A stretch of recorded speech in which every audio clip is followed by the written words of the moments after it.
probably saw a pretty strong institution. It just wasn't able to grow and close the gap with its rivals. For context, I meant me. I'm the guy who went through the Euro crisis. And I guess it's kind of inside baseball because I was actually in Germany for years. And so I'm used to price to book of like a Deutsche Bank in, 2016, which is like 0.3. Yeah, I was also going to say, I mean, that stat might also say a lot more about Citi than it does about Wells Fargo at this moment in time. But Sally, great reporting.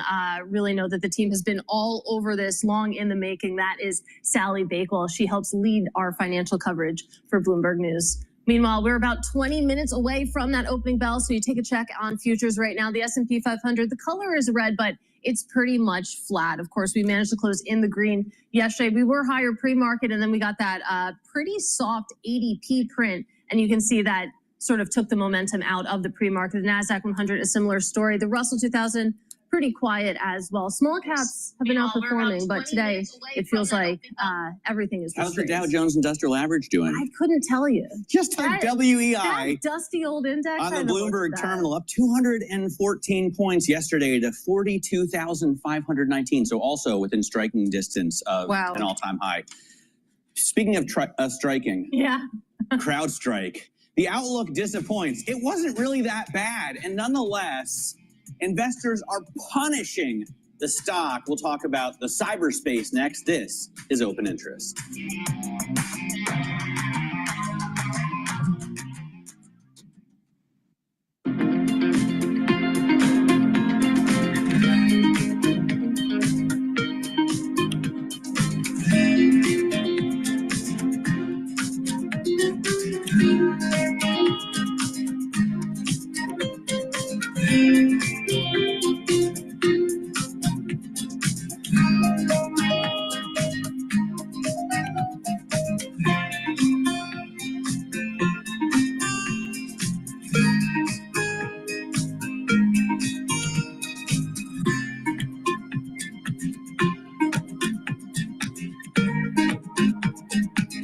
Welcome to the world of decentralized finance. Massive outperformance from Bitcoin. Bloomberg is covering all things crypto, the people. The tectonic shift emanating from Washington. All we're looking for is clear rules and the ability to build in the United States. Crypto shouldn't be partisan. The transactions. Really a record-breaking moment. Crypto VC is back. And the technology. It's really the beginning of a global on-chain economy. And if America doesn't embrace it, we're going to be left behind. Bloomberg Crypto, only on Bloomberg.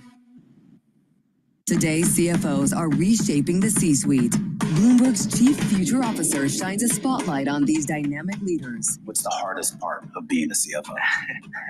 It's hard to come up with that. It's the vast responsibilities, the need to be engaged in different topics. It's remembering which audience I'm speaking to and what I can say in that context. The job is not just being the executive of the finance function, it's being an executive for the company. I would say it's prioritization. Complete the sentence. The hardest part of being the CFO is telling people no. It's hard. It's the right thing to do, but it's always hard. So being just like a touch of a heart. I really don't like questions like that. It's so childish. It's like saying, what's your favorite ice cream flavor? It's stupid. All right. Thank you for joining. We are live streaming on Rumble, YouTube, and my website, the-studio-reykjavik.com. This whole show is live streaming of market data, breaking news. I'm giving you my opinion about, certain topics, either in finance, in economics, certain trade positions, what's going on in domestic news or international news. We do have wars in the world too, that I cover too. So, and I also tell you how to improve your health and wellness, all right? I have a lot of knowledge because of academia, but not only that, I have a lot of real world experience on many different subjects, all right? So if you just pay attention to me, I'm not trying to get on a soapbox. I'm not, not doing that, all right? But it's just, if you just pay attention to me, you're going to be okay. You're going to improve your health. You're actually going to slow down the aging process. But not just that, you're going to be able to navigate through these tumultuous times and make money in it at the same time, all right? So, find your inner Gordon Gekko, all right, from Wall Street. Find your inner Gordon Gekko, all right? But you can still be moral. All right?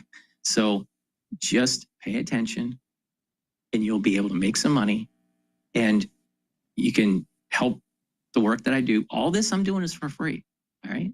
So I put thousands of videos out there for free, but there's a social contract. And that social contract is share the links, make sure you subscribe, buy the products, donate on my website or be a paid member to Patreon. I don't put anything behind a paywall, all right? All this news is for free for you guys, all right?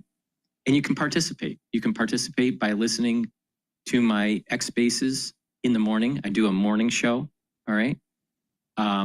Just going over the news, some of the live stream feeds, and then listening into the pre-market stuff. That's usually taking place at about 7:30 to about 8 o'clock or so, all right? 8:15 or so. And then I set up for the live streaming on Rumble and YouTube. So thank you for joining. I greatly appreciate it. But if you are an international or domestic and you don't want to buy the products or can't buy the products because you're overseas, help by donating. You can donate through Stripe, PayPal, or buy me a coffee on my website, the-studio-reykjavik.com, or be a paid member to my Patreon channel. Again, I don't put stuff behind a paywall. So it's the ones that just do the subscription and they're just trying to help build this out. Also, ask your social media to follow me and share the links. I greatly appreciate it. And so throughout this broadcast, I'm going to give you my insight on certain positions to take and my insight on how to improve your health and wellness. So I greatly appreciate the viewership and the ones that follow me on a regular basis. Thank you very much. Okay, we're going to be opening up in New York in 15 minutes or so. So let's talk about the futures market right now. The futures market for the S&P 500 is up 2 points, almost 3 points, 2.5. It's trading at 5,983. Now there was economic data that came out, job data that came out that was weak. 37 new positions filled compared to 114. Now that data may not be as important as the data that comes out on Friday. Now, what I've been noticing, when the data came out, the dollar started weakening and the dollar's still weak pre-announcement. And oil was starting to sell off. And then oil has now, looks like it's starting to mean revert. So, I take a look at something here. Yeah, so it's starting to mean revert. And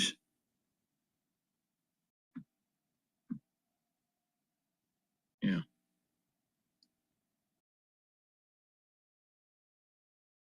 And natural gas has stabilized. Natural gas is trading at 3.666 and oil is trading at 63.51. So things might actually open up decently. All right. So the pre-market, it's digesting the news relatively well. Again, the S&P 500 has a major resistance level at 6,000. Now, what's going on with Bitcoin?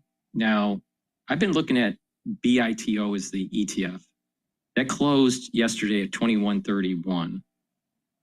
And Bitcoin is now trading at 1049, so just below the 105 mark. So BITO is probably going to be selling off, at least at the beginning of the session. So let's see what happens, but it's relatively stable. And I'm seeing that there's a mean reversion back to pre-announcement information here. Okay, so with that, what we're going to be taking a look at is the S&P 500 support level at 5,750. If 5,750 breaks because of really bad news, most likely in tariffs, I think tariff news is probably the biggest driver on this. Then the next is taxes, the tax bill that is moving its way through Congress, through the Senate, and then it's going to have to go back to the House and do revisions. So there's some that's slowed down a bit through the whole legislative process. And the potentiality of the Federal Reserve lowering rates if the job market really is bad. I don't think the job market's that bad, all right? Because we had positive economic data just a couple days ago. And then we have a very weak job report, but that may not have as much weight compared to the job report that will be coming out on Friday, I believe. So, so we're looking at support level of 5,750, resistance level at 6,000. And I've been saying for about 2 weeks now that there's going to be this consolidation between the 5,900 handle and the 5,700 handle. All right. And that has been happening, but it's starting to creep closer and closer and closer to that resistance level of 6,000 and waiting for that really positive news to be accelerant to break through that 6,000. I still hold that 6,100 and about 30, I believe, is the all-time high for the S&P 500. We're going to be at an all-time high sometime in July. All right, it's June 4th. So I should state that, you know, we're doing this live stream on June 4th, 2025 for the ones that are going to be watching this video later, because some people can't watch it live. Now, oil, that's trading at 63.54. I put a position in yesterday. I've been saying that there's this trading range. Before Kazakhstan stated their 1% increase above their stated production in prior months, the trading range was about 60 handle to about a 63 handle. So it's just buy low, sell high, right? It was that simple. And I've been doing that for a while. All right. Now it's that window of range is starting to creep up. I think that window now is around a 62 handle, maybe a low 62 handle to almost 65 handle. So somewhere like a high 64 to about a 60, 61, 62, somewhere in there, that range. So that range is starting to creep up. All right. Now, because they're at that time yesterday, it just seemed to be hovering. I did a complex hedge strategy. I'm not going to tell you how I did it because it's way too advanced for most people. So it's just, don't even think about it. But the point here is that I put positions in at that yesterday, and we'll see if which leg is in the money. The long leg is in the money right now, but we'll see as this is undulating if it maintains an upward trajectory. Now, if it starts if it goes up and then starts to come down with oil, then what I'll do is I'll close the long leg, and then I'll rebalance for the short leg, and then take the short position. But that's a way more complex strategy that most people could not stomach unless you have like a truckload of Pepto-Bismol and you got a lot of money. All right, so don't do what I do. But the ones that are more advanced, I don't need to tell you in detail because you would already know what I'm doing. All right, so, okay. So with that, let's listen in on Bloomberg. But before we do, please help support my work by sharing the links, asking your social media to follow me. Make sure you are subscribed to all the channels, the 4 channels on YouTube, Brighteon, Bitchute, and Rumble. I did get a couple strikes on YouTube because they don't like me talking about the crisis of 2020. And get the great products that I offer. And that helps support the work that I do. All right. I give all this for free. It's all free for you guys. And I like it to be interactive. So if you're listening in on X Spaces, chime in and ask for the mic in the morning. That morning show is done. But if you're available and you want to ask questions, hey, please do. If you want to ask a question in the chat and I'm not too busy looking at the oil chart, I'll answer the question. So thank you for joining. I greatly appreciate it. So a great way to help support the work is to go to my store, the-studio-reykjavik.com, and get the great supplements that I have. All right. These are things that I take. All right. I've been doing this anti-aging protocol and morphing it and tweaking it and learning more about anti-aging and longevity and sports medicine and how the human body works, and my academic journey about medicine and so I've learned a lot. All right. And I've been doing this for a long time. All right. I started on this journey around age 16. Why? Because most people wouldn't be thinking about anti-aging at 16. I saw a lot of death from heart disease on my mother's side of the family. So it kind of freaked me out. All right. In such a short amount of time, in such a short period of time. And my brother passed away from heart disease. And the thing is that a lot of these problems can be mitigated through proper lifestyle, proper supplementation, a holistic approach. You got to learn on how your body works. You got to learn not just how the body works, but how your body works.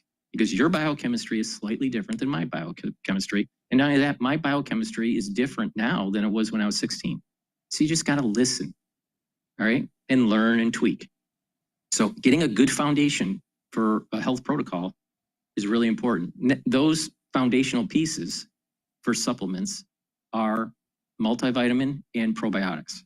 So let's talk about the multivitamin. This multivitamin has the multivitamins that you need as enzymatic cofactors so your cells will perform properly. And when your cells are performing properly, your tissues will perform properly, your organ systems will perform properly, and therefore your body is moving more towards homeostasis. So what you want is to get this multivitamin. It's easy to digest. You take it every day and you stack it with some of the other supplements that I have. You can stack it with everything I have because I take almost everything. And not only that, if you can't afford it, if you listen to what I'm telling you throughout this broadcast as we're covering the news, which is pretty market moving, if you stack it the way I tell you, there's an affordability. You can hone in on certain things, hone in on certain areas of your body, especially if people are, let's say, worried about their heart or worried about their bones or whatever. Okay, so just pay attention. I give you affordable solutions. But if you take my whole protocol, all right, which is almost all the supplements that I have in my store, you're going to benefit even more. But most people can't afford it. And I understand that. That's why I keep on telling you dual purpose stacking is where it's at. It's cost effective for you, and it keeps you on the track of doing it every day, every week, every month, every year. When you do that, when you're consistent, you're going to notice that your body is healing. So get this multivitamin. It's easy to digest. It has the multivitamins that are cofactors for enzymatic activity, so you can build this health protocol. All right. So please go to my store, the-studio-reykjavik.com, and get this multivitamin. It's easy to digest. It's a very high quality multivitamin. And that's a very important foundational piece to build off of. All right, enough of the vitamins. But if you listen to me, you will slow down the aging process. And I am in my 50s.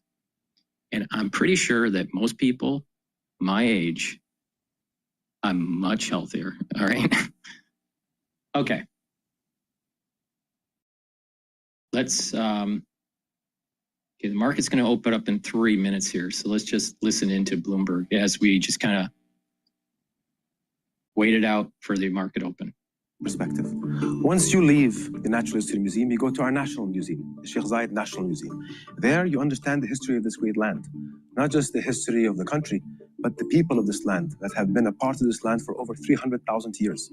You get a glimpse of what the past and the present and the future looks like here in the UAE. From there, you maneuver yourself to the Louvre Abu Dhabi, which is a beautiful universal museum. It is universal in its thematic approach. So there, you basically see a part of you on an equal pedestal with the entire world. Bloomberg brings you breaking news 24 hours a day. Powered by more than 3,000 journalists and analysts in more than 100 bureaus across the globe. Bloomberg Television. Context changes everything. Bringing you up-to-the-minute financial news whenever and wherever it happens. I'm Michael McKee at the Federal Reserve. This is Bloomberg.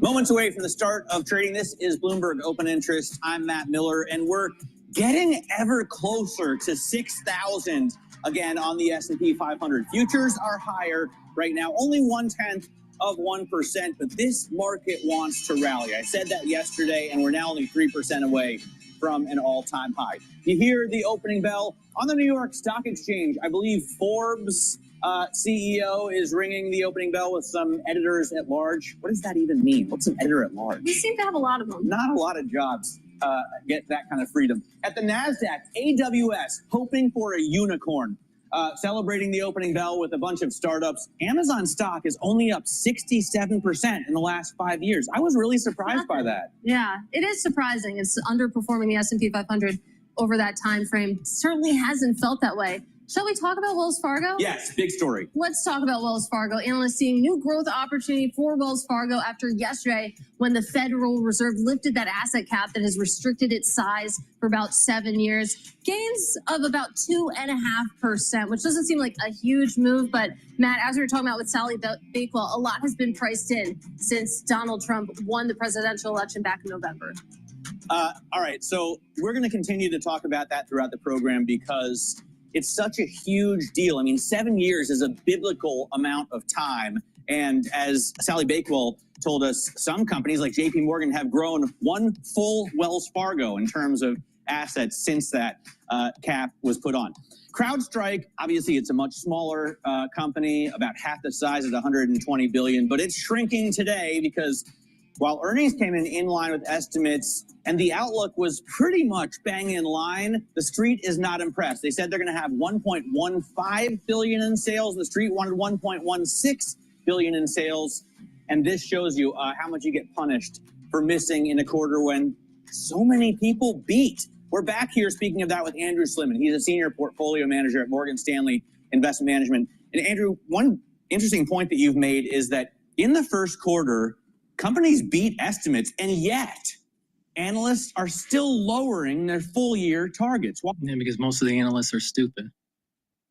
I think that's a very that falls into the bullish ledger, which is just to be specific, first quarter earnings beat by $3.50. So in theory, the full year number should go up by $3.50, but the full year number went down by $10. Now that's consensus for the S&P because yes, it was good, but we all know it's going to get bad in the future. Well, what happens if it's not as bad? And so this is the concept that is, I think, is important, which is the hard data is telling you something, but a lot of experts are saying, yeah, but it's going to get bad out there. And if they're wrong, I think you're going to see a chase into the end of the year in terms of people raising their numbers because so far the data hasn't supported this. Just think about that. I agree with him. You know, think about what happened 7 weeks ago. Everyone was like panicking, running for the exit.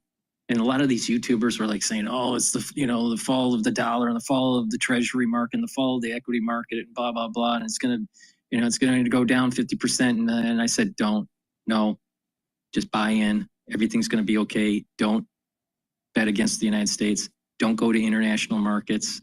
Just stay with it. Buy in. This is an opportunity to accumulate shares and gain yield quickly on new deployed capital. And if you listened, you would have gained 10, 15, 25, 30%, depending on how you were doing it. All right? And all these other people were wrong. Almost, not every, but almost every single economist that was on Bloomberg has been wrong on this, has been wrong. Almost every single one. And about 80% to 85% of the analysts, when I say the economists, I'm talking about that's their profession. They're an economist or they're coming from academia or whatever. But the analysts, sometimes they have an economics degree, but they're an analyst, all right? And 85% of them were wrong, all right? So if they're wrong so many times, just take the opposite. That's your indicator. That really wasn't embraced until 97, 98. And that's what caused that big boom in the market in the late 90s was the productivity enhancement. So I think it's a lag. And that's why I think this year it's just a pause year. But I think you're going to see this big productivity boom that happens starting next year as companies start to embrace this. Because at the end of the day, let's face it, AI doesn't have a healthcare cost. It is saving money for companies. I will never forget in the year 2000, when my colleague Andrew Bulkley told to me in the Frankfurt office at Bloomberg, just Google it. Just Google it. And I was like, what is that? You're What's like, a Google? that was the I had first no time. idea in the year 2000 what Google was. That's pretty amazing. I also didn't know what Google was in the year 2000. But I want to talk a little bit here about, okay, so it sounds like you see this productivity boom coming next year. There's a bit of a lag, but it's coming. So what do you do until then? Do you just hang out in your money market fund and be happy? Well, I mean, yes and no. I mean, now maybe a little bit more so than a month ago or a month and a half ago, because I think at the end of the day, the market will end the year higher, just not substantially higher. But if I say to you, Katie, look, the market's going to be up 4%, 5% this year. Well, the market's not going to go up a little bit every day. Yeah. There's a lot of volatility and low. Not only that, if you listen to what I said, you would have gained with new deployed capital double digits. Double digits. I think we'll make an all-time high. I think second quarter earnings are going to be pretty good, and then we're going to. All right, let's read out what's going on here. So the S&P 500 is trading at 5,988. So we're only 12 points away from the resistance level of 6,000. VIX is trading at 1755. So we're good with that. The stress is lower. And the euro is trading at 1.13. Oil is trading at 63.52. BITO is trading at 21.09. The USD Japanese yen is trading at 143.74. Natural gas is trading at 3.713. See, I was talking about the pre-session number was 3.6. Now it's at 3.7. So natural gas is definitely moving around, and that's why oil is hard to kind of follow because it's always moving around. UCO is trading at 21.90. Gush is trading at 22.13. DRIP is trading at 10.31. And I want to go over some of the resistance levels for the home gamers out there. All right.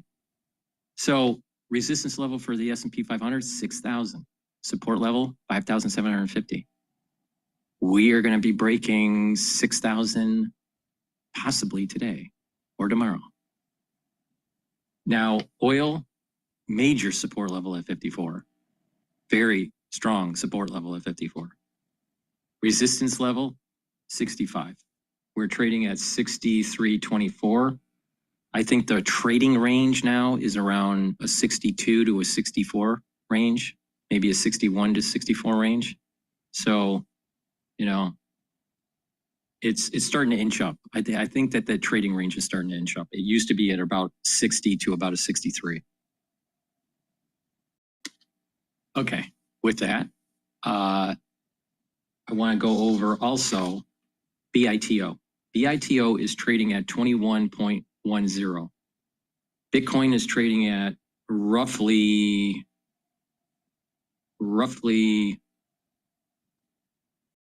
105 right now. All right, now with Bitcoin, we have a resistance level now at 2148. That was Bitcoin, BITO was trading above that 2148 for a while, and then it broke and fell. So now it's a resistance level. So it's 2148 is a resistance level for BITO. And the next support level for BITO is 20. Now, if Bitcoin goes up, then we'll break the 2148 resistance, and the next resistance level will be 2250. So keep that in mind. Now, I've been talking about Boyle, and Boyle is now trading at 55.88. Okay, and it moves fast. All right. I don't have a position in Boyle, but I'm starting to watch it. Okay, so 55.88. So its resistance level is 60, and its support level, its nearest support level is 55.28, and it keeps on going up above 55.28 and then below 55.28. All right, so it's not a very strong resistance or support level. It just kind of bounces around there. So we're slightly above it. So right now, at least short term, there's a support level of 55.28. There's an additional support level below that at 51.48. So, and natural gas is trading at 3.7. Seems a little hot. You know, natural gas seems, you know, I think the trading range is about 3.7 to 3.5, somewhere in there. So to short Boyle, you can use the ETF cold with a K, spelled with a K. All right. With that, let's do a product placement before we go back to Bloomberg. If you're 40 years of age or older, you should be very focused on making sure that you protect your neurons and your cellular metabolism. All right. Cellular metabolism is really important when you get older. And the focus. When you're younger, you just have good, you know, you have good metabolism in general. And when you get older, you don't. So when you're younger, you have it. And when you get older, it just wanes down. And then people get fat and people don't have energy and yada, yada. So you want to support those neurons. You want to support your cellular metabolism. Now, taking the vitamin B complex, the first 4 B vitamins will help to improve the mitochondrial health in your cell. And that produces the ATP, so you have all the energy. And with that energy, the cells will perform better.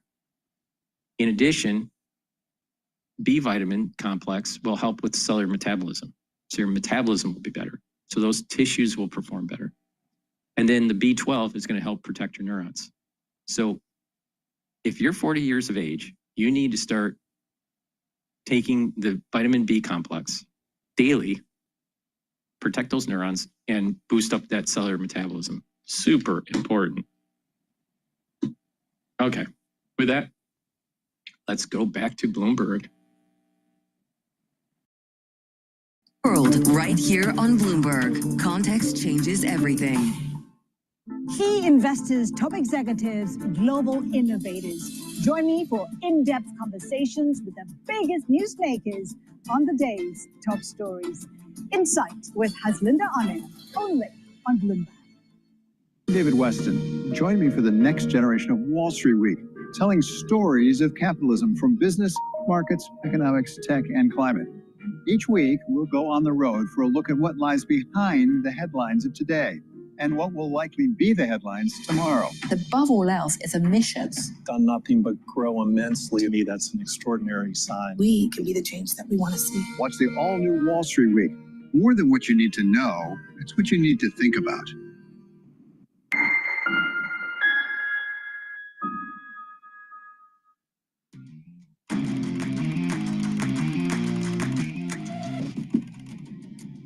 Welcome back to Open Interest. It's time now for our top calls. Some of the analyst action in focus this morning. And first up, a big call out from Needham on Apple getting downgraded because of growth concerns and because of its position in the AI landscape.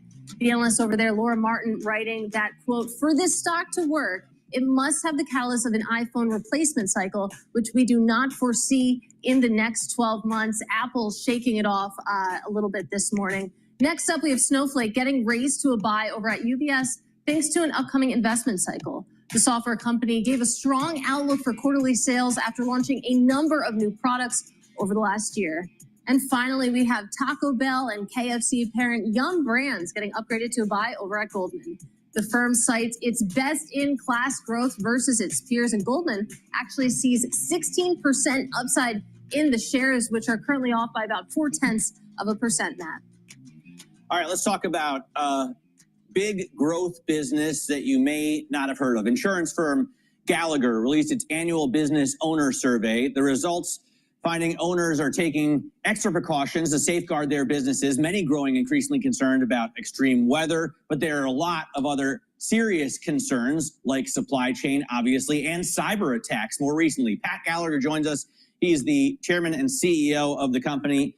And Pat, before we get to that, I got to ask about your growth, because I'm constantly astounded when I look at these charts. Over the last 5 years, you're outperforming massively. Over the last 10 years, you're outperforming massively. I look at the analyst chart and their price targets are consistently under where your stock is going. Why do you think people underestimate Gallagher?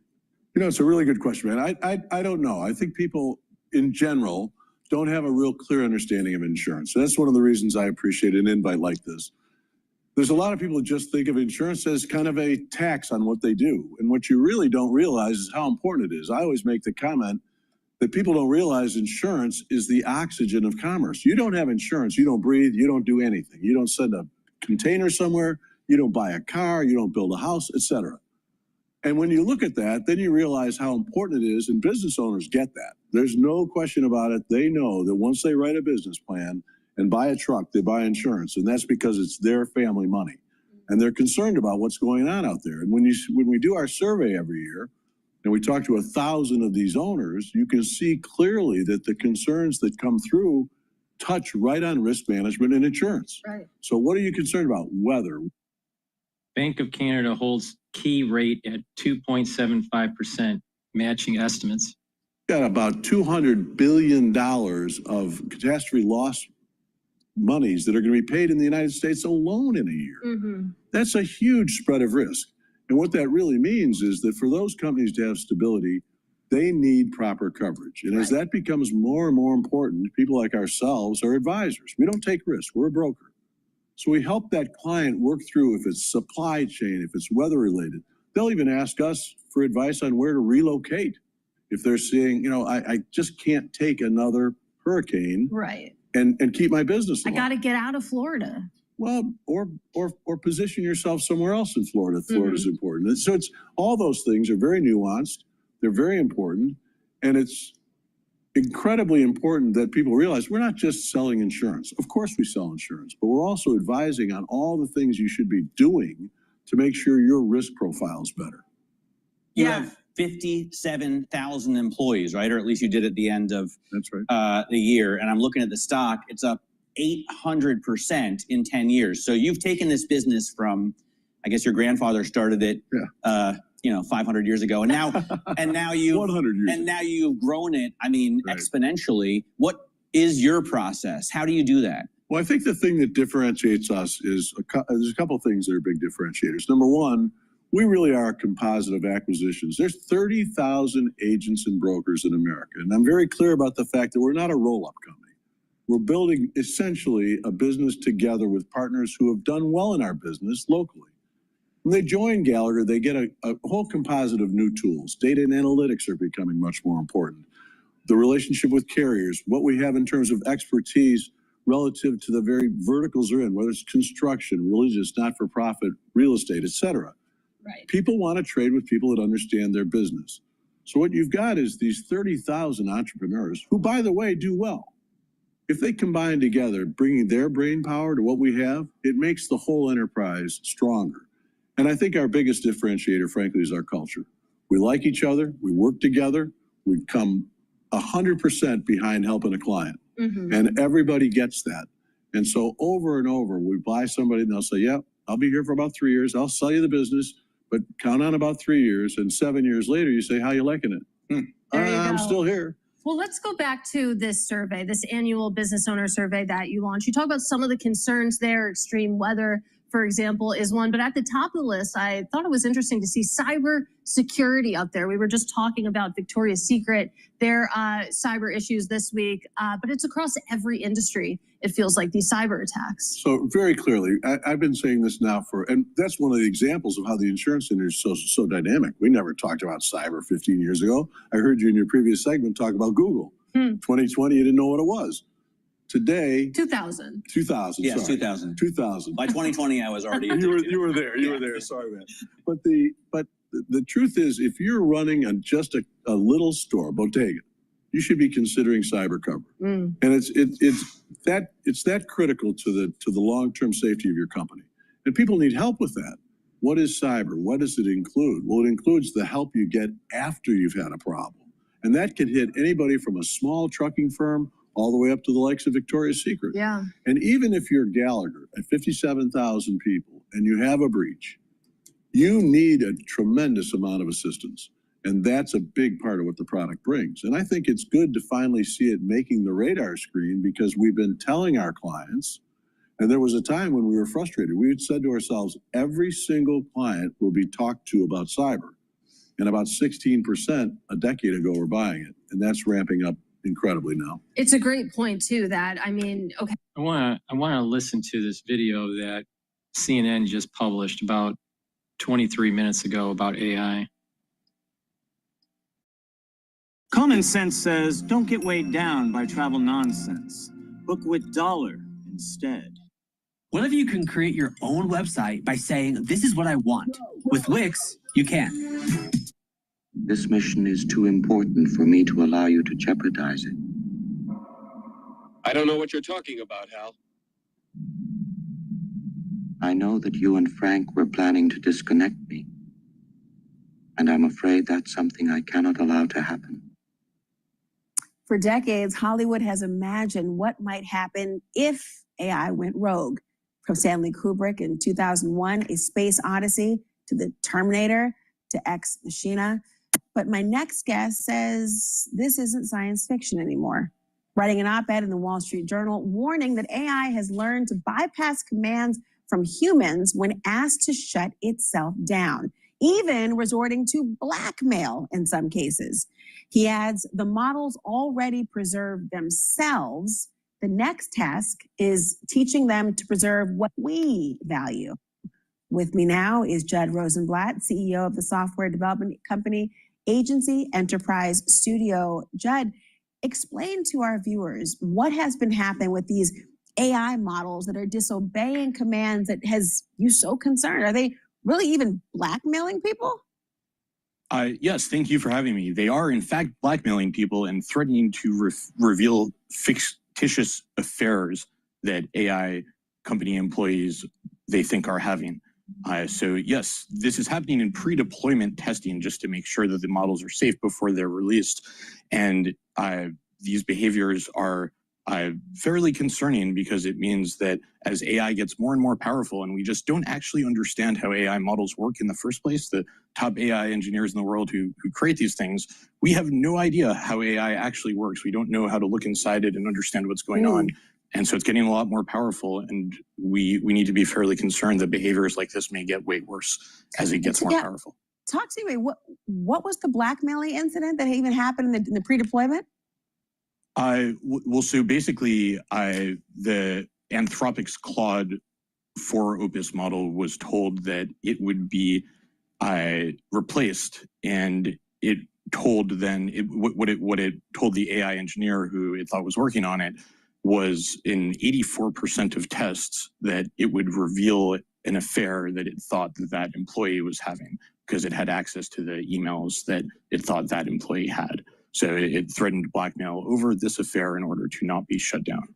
Wow. I mean, the manipulation seems to me to be almost a human quality that I'm surprised that AI would be able to personify. And yet, I have to wonder what the solution could be to prevent this very thing from happening. Well, luckily, the solution is that making AI be more likely to do what we want and be aligned with American goals and interests is fundamentally just a science, research, and development problem. And we have barely invested anything in this in the first place. And to the extent that we have invested anything, those investments have actually led to the greatest gains in AI capabilities as well.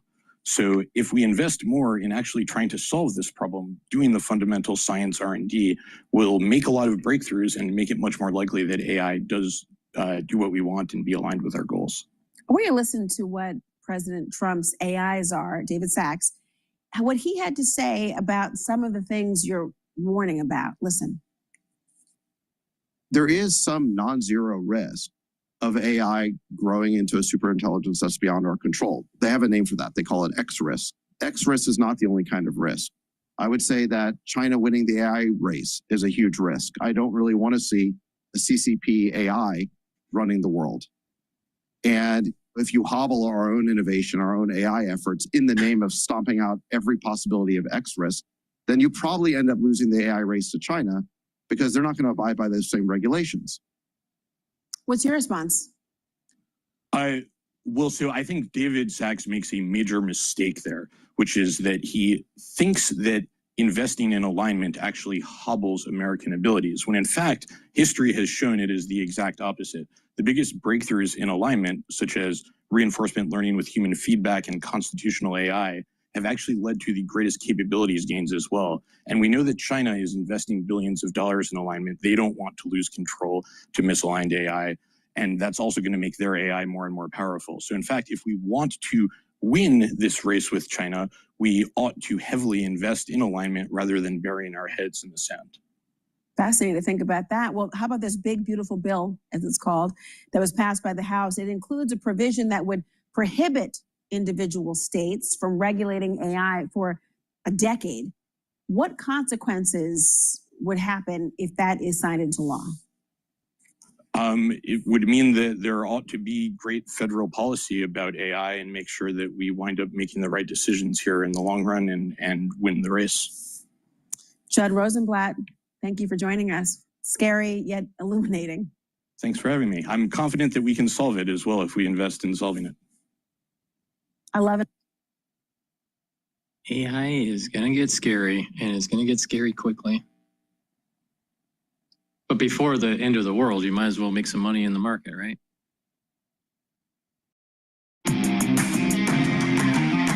All right, they're on a commercial break. Please go to my store, the-studio-reykjavik.com, and get the magnesium and zinc. Magnesium and zinc is a great supplement that will help to boost up that immune system. Magnesium also helps with brain function. So it's a dual purpose product. You're helping with your brain function and your immune system. And magnesium increases the efficacy of vitamin D3. So please go to my store, the-studio-reykjavik.com, and get the magnesium and zinc. Drink it with filtered water.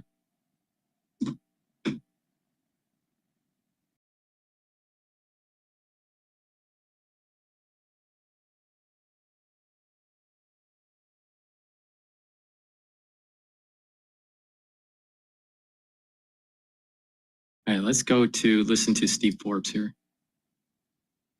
I meet this group of people that feel like family to me, and we can talk. Yeah, and joining us now live in studio, Forbes Media Chairman and Editor-in-Chief, Steve Forbes. Always great to have you with us. Good to be here. And of course, Steve, tomorrow marks this trade offer deadline, self-imposed by the White House. They want to speed this up.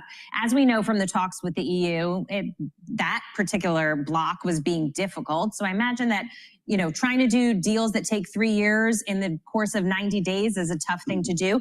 And then, of course, tonight, an executive order taking steel and aluminum tariffs right up to 50%.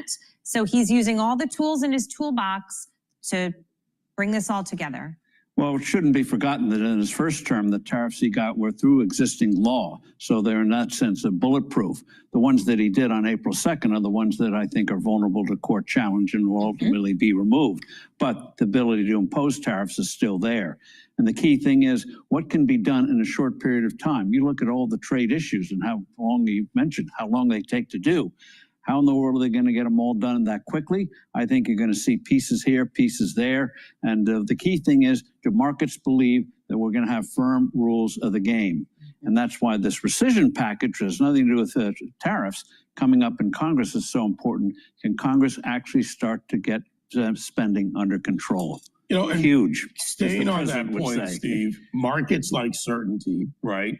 And if you add rescission, which is now in its 45-day window, if you add what looks tumultuous but pretty good in the reconciliation bill, and then you add to the fact that even where there are court battles to be fought with the CIT, and now we have a delay till June 9th, if Trump gets a few more deals done and that happens, then market response and that thing I know you worry about, long-term bond rates, the thing that nobody controls in Washington. What do you think that does for that potential stability in the market. The key thing is what they actually put in the tax bill. There's already rumblings that some want to not be so bold in the tax cuts on the Senate side, which is incredible. So what they should do is make sure they get those 2017 tax cuts renewed, or you're going to have a severe recession. So I wish the senators, I know that by their standards, they're working hard, they want to move ahead. Harumph. But how about working a 12-hour day instead of a 2-hour day and to get some of this stuff done and reduce income tax rates? That's we saw with Ronald Reagan, John Kennedy. That's the way you get this economy moving. And when the economy is growing, by golly, a lot of problems look less severe when the country is prospering. Steve, do you think the Senate's just posturing right now? Certain senators trying to, plead their case or at least be on the record that they were having conversations about deeper cuts, or Hawley saying we're not doing anything to Medicaid. Everybody's sort of got their agenda. And so I'm wondering, is it posturing or do they actually do something substantial here? I think they're going to do a little bit, but in terms of not touching Medicaid, why in the world should the government be reimbursing a 30-year-old male 90% versus a working mother with a kid 50%? Preposterous. People on the Medicaid illegally.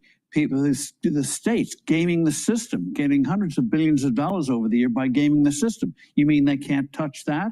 And how about giving states like, going back a little bit, how did we get welfare reform in the mid-1990s? Wisconsin showed how to do it. And what they have to do here with Medicaid is give the states the flexibility to put in systems like medical savings accounts that can get things under control, give patients control, but you'll find out what works and doesn't work. Instead of the straitjacket today, it's just on Medicaid. There's no health care. All right, breaking news. U.S. May ISM services PMI falls to 49.9. ISM services employment. ISM services new orders index falls from 46.4 versus 52.3. So some negative news that's popping up here. In the world, more expensive than Medicaid with less results to show for it. So let's break it up and let the states see what can be done. But what can they do about those states that are stuck with the Medicaid expansion issue of their own fault, by the way? Well, so we can't blame the red for the blue problems. Well, that was very smart of the left doing that, bribing these states to say expand, get all these people on as a way station to a single payer system. So what you do is you give the states the flexibility, and states that start to show you can have success. Just take Singapore, the country of Singapore. How do they have one of the best medical systems in the world at 25–30% of the cost of the U.S.? Because the patients control the money, not the government. So let states start to do that in terms of having medical savings accounts where the patients control the money. And then other states will follow suit, not because they like it, but because they have to. Rand Paul's another standout, and he was just on doubling down again and saying that he doesn't support the bill. His biggest issue is the debt ceiling aspect of it. Well, in terms of the whole thing about the debt ceiling, I'll be blunt, so I'm not running for anything. It's a big waste of time. It's never stopped the spending, never stopped the debt from rising. So let's stop this exercise and do the real work of making these cuts, like passing rescission bills. All right. Dynamic versus static. I know we're down to a short time. Well, dynamic scoring instead of static CBO. CBO. All right. Well, Steve Forbes has his opinion. All right. So let's go to Bloomberg here.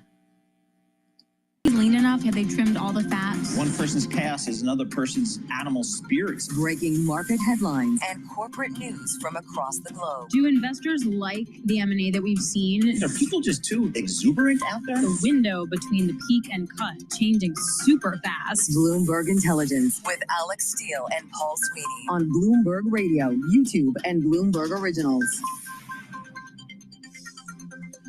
Good Wednesday morning. Alex Steele, Paul Sweeney. We are broadcasting live from the BNY Insight Conference 2025 in National Harbor, Maryland. This is day 2. We're going to be featuring a lot of the folks that are here at this conference today. We're going to talk to them about their views on the markets, economics, and where to go forward from here. We have some economic data coming out right now. ISM services data coming out, 49.9. The headline consensus on this was 52. So now kind of flirting with a little bit of a contraction there in the services part of the economy, which again is about 70% of the U.S. economy.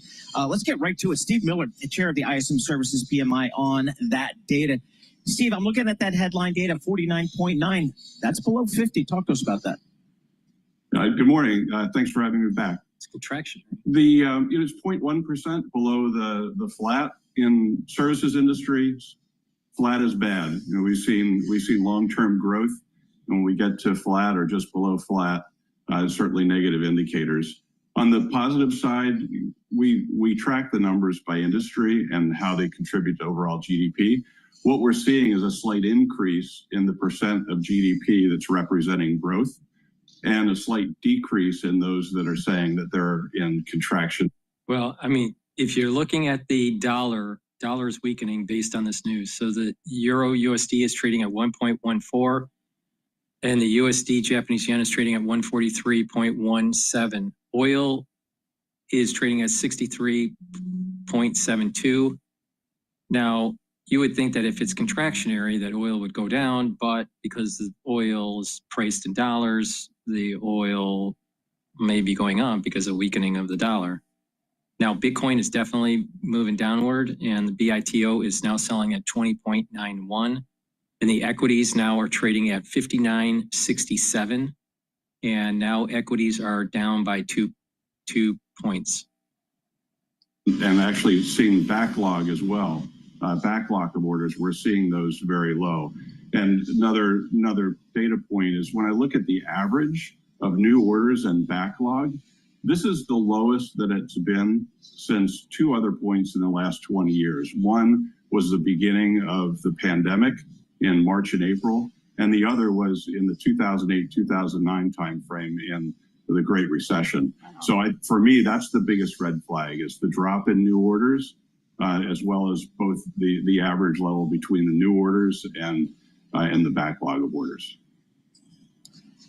So we got new orders lower. That's a concern about just the economy slowing down. And we've got services prices paid coming in much higher than expected. Is that inflation? So can't say yet whether it's inflationary, but I would tell you that the 2-month growth rate is what we saw just at the start of the acceleration in inflation back during the pandemic.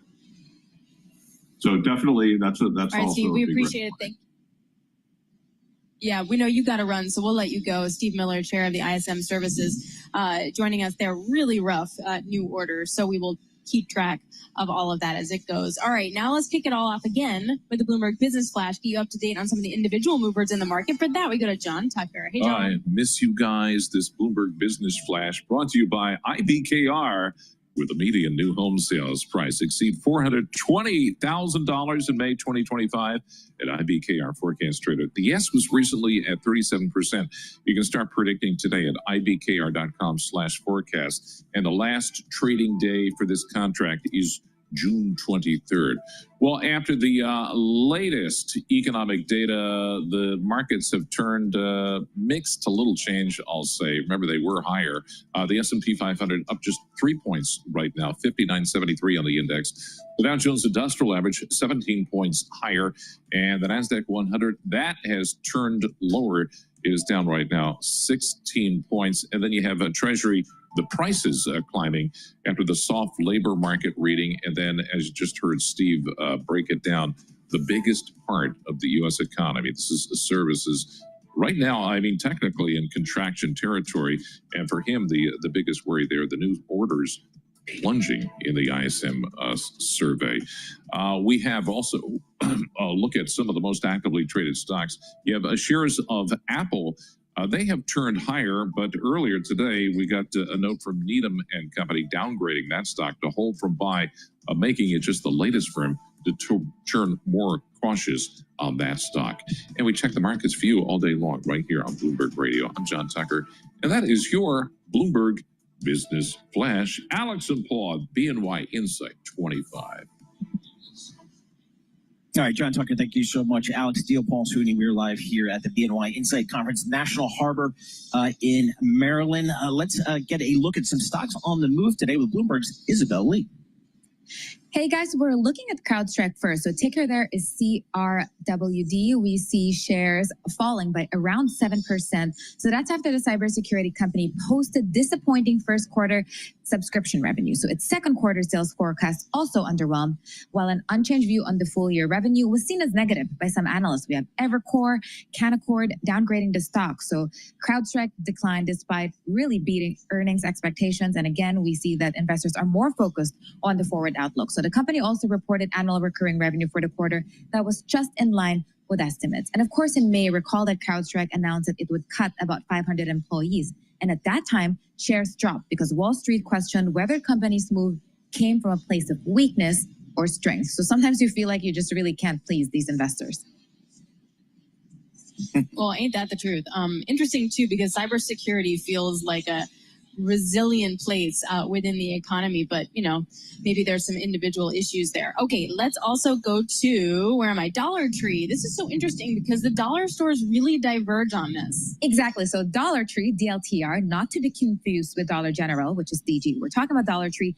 Shares are falling almost 10% because we have in the company warning investors that second quarter profit could be down as much as 50% from a year ago. And that's, of course, related costs. So we have Dollar Tree saying that the timing of expenses will weigh on adjusted EPS, and that includes a 145% payout on levies because they have a lot of products coming from China. So Dollar Tree said they expect profits to, quote, re-accelerate in the remainder of the year. But still, the outlook, to Alex's point, really pales in comparison to its rival, Dollar General, because on Tuesday, the stock surged to the most on record after raising its sales, profit, and guidance. So both are dollar chains, but they're different because Dollar General generates around 80% of sales from food and consumable goods. So this means that they're less reliant on imports.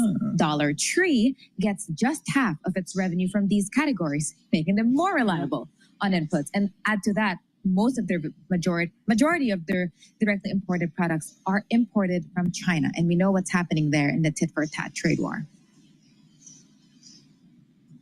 All right, what else we got? Snowflake, what do you got there? Snowflake is a different story because we're seeing some green there, but really just 0.5%. The ticker is SNOW, S-N-O-W. So the stock is rising after UBS raised the stock to buy. They said that the company is early in the multi-year data investment cycle. So the price target is now $265. That's up from $210. They also had a big summit. And from that event, UBS said that they're becoming increasingly confident in the prospect. Price. Evercore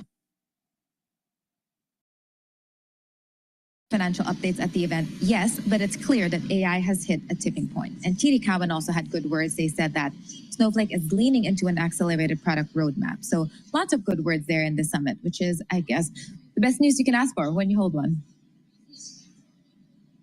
All right, Isabel, thanks a lot. Really appreciate it. Bloomberg's Isabel Lee joining us there. For more conversations just like this, subscribe to our New Stock Movers reports. Listen for 5-minute audio reports. Spotify, or anywhere where you listen. Let's go back to that ISM services data. I'm really focusing, Paul, on those new orders. We just heard from Steve Miller. We haven't seen that kind of new orders since 2009, 2008, or April of 2020. I don't want to compare my life to any of those times. Right, exactly. I mean, when we first started talking about tariffs earlier this year, we surrounding tariffs paid, i.e. inflation. And if you just look at this set of data today, again, it's only one set of data, that looks like what we're getting. We're getting the new orders plunging from expansion area 51 or 52.3 last period to 46.4. Big drop. And then you're seeing the prices paid also surge to 68.7 from 65 last period. So it seems like that, just with this one set of data, you're getting slower growth and higher inflation. So we'll have to see if it plays out throughout the economy going forward. What I'm also curious if we get any resolutions either on tax cuts or deregulation or on tariffs quicker than maybe some think, do we see a rebound then in ISM services and ISM manufacturing? Now, when we were dealing with the ISM manufacturing data, the read-through is not so much. It's going to take a while for that to open up and feed through. But will it for services, or can we see any like a V-shaped move? Right, exactly. And so that's maybe some of this shifts some of the focus back a little bit more towards this tax legislation that is winding its way through the Senate right now. And then we know that the Senate has said, and House Speaker said they'd like something this to be voted on by the Senate by July 4th.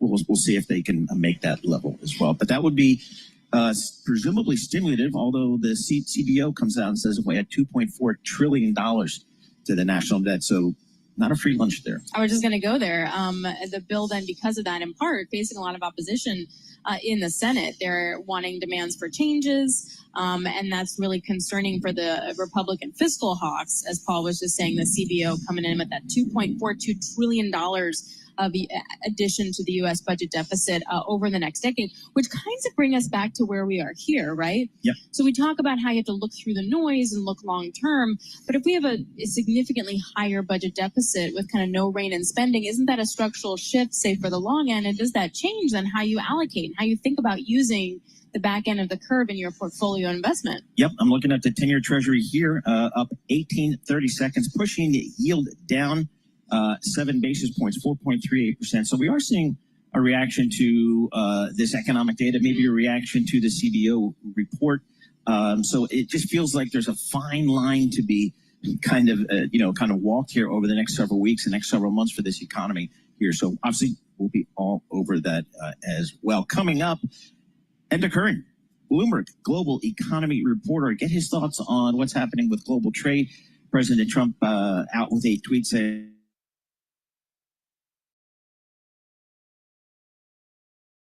said. So we'll get the latest there. Leanna Russell, Chief Information Officer and Global Head of Engineering at BNY, on BNY's approach to AI, which is, you can imagine, a big theme here at the BNY Insight Conference here, technology and how our financial advisors using technology in their business to help in their workflows. So we'll talk about that coming up. This is Bloomberg. Good morning.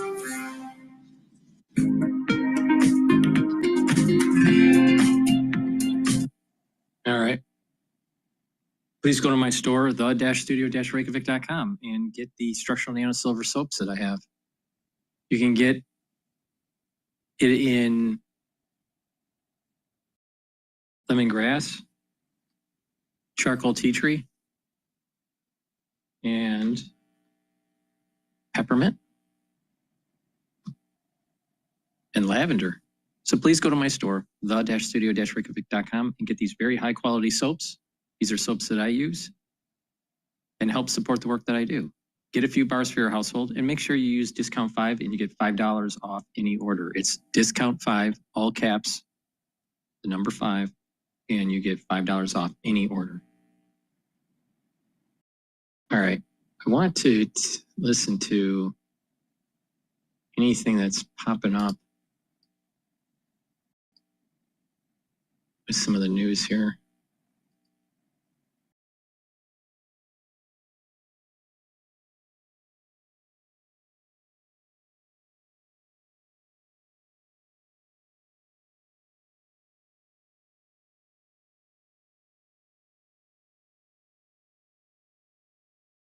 Let's listen into G0. G0 published a Ukraine's drone strike shocks Russia. This is by Ian Bremmer's analysis. Hitting many of their military bases, destroying strategic aircraft, including bombers used for nuclear deterrence and potentially, God forbid, attacks, and also early warning aircraft. The Ukrainians saying they've taken out literally some dozens of aircraft. Confirmation from early satellite photos looks closer to 15, maybe 20. But nonetheless, this is an unprecedented military success by the Ukrainians in this war, and frankly, one of the most extraordinary asymmetric attacks we've ever seen in modern warfare. There are big dangers that come out of this for potential escalation. There are opportunities that come out of this as well. I want to talk about both. But let's first talk about the attack itself. When I saw it over the weekend, the first thing I thought about was Israel's strikes against Hezbollah. Hezbollah, remember, was considered sort of impregnable as this most important proxy of Iran, but also strongest army of any non-state actor in the world, and one that Israel did not want to engage in war fighting against because it would be so devastating to the Israelis. Turned out, within a matter of days, Israel was able to destroy their military infrastructure, their communications capabilities, and decapitate their leadership. So much for that, dramatically changing their ability to engage in strikes, increasing Israel's national security and defense, and weakening Iran's geopolitical position in the region. That was the first thing I thought when I saw what Ukraine was capable of doing. But of course, with Ukraine, we're talking about damage against Russia, a military major power, a nuclear superpower.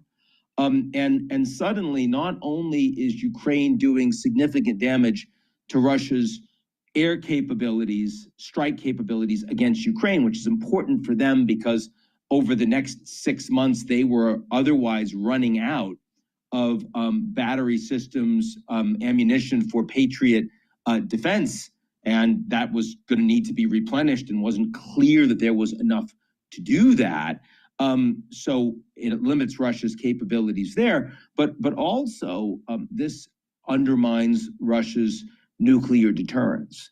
This undermines Russia's second strike capabilities. It matters for the Nordics. It matters for the United States. And certainly something Putin hadn't considered. I mean, if you think about the last 3.5 years of war, the presumption has been that Putin has time on his side, that the longer he waits and continues to grind down Ukraine, his Goliath against Ukraine's David will be able to take more territory, destroy the Ukrainian economy, destroy the Ukrainian willingness to fight, and ultimately prevail. And the United States won't want to continue to support long-term, and the Europeans will be increasingly divided, and that's the right strategy.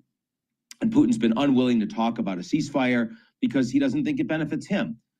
This has the potential to change Putin's thinking, because here we're talking about drones that Ukraine has been developing itself in its own country with support, specifically with support from a lot of ethnic Ukrainian technologists from the diaspora that have come in from the US, from Canada, from Europe, and worked to help the cause in Ukraine. But they have now built a robust, sort of top-notch drone capability. And these drones, by the way, cost about $300 to $400 each, as opposed to roughly $1 billion for a Russian advanced bomber, which they no longer have the military capability to build more.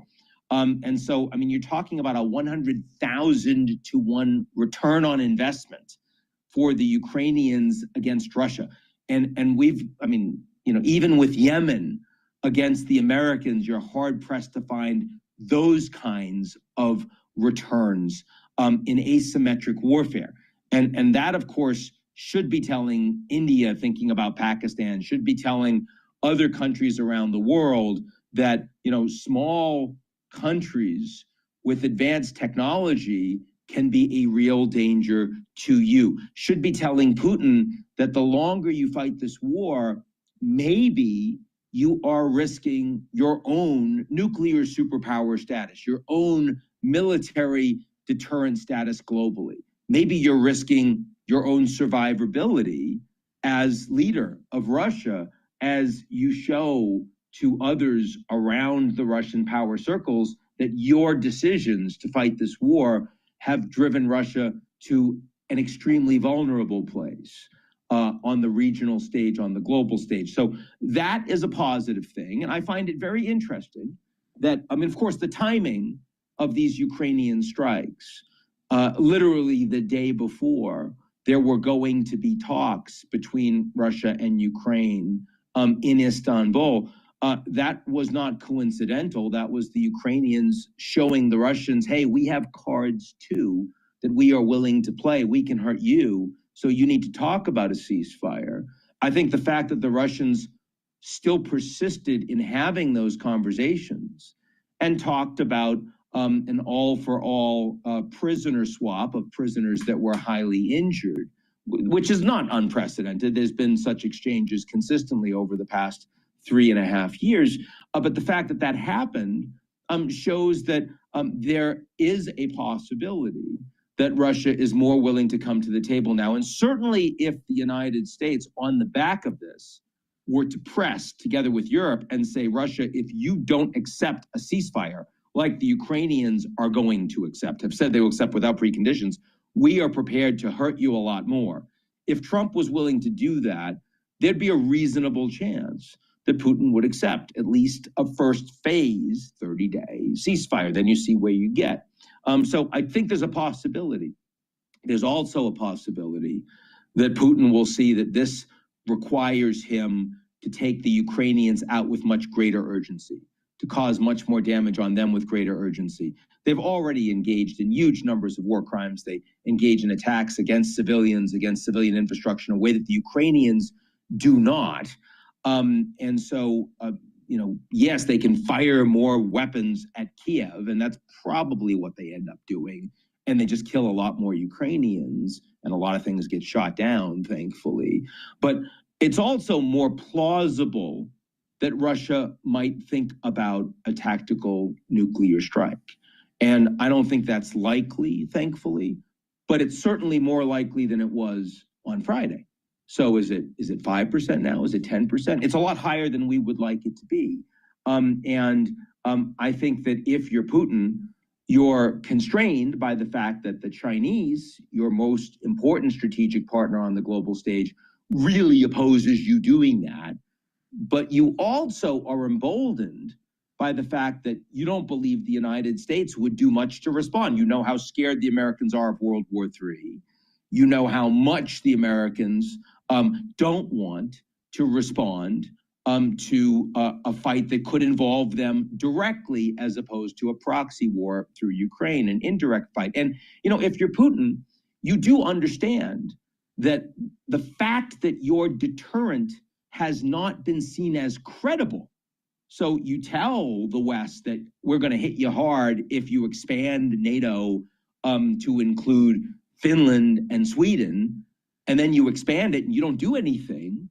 You're not seen as credible. You say there's going to be hell to pay if they give weapons that are used to target inside Russia, and then they give weapons that are used to target inside Russia, and you don't do anything. So, it's also true that Putin himself hasn't been seen to have the cards to cause a real threat to NATO. And maybe that's because Putin has ultimately more self-preservation, and that's a good thing.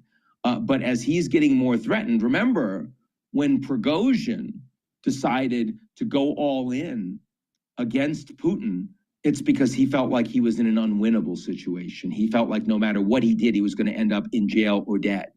And that's why he launched his mutiny against Putin. And that's why he ended up, weeks later, assassinated with some of his top folks, blown up in a private plane by the Kremlin, almost certainly. Let's say certainly, even though we don't have direct evidence who else could have done it. And so the equivalent of what Prigozhin did on Moscow would be Putin using a tactical nuke in Ukraine. And that feels unthinkable, but we have to at least consider what that scenario would look like and how countries would respond to it, because it's plausible. And for that reason, we should all be pressing as hard as possible to get this war to an end, not least of which because the amount of suffering that the Ukrainians continue to go through day in, day out is so unconscionable. And maybe it would be easier to do if it wasn't such a regular thing on the global stage these days, in Gaza, in Sudan, in Haiti, in the DRC, in so many places that so few countries are willing to expend real resources and political capital to bring these wars to an end. But in the case of Ukraine, as we're seeing now, the dangers are not just to the Ukrainian people, the dangers are increasingly global. So that's it for me. I hope people are paying attention, and I'll talk to you all real soon.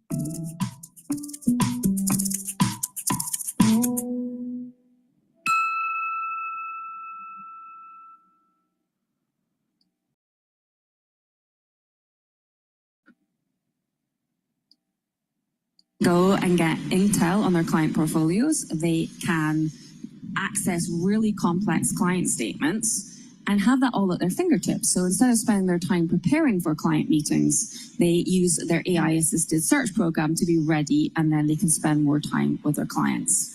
On the growth side, we also have a AI super agent. That sounds really fancy. It is really fancy because it's multiple agents talking to one another. And in that example, we have the super agent making sure that they analyze all the data in our ecosystem. For example, we have a wealth call led by our wealth management team. We take data from IPOs, from nonprofits, and smash that all together. What are the nuggets that our clients are really going to be interested in to help them optimize their portfolio? And then they talk to other, I don't get it. And they talk to other agents? Yeah, this is a whole brave new world. But how do you know that they're all saying the right thing? Well, we can monitor them on the back end. So we don't allow the agents just to go rogue in our environment. So we have very strict controls. So our agents will talk. So in this case, we have about 12 agents talking to one another. It's completely monitored. So there's always a human in the loop to make sure they're not doing anything crazy in our ecosystem. This sounds expensive to me. So talk to us about the financial commitment that you guys have made, continue to make, because it sounds like it's not cheap. I will tell you that one of the reasons I think we've been successful at BNY is we are actually have one of the smallest AI teams in any of our competition landscape. And we have really done this as a hub and spoke model. So my engineering hub is tiny compared to most banks. But we have pushed AI out into the hands of everyone. So when we're developing these applications, the best ideas are coming from people who are not engineers, which is absolutely the right way of doing it.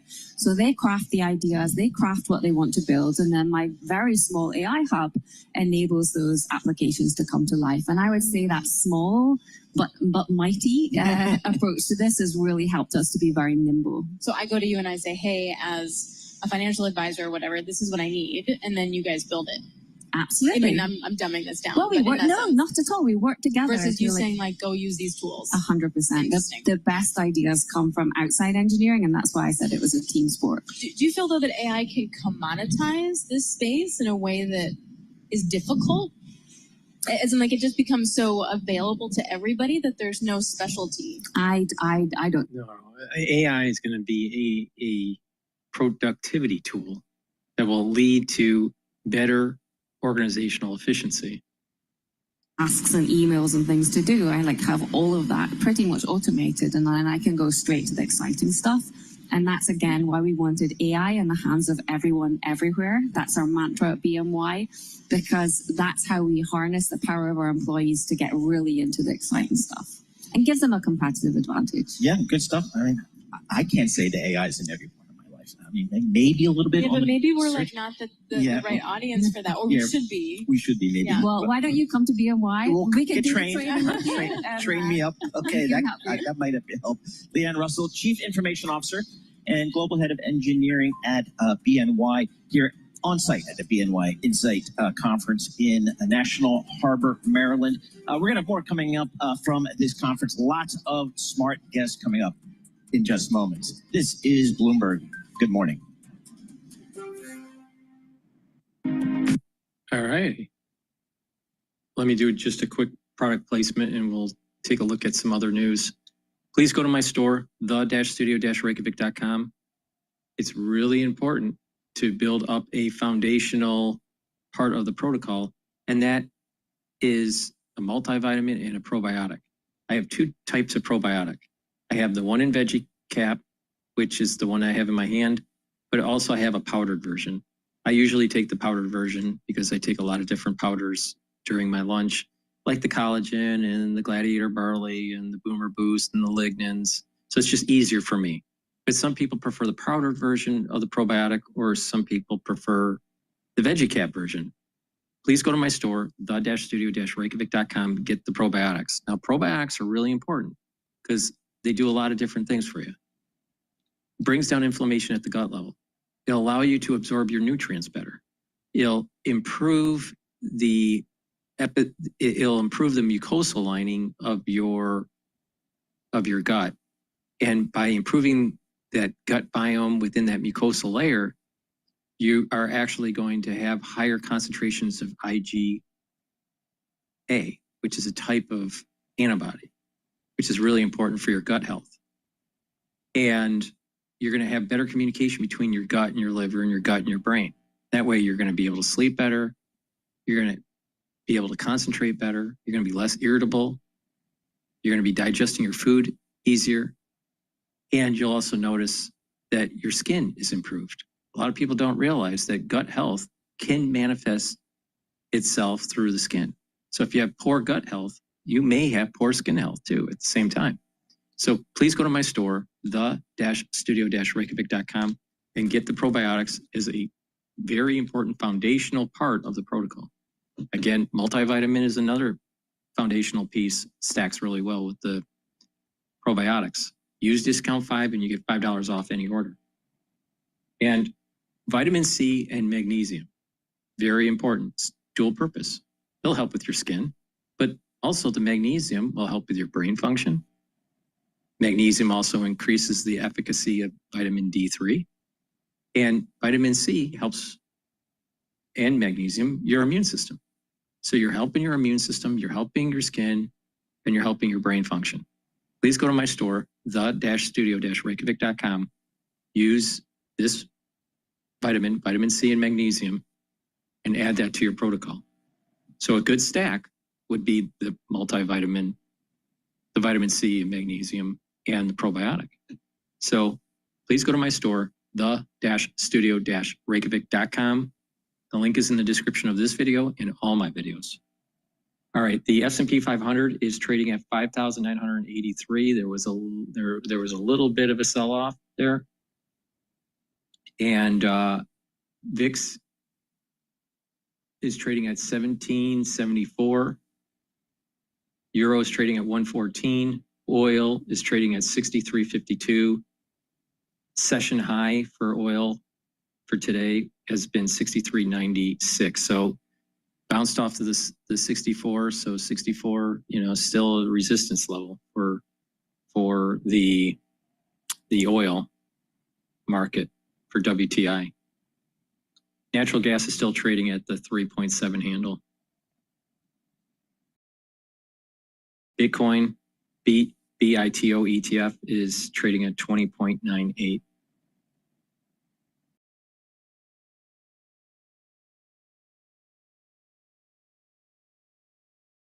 All right, let's take a look at another.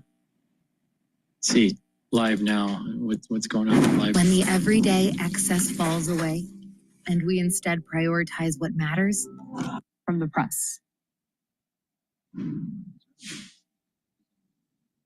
Why? Because when the big beautiful bill is done and signed into law, every single American is going to do better.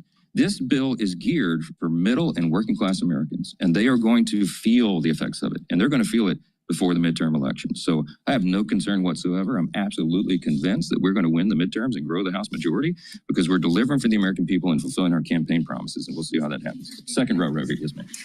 You floated a second reconciliation package. What would be in that second package once you'll get to it? You know I'm not going to tell you that this morning. Great question. No, yeah, let's get the first one done. Leader's been around Washington a while.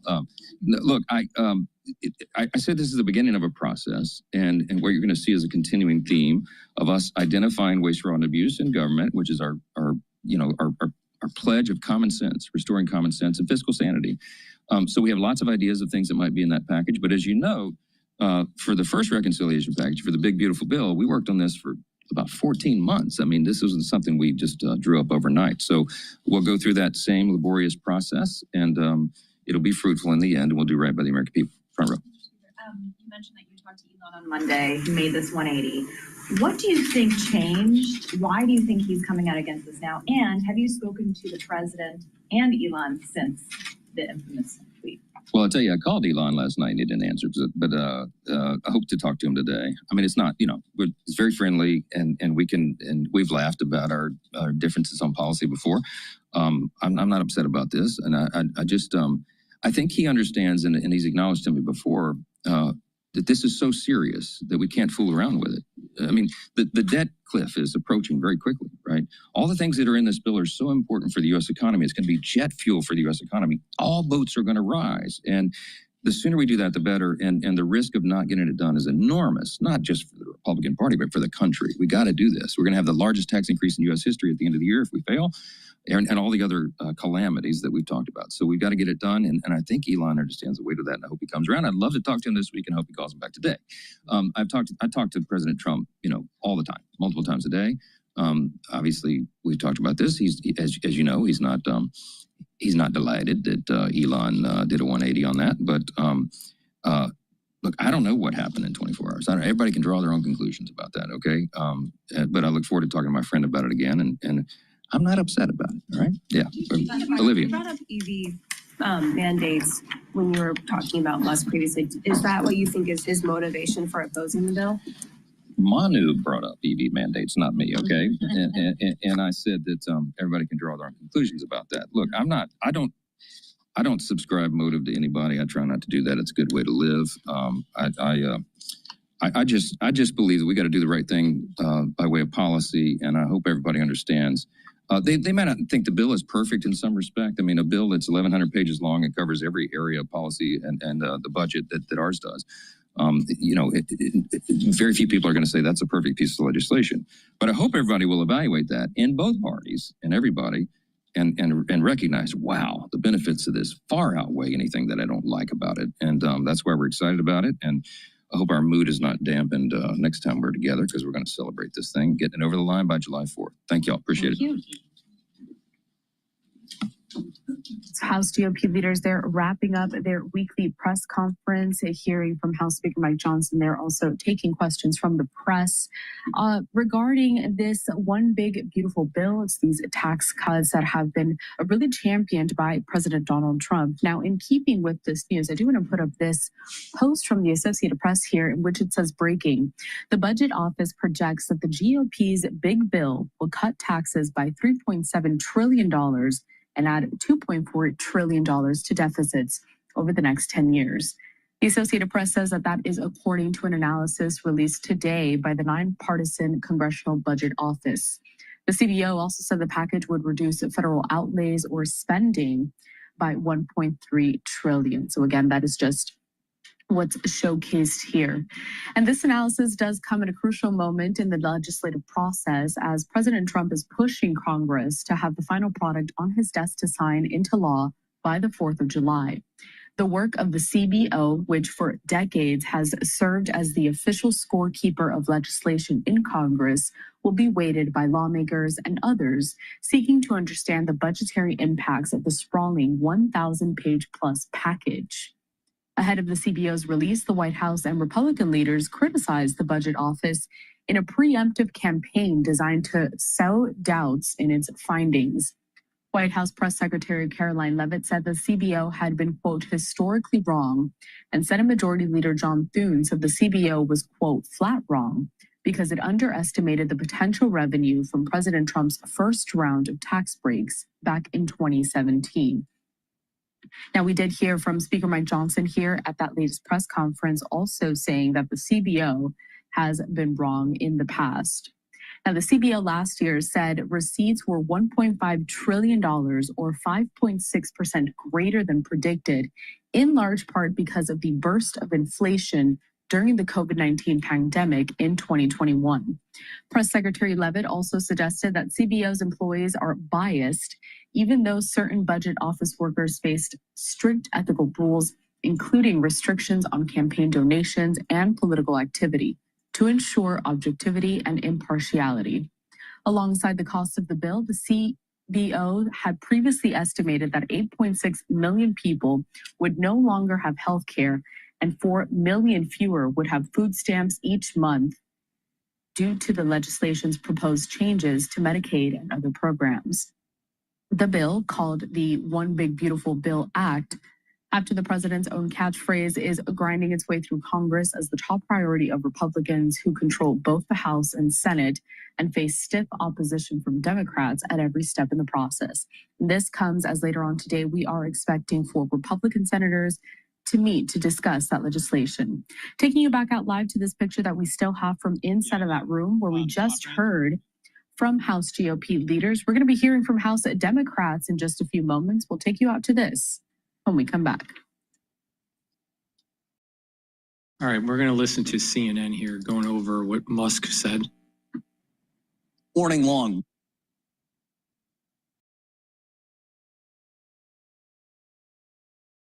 From Elon Musk, watching Truth Social to see if President Trump would respond to the comments from Elon Musk about the tax and spending bill. Elon Musk calls it a disgusting abomination. But as of now, President Trump has yet to respond at all. Calls himself a counterpuncher, but remarkably quiet on this. So what's going on here? With us now, CNN Chief Data Analyst Harry Enton. So Elon Musk, in calling this a disgusting abomination, says it will explode the national debt, says it runs counter to all the work he did trying to cut government spending. What's the reality? Please just never call me a disgusting abomination, John. Please. Never to your face. Thank you. Thank you. Behind me is perfectly fine. I mean, look, you know, President Trump wants to send these Doge cuts to Congress through the rescission process. And that, get this, would only bring down the national debt by about $9 billion. The big, beautiful bill over 10 years, get this, through the roof in terms of the federal deficits and the debt, up $2 trillion. You don't have to be a mathematical genius to know that $9 trillion doesn't come anywhere close to, $9 billion comes anywhere close to $2 trillion. So all of Doge's work that they would send, at least a part of it, to Congress gets completely wiped out, wiped off the map by the big, beautiful bill. No wonder Elon Musk is so upset. So as I said, he's taking on this bill. He's mostly critical of Congress here. In a battle between Elon Musk and Congress, who wins? Yeah, who wins between Elon Musk and Congress? Well, look, Elon Musk is a very popular guy amongst Republicans, a plus 63 net favorability rating. Beats Mike Johnson at plus 46, who, of course, is the Speaker. How about John Thune, the Republican leader in the Senate, only a plus 30. So if Musk is taking on these two gentlemen, it's not a fair fight. Elon Musk is a very popular dude, but he is nowhere close to where Donald Trump is within the Republican ranks. Look at that, a plus 79 net favorability rating. So if Donald Trump decides to turn his fire on Elon Musk, that is a fight that Elon Musk simply put cannot win. If Donald Trump stays out of it, he stands a pretty good chance, Elon Musk does, against Johnson and Thune. It's interesting because, again, I said Trump has been quiet so far this morning. I wonder if he'll look at this segment, he's a big Harry Enton fan, and say, you know what? Many are. My popularity is a lot greater than Elon Musk right now. Maybe I should weigh in. I'll be interested to see if he stays quiet on Truth Social all day. On the issue itself, Harry, when Elon Musk is criticizing the debt and deficits here, how much do voters really care? Republican voters. They don't care. They don't care. I mean, look, cut taxes, even if the deficit increases. You know, you go back 33 years ago, it was just 22% who said cut taxes, even if the deficit increases. But the party of fiscal responsibility is no more. Now, 74% of Republicans say cut taxes, even if deficit increases. So if Donald Trump, more popular than Elon Musk, sticks his neck out, the Republican voters will absolutely be with him because they believe cut taxes, even if deficit increases, quite different than the way they were in the early 1990s. You were no disgusting abomination. You were a glorious miracle. You too, my friend. Thank you, Harry Enton. Appreciate it. In just a few hours, President Trump is going to host key Senate Republicans from a crucial committee at the White House as he pushes forward on his so-called big, beautiful bill, or discussing abomination, which is how Elon Musk described it. So according to the president's biggest financial backer, that bill is precisely that. The world's richest man hopped on X Tuesday to call it massive, outrageous, and pork-filled, and says it will add to America's deficit. The social media assault on the bill from one of the president's biggest supporters caught House Speaker Mike Johnson off guard. My friend Elon is terribly wrong about the one big beautiful bill. Elon is missing it, okay? And it's not personal. I know that the EV mandate is very important to him. That is going away because the government should not be subsidizing these things. But for him to come out and hand the whole bill is is to be just very disappointing, very surprising in light of the conversation I had with him yesterday. While the House Speaker may disagree, several Republican senators who have already voiced concerns over the bill agree with Musk.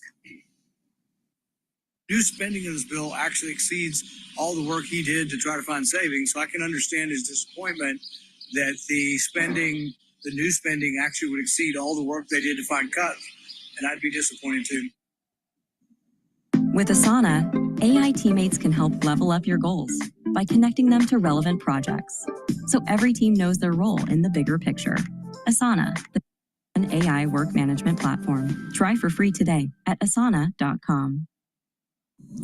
Joining me now in the group chat, Evan McMurray-Santoro, reporter at Republican Congressman from Pennsylvania, and Kristen Soltis-Anderson, CNN political commentator and Republican strategist. I feel like I need to start with a little translation from the House Speaker.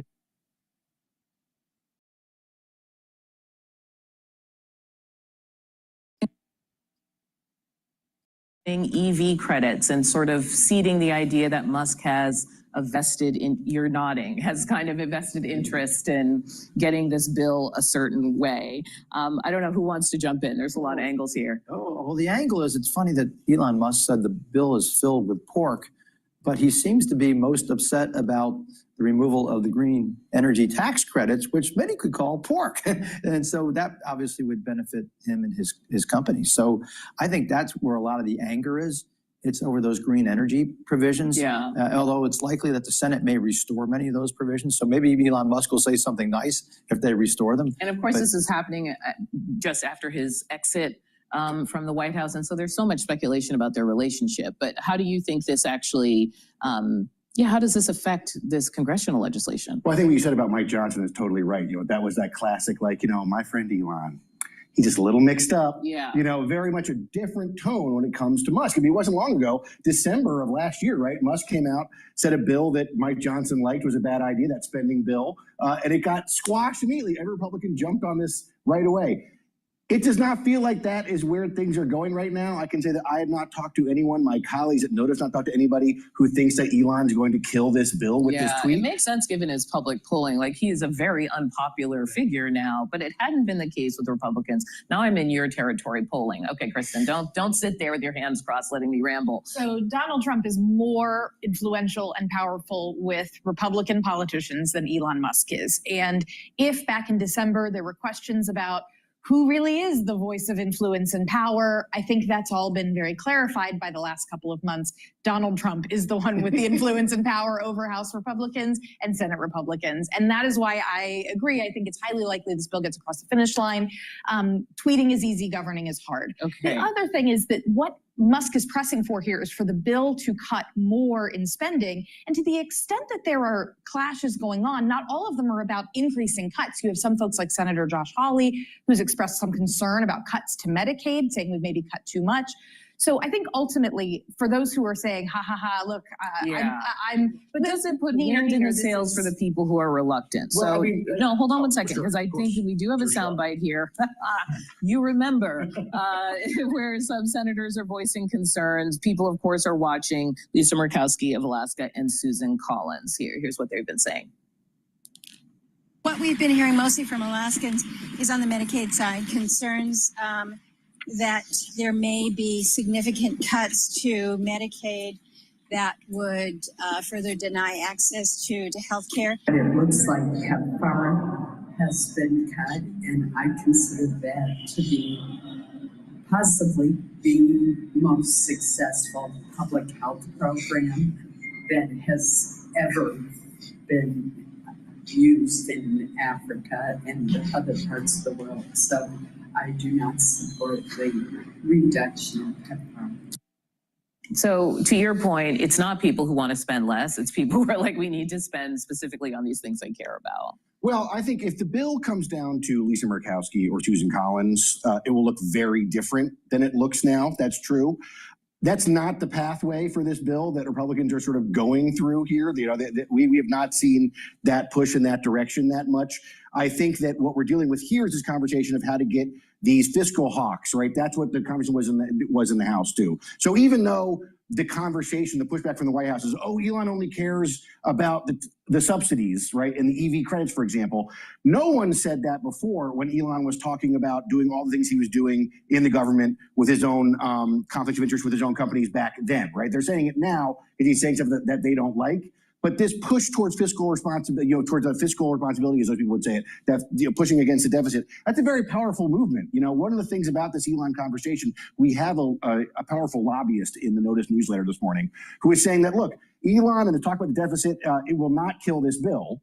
But I won't say that on the record because I don't want to get on the wrong side of these deficit people, right? Yeah, it's still a very, very powerful thing. I don't think it's going to come down to PEPFAR like Susan Collins wants. I think it's going to come down to how much are they going to cut these programs and what is the political risk that they run and how can they balance that?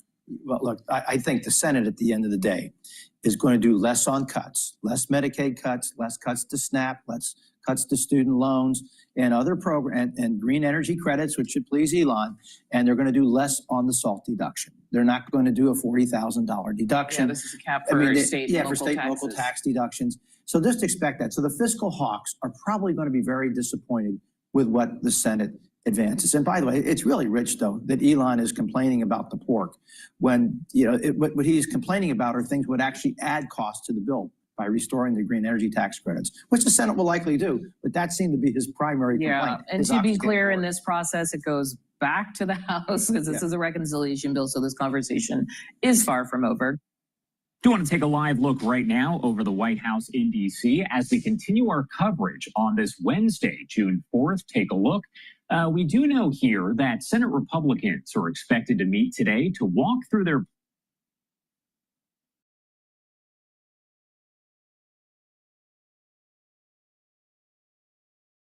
All right, let's go back to Bloomberg here.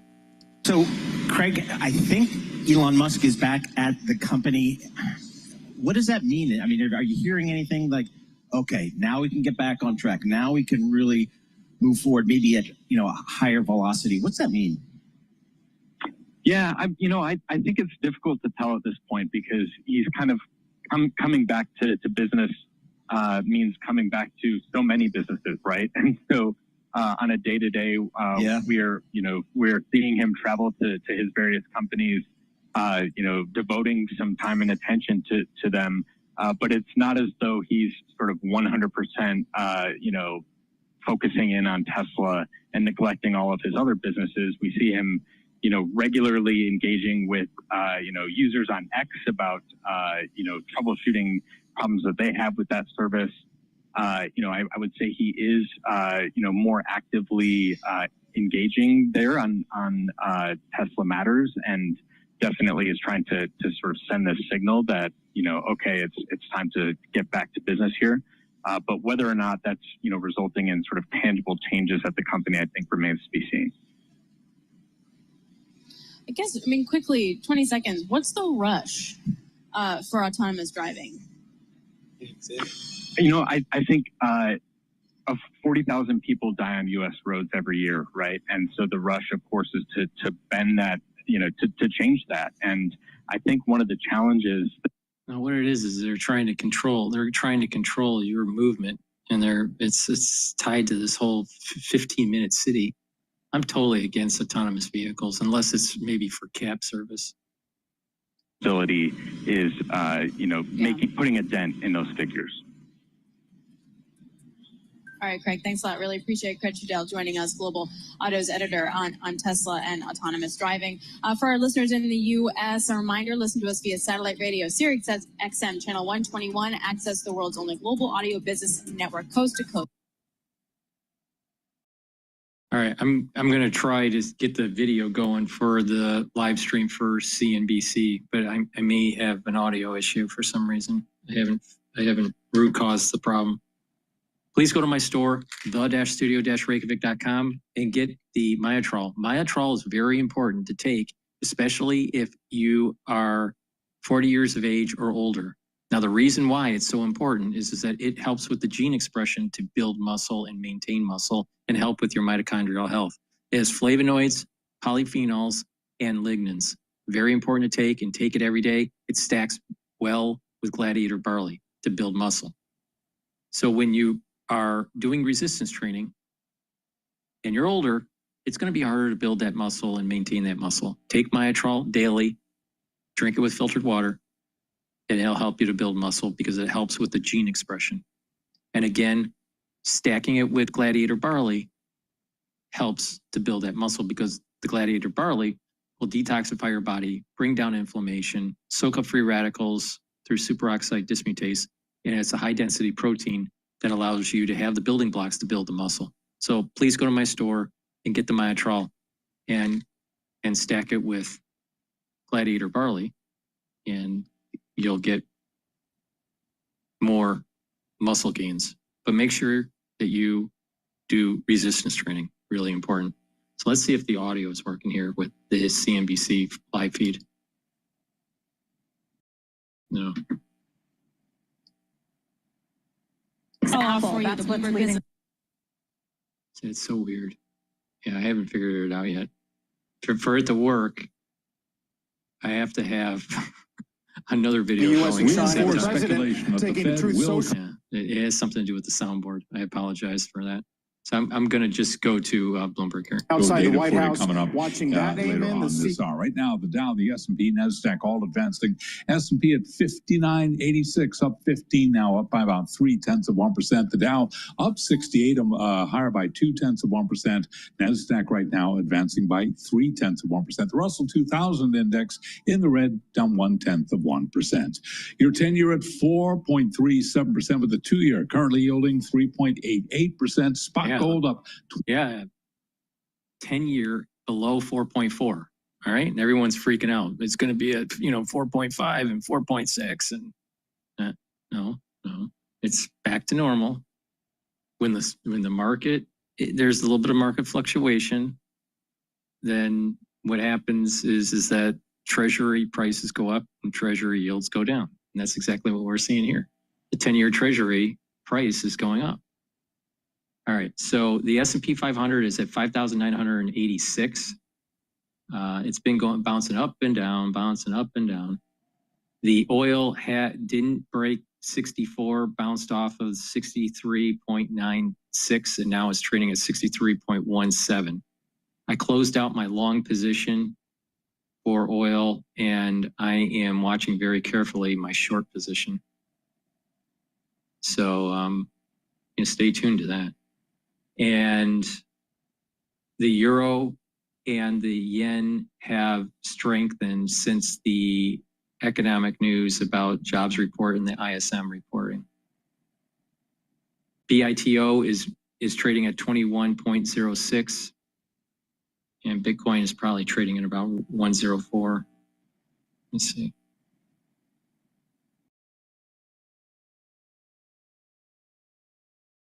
Yeah, Bitcoin is trading at 105, just slightly above 105. It's having a hard time staying above that. All right, let's go back to Bloomberg. All right, Charlie Powell, thank you so much. We appreciate that. Alex Steele, Paul Sweeney, we are live here at National Harbor, Maryland, BNY Insight Conference, talking to a lot of smart people here, learning a lot of good things about this wealth management business. Let's take a look right now at some of the stocks on the move today. I'm Paul Sweeney with Alex Steele, and we're joined by Bloomberg's Norma Linda. Nora, what do you got for us? Well, I've got eyes on a few stocks this morning. I'm looking at CrowdStrike, that's ticker CRWD. Now, we're seeing shares that are lower.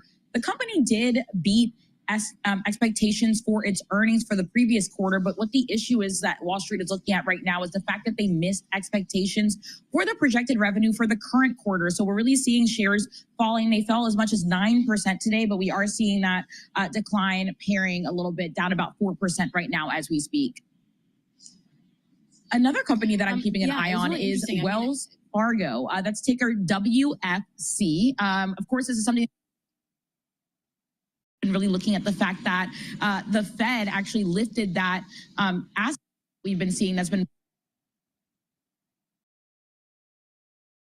one of the other bigger banks there across Wall Street. So we're seeing shares of the company a bit higher, about 0.7% higher right now. But of course, this is really for the company. It was expected, but of course, Wall Street is celebrating, as it should give the company a little bit more wiggle room as it pertains to really just scaling and competing with its counterparts.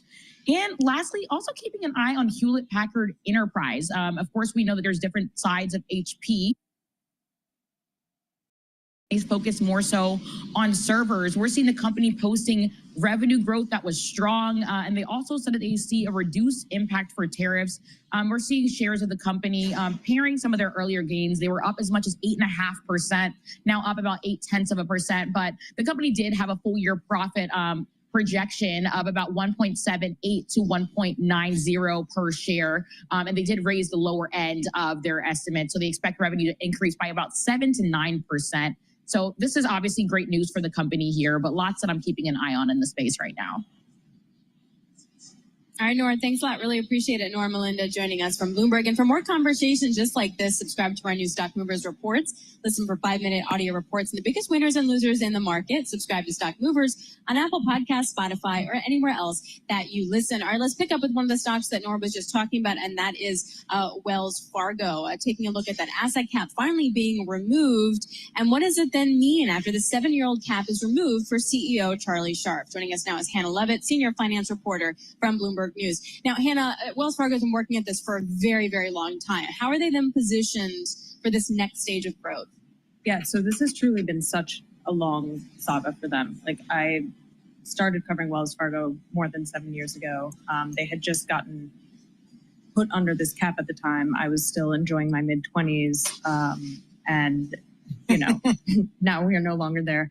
For Charlie Scharf, this means that he can finally play offense. He can, you know, they're not capped in size to their level at the end of 2017 anymore. And remember, that's been a huge deal for them along the way. I mean, some of the businesses that he's marked for growth, like the trading business, most notably, that's been constrained because it's more balance sheet heavy, and they haven't been able to allocate that balance sheet because they're restricted. And like, just for context, JP Morgan, the biggest US bank, has grown almost an entire Wells Fargo in terms of assets in the time that Wells has been capped. Wow. All right, Hannah, full disclosure, I have my checking account with Wells Fargo, but I'm guessing the CEO and the management team there, they want to do something more than that. They think they can do a little bit bigger and better than Paul Sweeney's checking account. So what are some of the businesses, you mentioned trading, are there other areas where they think they can really grow by allocating more capital there? Yeah, absolutely. So the businesses that Charlie Scharf marked for growth, in this time while he was running the firm, but it was still under the cap, were investment banking and trading and wealth management and credit card. But he was saying on CNBC today that virtually every business, aside from mortgage, which they've said they're shrinking, and remember, Wells Fargo used to be huge in mortgage at one point. They were churning out 1 in every 3 home loans in the country. Every business other than that should grow now, and they have room to do that. But I think those businesses where they've already said that they're targeting growth, that may be where the earliest moves are. We've reported that they're working on a high-end credit card, so that could be something that people see. But yeah, so it really it goes across all of those and beyond now because they don't have this constraint anymore. So how quickly can they scale in the other parts of their business? Yeah, well, it's an interesting question, right? Because we've seen, the tales of banks trying to grow too fast and then having, a calamitous blow up. And so that's something that they definitely want to avoid. And Charlie Scharf has talked about that it's not like an on switch day one, but it does give them more flexibility so they can, the most immediate thing is the trading business where they just have capacity today that they didn't have yesterday. But besides that, it's more being able to lean into more enthusiastically those growth initiatives that they've already kind of outlined. Right. So, Hannah, they now have the regulatory capability to maybe do more, to maybe grow a little bit more quickly. Do they have the balance sheet to do that? Do they have the capital to do that? Yeah, they have a ton of excess capital. And that's been a theme throughout. I mean, even in the earliest days of the asset cap, like they couldn't deploy that capital. So they gave investors a bigger dividend and more buybacks than they were expecting. It was sort of like you wouldn't think that would be the outcome, but it was at the time. So they've had excess capital. And also because the banks in general were preparing for the possibility of tougher capital rules that have not panned out. So a lot of them have been hoarding capital anyway, sitting on a bunch of extra. What we're seeing in Wall Street is definitely a competition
First of all, what do you do?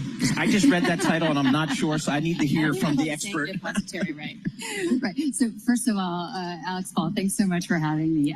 So what do? I run two businesses for BNY. The first is our treasury services business. So think payments, investments, trade finance. Okay. And the second is depository receipts, which helps clients list outside of their home market as a second option through depository receipts. Oh, okay. Now I got that. Okay. So what's your business like right now? Like, what's on your radar? What are you most thinking about? What are your clients thinking about? Yeah, so I'll focus on the treasury services business for purposes of discussion today at Insight. Three things: artificial intelligence, adjusting to the trade, the supply chains and how they're adjusting. And finally is payment efficiency. There's a lot of options in the industry, but they're also expensive. So how do you modernize payments while also reducing expenses? So, I mean, just in the last 30, 40 years, global trade has become really global trade, and money's sloshing all over the world. I don't know how it works, but that's your job. Exactly. So what are the big changes in your business over the last 5 to 10 years? The big changes in that space over the last 5 to 10 years are around really modernizing the infrastructure. Trade finance has historically been extremely manual, like looking at the letters of credits, confirming what's actually in the boxes, did it get shipped, and then sending the payment. That process has historically been quite manual. So through operational efficiency and particularly AI, we've been able to automate and scale a lot of that for ourselves and for our clients. So that gives them faster payment, and that gives them greater comfort in terms of the import and export.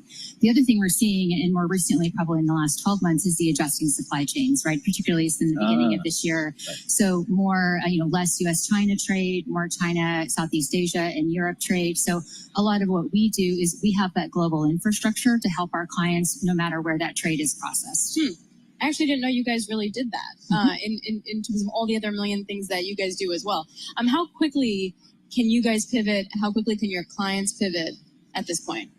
We have one of the largest networks in the industry for trade and partner banks, and so we can pivot very quickly. And so really the question around pivot, you haven't worked before, and because we have the largest network, we can help our clients with that immediately. How did tariffs and the actual implementation of tariffs, I mean, literally charging that tariff, how does that work, and how does that impact your business? Is there just some dude sitting at the port in LA stamping something? I don't know how that works. So in terms of how tariffs are processed, there's a number of different ways, whether it's directly or through the government. And so we help our clients do that a number of different ways. But typically, the majority of the activity is more around the physical movement of the good and the financing of that. Okay. What other things are you guys working on right now? And that's the trade part, but in terms of delivering technology for treasury services, for example, what are the new things? Artificial intelligence is really important, and I know you had my colleague. Well, you guys have that beat Leanne, into you. right? I'm telling you, because we had on before. Leanne. Leanne Russell. Oh yeah, yes. she says. And then Ben too. Ben was talking about it. And like Great. 93% of our people are trained on AI. I think she's right about that, because everybody who comes up here is talking AI. So how's that impact your business? Well, it's important in the payment business for a number of reasons. A is it allows us to spend more time with clients. So think about preparing for a client meeting, doing all of the research that you need to do. AI can help us do that. But AI is also an important anomaly detector. So we process $3 trillion of payments, or equivalent every day US dollar. Wow. So imagine the power of AI to help us see anomalies, so help us with fraud detection.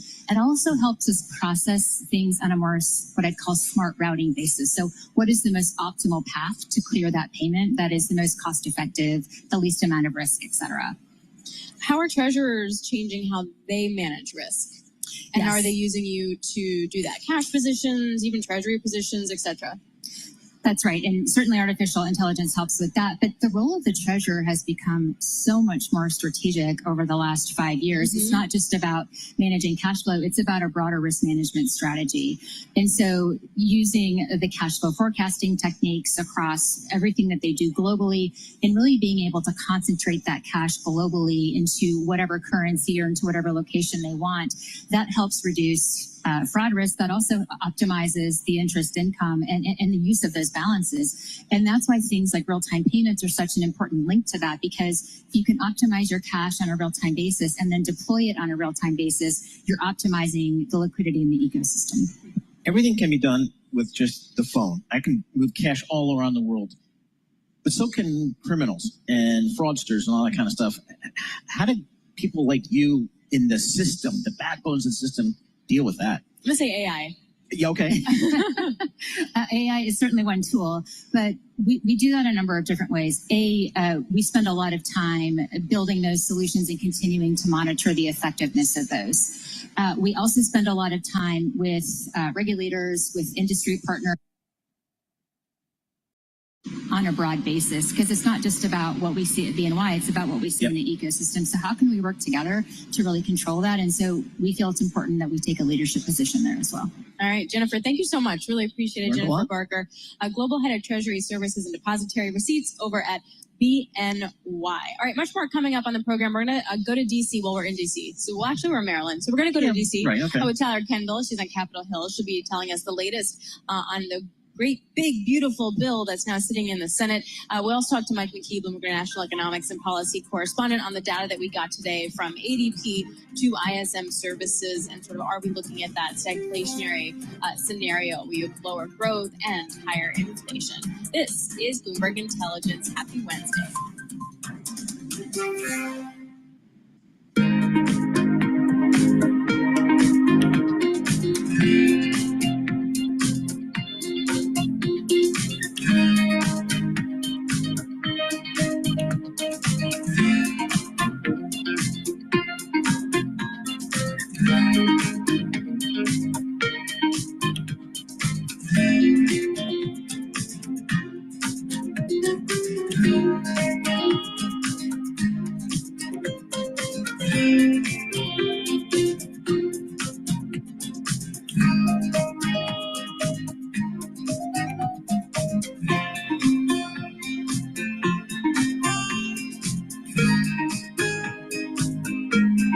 So for the ones that have been watching me for today and yesterday, I kept on saying that there was the oil trading range used to be at about 60 handle to about a 63 handle, and that there was this movement upward, it looked like, for the trading range.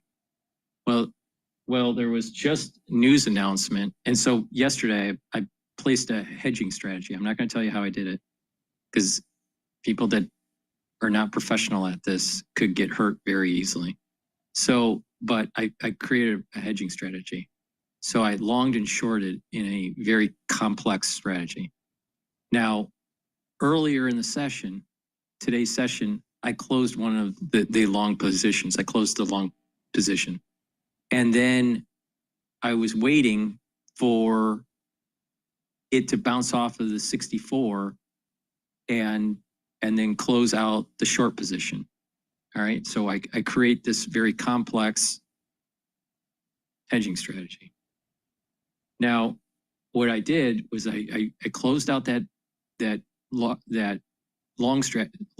leg that was in the money early in the session, and then the news announcement from Saudi Arabia that they were going to raise, they were going to cut price, and what happened was this oil started to go down, and now oil is trading at 62.58. And because I was already positioned just slightly out of the money in the short position, that when that news came out, I was able to go into the money and close out. So that's how it's done. I'm not going to tell you exactly the way I did it, because it's way too complex for the average person. All right, but it can be done. All right, and that's within less than 24 hours. All right, so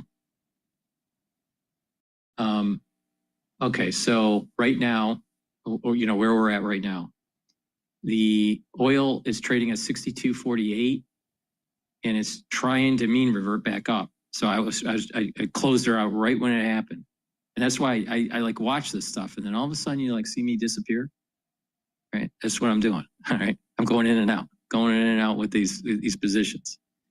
But so right now, natural gas is also selling off. So there's some movement with Boyle, the ETF Boyle. So natural gas is now trading at 3.68. DRIP is trading at 10.66. It's moving upward. Gush is trading down at 21.38, I think it is. And UCO ETF is now trading at 21.34, and then the short for oil is SCO. So, and it's now starting to mean revert. Now it's trading at 62.71. So I think that there's a trading range at about the 61, high 61 handle, low 62 handle, and a very close, just about to break the 64 handle. All right, it's at the high 63 handle. Now the trading range before, let's say last week, I was thinking it was about the 60 handle with about a 63 handle. So I think it's just slightly moving up, but it's volatile because the news that just came out. It'll start to go up. It'll pop back up. All right. Also Bitcoin, BITO ETF 2116. The resistance level right now is 2148.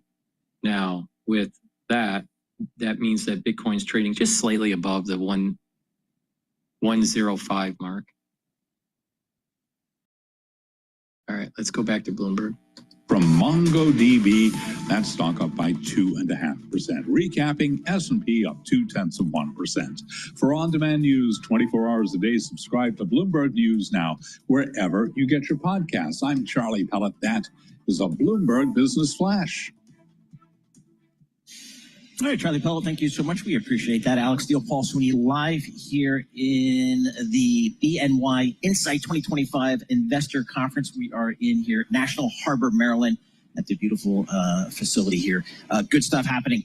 The big, beautiful bill, President Trump's tax bill, made it through the House. It's now with the Senate. We're hearing from some senators that some changes may need to be made, including perhaps SALT tax. Hopefully they're in consultation with Matt Miller. That is near and dear to his heart. But let's go to Tyler Kendall, Bloomberg Television Washington correspondent. Tyler, where are we with the Senate and its review of this tax legislation? Yeah, hey, Paul. Well, currently, President Trump is trying to ramp up the pressure on senators to ultimately advance this legislation because we know that a lot of them have some pretty conflicting demands at the moment when it comes to what they ultimately want to change in this House bill. And a lot of them are starting to dig in their heels. Now, we should say, by and large, there's agreement about sort of the core pillars of this package when it comes to the tax cuts. There's also agreement that they want to get it done quickly. But in order to reach that self-imposed... They're just repeating what they said earlier. Let's go to DW News. We're talking about why Ukraine's recent attacks are not enough to change the course of the war. This was published about 5 hours ago. Ukraine says it has damaged the foundations of a road and rail bridge linking Russia with the annexed Crimean Peninsula in the Black Sea. Kyiv's SBU Secret Service released this footage showing a blast in the water. The Kerch Strait Bridge is a key access route for Russia to the peninsula, making it a prime target for Ukraine. Moscow annexed Crimea in 2014, and the bridge has been attacked several times during the war. Russian officials say traffic across the bridge has now resumed. Now, the explosion at the Kerch Bridge followed a major Ukrainian attack that destroyed several Russian warplanes. Swarms of Ukrainian drones hit multiple Russian air bases, some of which are deep inside the country. They launched Russian cruise missiles at Ukraine, Tu-22 and Tu-95 bombers. The latter also known as Bear, their NATO reporting name. Precisely these planes were destroyed by the Ukrainian drones. How many remains unclear. Ukraine speaks of 40 aircraft. That would be a third of all Russian long-range strategic bombers. Russian propaganda bloggers say this figure is greatly exaggerated. There were 5 Tu-22 and 4 Tu-95 bombers destroyed, plus 1 Antonov transport plane, but these numbers can vary. Independent military analysts suspect that slightly more aircraft were hit than Russian propaganda admits, and slightly fewer than Ukrainian officials claim. According to the latest satellite images, 13 aircraft were either destroyed or severely damaged.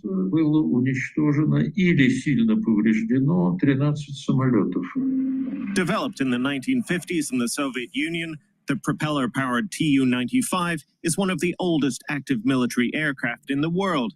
The bomber has been part of Russia's nuclear deterrent for decades. However, neither the Tu-95 nor the Tu-22 is produced today, and that means their loss cannot be compensated for. But besides the material damage, analysts say the Ukrainian drones have also caused enormous damage to morale in the Kremlin. For Putin, it's important not only to have the moral high ground, pretending that this war has something to do with history and something to do with claims for traditional Russian territories, but also have the upper hand militarily. But what we are seeing right now is technological advancement of Ukraine using cheap materials. This is the damage to the prestige of the Russian army, of Russian military, of FSB, and of all Russian secret services. The question now is how President Putin will react to this. A senior Ukrainian delegation is currently in the US capital for talks on defense support. We asked Olivia Yanchik of the Atlantic Council's Eurasia Center if Ukraine is still getting what it needs from Washington. I definitely think there's a lot of potential for Ukraine to get what it needs if Trump is to seize the opportunity that is being presented to him. This moment, especially with these attacks on Russian air bases, is definitely a moment that presents that opportunity. So, given that Russia sees the U.S. as a principal adversary, I think that this really advertises the damage that Ukraine can do to the nuclear-capable air forces of Russia, and there is presently growing bipartisan support in the Senate for sanctions. So at the moment, following these talks, it may be too soon to tell, but Trump's stance does still remain unclear. He won't confirm if he supports the bill, despite his ongoing frustrations with Putin. And if Trump truly wants a durable peace, this really is a moment to act. So, he could say, if Putin won't accept a ceasefire, serious new sanctions are coming, which would leverage Ukraine's successes to strengthen his hand at the negotiating table. However, public statements released from Yermak have reiterated that, Putin is continuing his maximalist aims, regardless of these attacks, I would say, within that context. We're joined now by Fabrice Poitier, the CEO of Rasmussen Global. That's a political consultancy firm. He used to work as the head of policy planning at NATO. Welcome back to DW, Fabrice. Can I ask you how much of a blow these attacks on the Kerch Bridge and on Russian warplanes, how much of a blow are they to Russia, and what vulnerabilities have they exposed in Russian defenses? Well, I think first it's important to realize that this is probably one of the biggest contributions to NATO collective defense in, not to say history, but at least in recent years. With Ukraine destroying close to 1/3 of Russia's strategic bombers, it has considerably, I think, diminish Russia's, not threat, but Russia's capacity, including in the nuclear domain. So I think we have to acknowledge here that, especially in Washington, for those who are reluctant or against even Ukraine joining NATO, that de facto Ukraine is actually making one of the biggest contributions to NATO's deterrence and collective defense. In terms of morale, how much of a boost are these attacks to Ukraine? Yeah, I mean, having talked to, my colleagues and friends in Kiev and in Ukraine, it's obviously an important morale booster after several weeks of difficult nights and days under missile and drone attacks. So I think that factor should not be underestimated, because at the end, this war is a war of resistance, of minds, of psychology, and here it does matter. However, we cannot say that this is like a game changer. I think Vladimir Putin's obsession, persistence will endure. He sees on the ground that he still managed to make some progress, even very small and at a huge cost. And for the moment, like the previous commentator was saying, he doesn't see that there's a huge cost put on his behavior, especially by the United States. And then, until this happens, I think he's willing to continue try to get some military gains.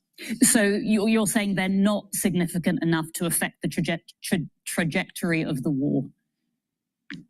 I think they are part of a long, I would say, effort from both sides to try to weaken the other side. And both sides have strengths and weaknesses. And we saw over the weekend and yesterday some of Ukraine's great strengths to innovate, to surprise, and to diminish some of, let's say, Russia's war infrastructure. But this is not enough to change the overall trajectory of this war. I think what would be probably enough and would make a big difference is when the United States truly and seriously steps in, which it has not done yet. There is a sanctions bill that has been drafted and is ready to go in Congress. And that moment this bill hits the floor and gets the vote, I think Vladimir Putin will change posture quite rapidly, because every time Donald Trump signals a bit of impatience towards Putin, we see that Putin gives a bit more ground to diplomatic negotiations. So the moment we put real sanctions that can really hurt his war economy, Putin will come to the table in a much more genuine way. Well, Germany's Chancellor Friedrich Merz is traveling to the US today. He's going to be meeting US President Trump. And of course, they're going to talk about the war in Ukraine. What do you see coming out of this meeting?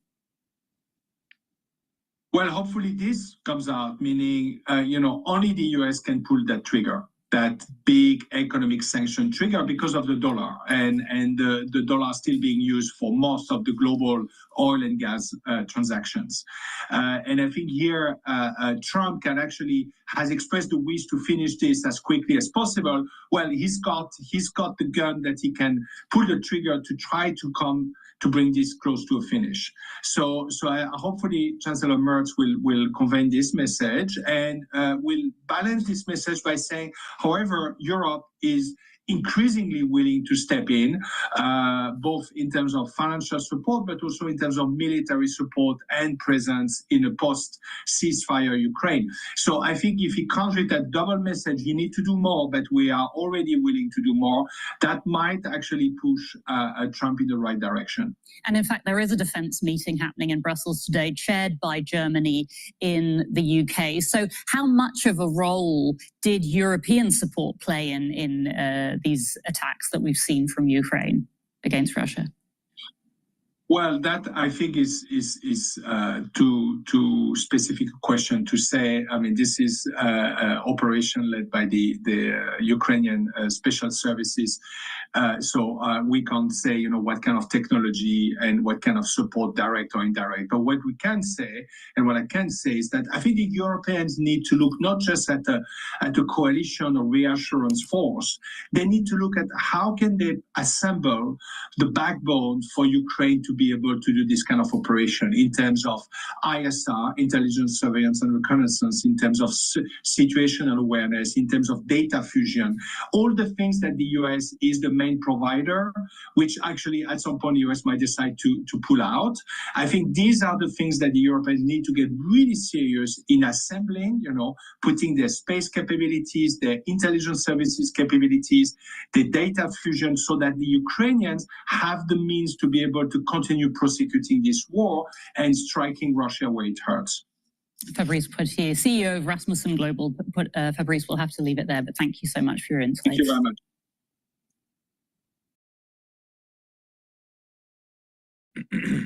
Well, if you start destroying their nuclear deterrents, then you're maybe increasing the chances of nuclear war.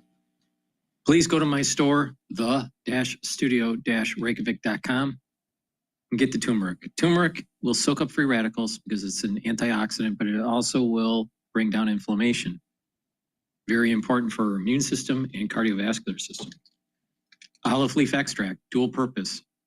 It's going to bring down inflammation, so that's going to help with the cardiovascular and the immune system, but it also helps to bring down LDL levels and increase your HDL levels. If you have less LDL, you have less LDL that's oxidized. Less LDL that's oxidized means less plaque formation. Now, ashwagandha root, Very important to bring down cortisol levels and to help to control your blood glucose levels.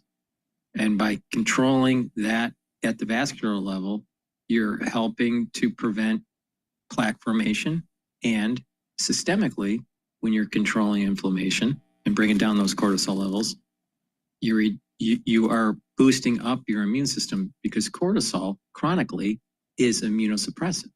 So please go to my store, the-studio-reykjavik.com, and stack the turmeric, the ashwagandha, and the olive leaf extract. It's a powerful stack. And it helps two systems, your immune system and your cardiovascular system. So please go to my store, use discount 5, and you get $5 off any order. Click the link in the description to get to my website. And also, resveratrol. Resveratrol is a supplement that I've been taking for decades. It'll soak up free radicals because it's an antioxidant, but it also helps the health of your mitochondria. And when you have healthy mitochondria, you'll have more ATP. It also helps with youthful gene expression and gets rid of cells that are in senescence. So please go to my store, the-studio-reykjavik.com, take the resveratrol. Resveratrol, you get further benefits because it's synergistic with C60, with NAD+, with ubiquinol, with clarity factor. So it stacks really well with many of the supplements that I have. So please go to my store, the-studio-reykjavik.com. Now, the S&P 500 is trading at 5,981. VIX is trading at 1767. Treasuries are 10-year Treasury is trading at 112.29, and oil is trading at 62.78 right now. BITO is trading at 21.18. Major resistance level for BITO is 21.48. All right.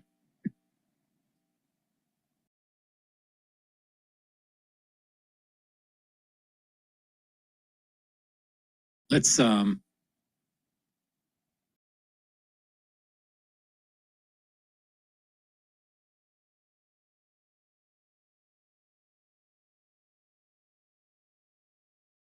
listen to Democracy Now! They're talking about Palantir. Democracy depends on a free press. Please support our independent journalism at democracynow.org/give. This is Democracy Now!, democracynow. I have never really liked Democracy Now!, and I have never really liked this liberal newscaster, but I do play their segments on my show. So I would prefer you to support my work than Democracy Now! Because if you really think about Democracy Now!, it's more like CCP now, or socialism now. They're not really for a constitutional republic. Why don't they say constitutional republic now? No, it's democracy now. Mob ruled now.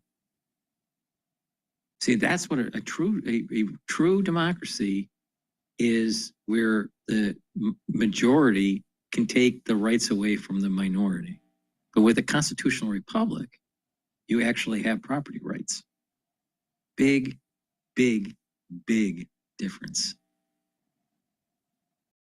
I'm Amy Goodman with Juan Gonzalez. We end today's show looking at how the Trump administration has tapped Palantir, the data mining company founded by the billionaire tech investor Peter Thiel, to compile data on people in the United States for a master database, including a new $30 million contract with ICE to provide near real-time visibility into migrant movements as it seeks to arrest 3,000 people a day.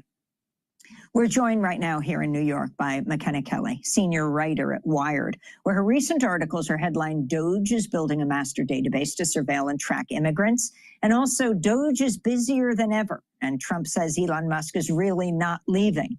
So if you can lay out what we know about this master database and Palantir's contracts with ICE. And let's be clear, we just mentioned Musk leaving, but actually not really, right? Musk and Thiel founded PayPal together, these two billionaire bros, tech bros, and now Teal's company, Palantir, what it's doing. Yeah, sure. So just a few months ago, we started hearing about databases within DHS and IRS, SSA, across government being linked together. The purpose at the time was very unclear, but from my reporting that I've done with my colleague Victoria Elliott, we've learned that it seems as if this is a process to mix data from government agencies that immigrants often report to. So IRS and tax data, all these kinds of things that can track their most recent addresses and things like that into one database that already, USCIS has a tremendous amount of data on anyone seeking, any kind of to immigrate into this country. And so the Palantir process with its software foundry basically becomes the window for all of this data and allows folks at DHS and maybe even at other agencies, we're not quite sure yet, to submit queries and to find information and link it together about folks all across the country. And what kind of checks are there on this merging of data systems? Yeah, it's a great question. I mean, at this point, we don't really know for sure what the checks are. In some cases, these contracts haven't even been signed yet. And right now it's a big idea that is playing out within agencies, individual agencies. So we've seen it, this unification of data process happening at IRS. There's been some discussion about bringing it to SSA and DHS, but it's still very much cropping up in individual agencies, and we haven't really heard exactly if there is some kind of master plan and how that could be regulated and what oversight would look like in this case. And for those people who are not familiar with Peter Thiel and his Palantir technologies, could you talk a little bit about his history and viewpoints? I mean, there was one article that said that he's a big believer in Armageddon, and he has insisted that the enemies of the West will prevail unless software developers work more closely with the American government to produce AI-powered military capabilities. Sure. Yeah. So Peter Thiel got his start, decades ago during the dot-com boom with Elon Musk and David Sacks, many people who are now in the government. David Sacks now is this AI czar in the White House. And so they made a ton of money building PayPal. And Peter Thiel has gone on to become a venture capitalist, investing in a ton of companies and co-founding Palantir, which he still interacts with and knows Alex Karp, the CEO, fairly well. Palantir, you were discussing how Peter Thiel was talking about American exceptionalism and wanting to become a tremendously dominant military power. Palantir is the company to do that.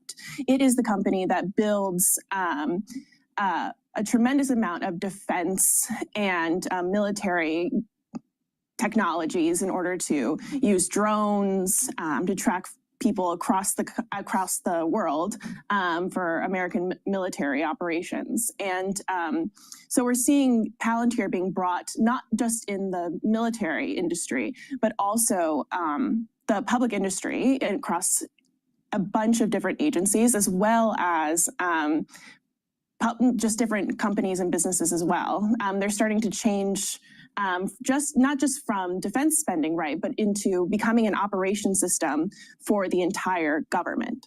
So let's talk about how this all works. We all have these images of the last few months of these young DOGE workers going into various agencies, sometimes forcing their way in, sometimes with police, and moving right into the area where they can download or whatever it is they do with these databases, essentially, as you're reporting, to centralize them. How does a private company get access to these databases? I also want to ask you.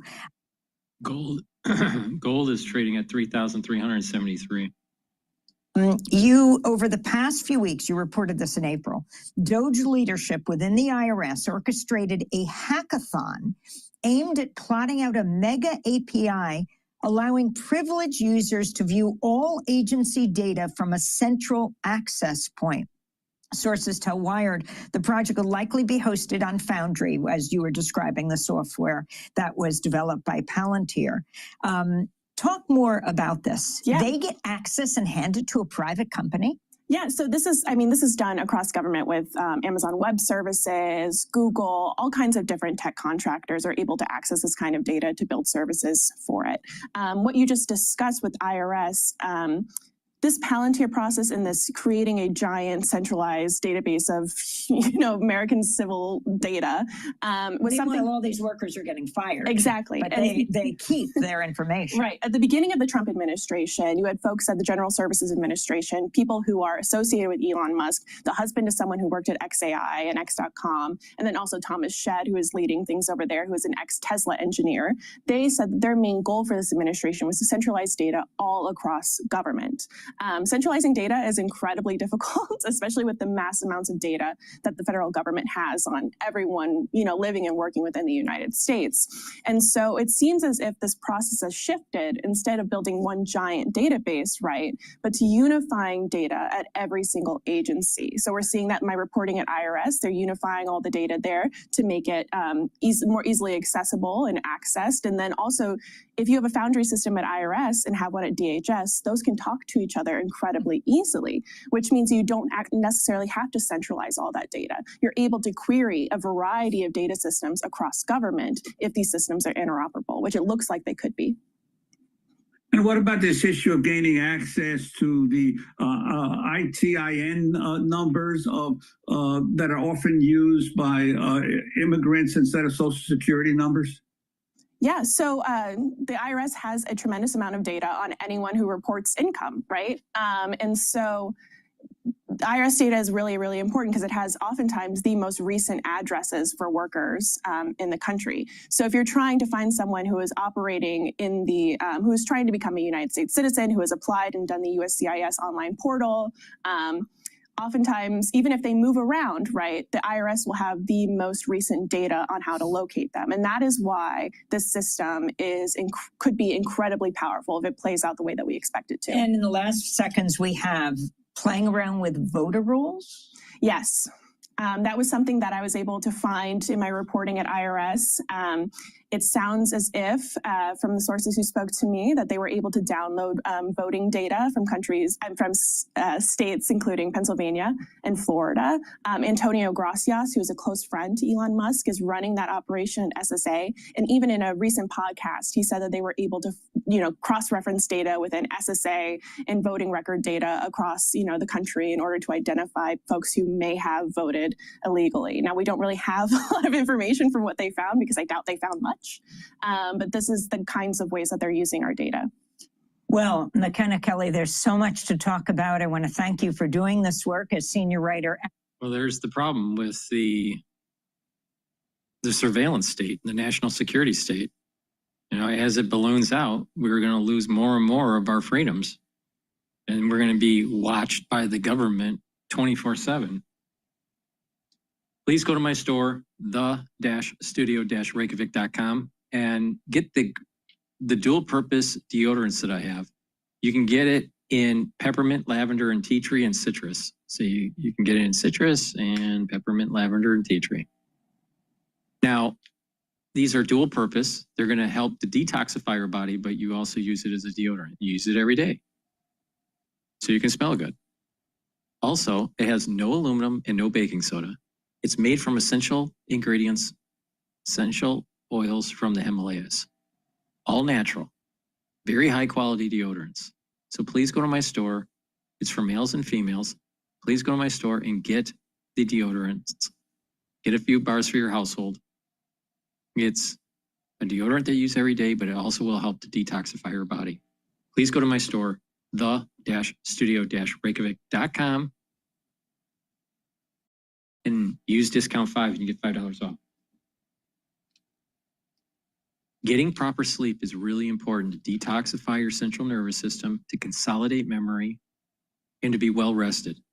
Chronic sleep deprivation can lead to memory loss, early onset of dementia, and a buildup of toxins in the central nervous system. And if you look at people that don't sleep well, they age faster. Part of the reason is their cortisol levels are elevated. But your body needs to go into deep sleep and 3 cycles of REM sleep to heal the body too. So it's really important as part of an anti-aging protocol to get proper sleep. So please go to my store, the-studio-reykjavik.com, and get the Goodnight Formula.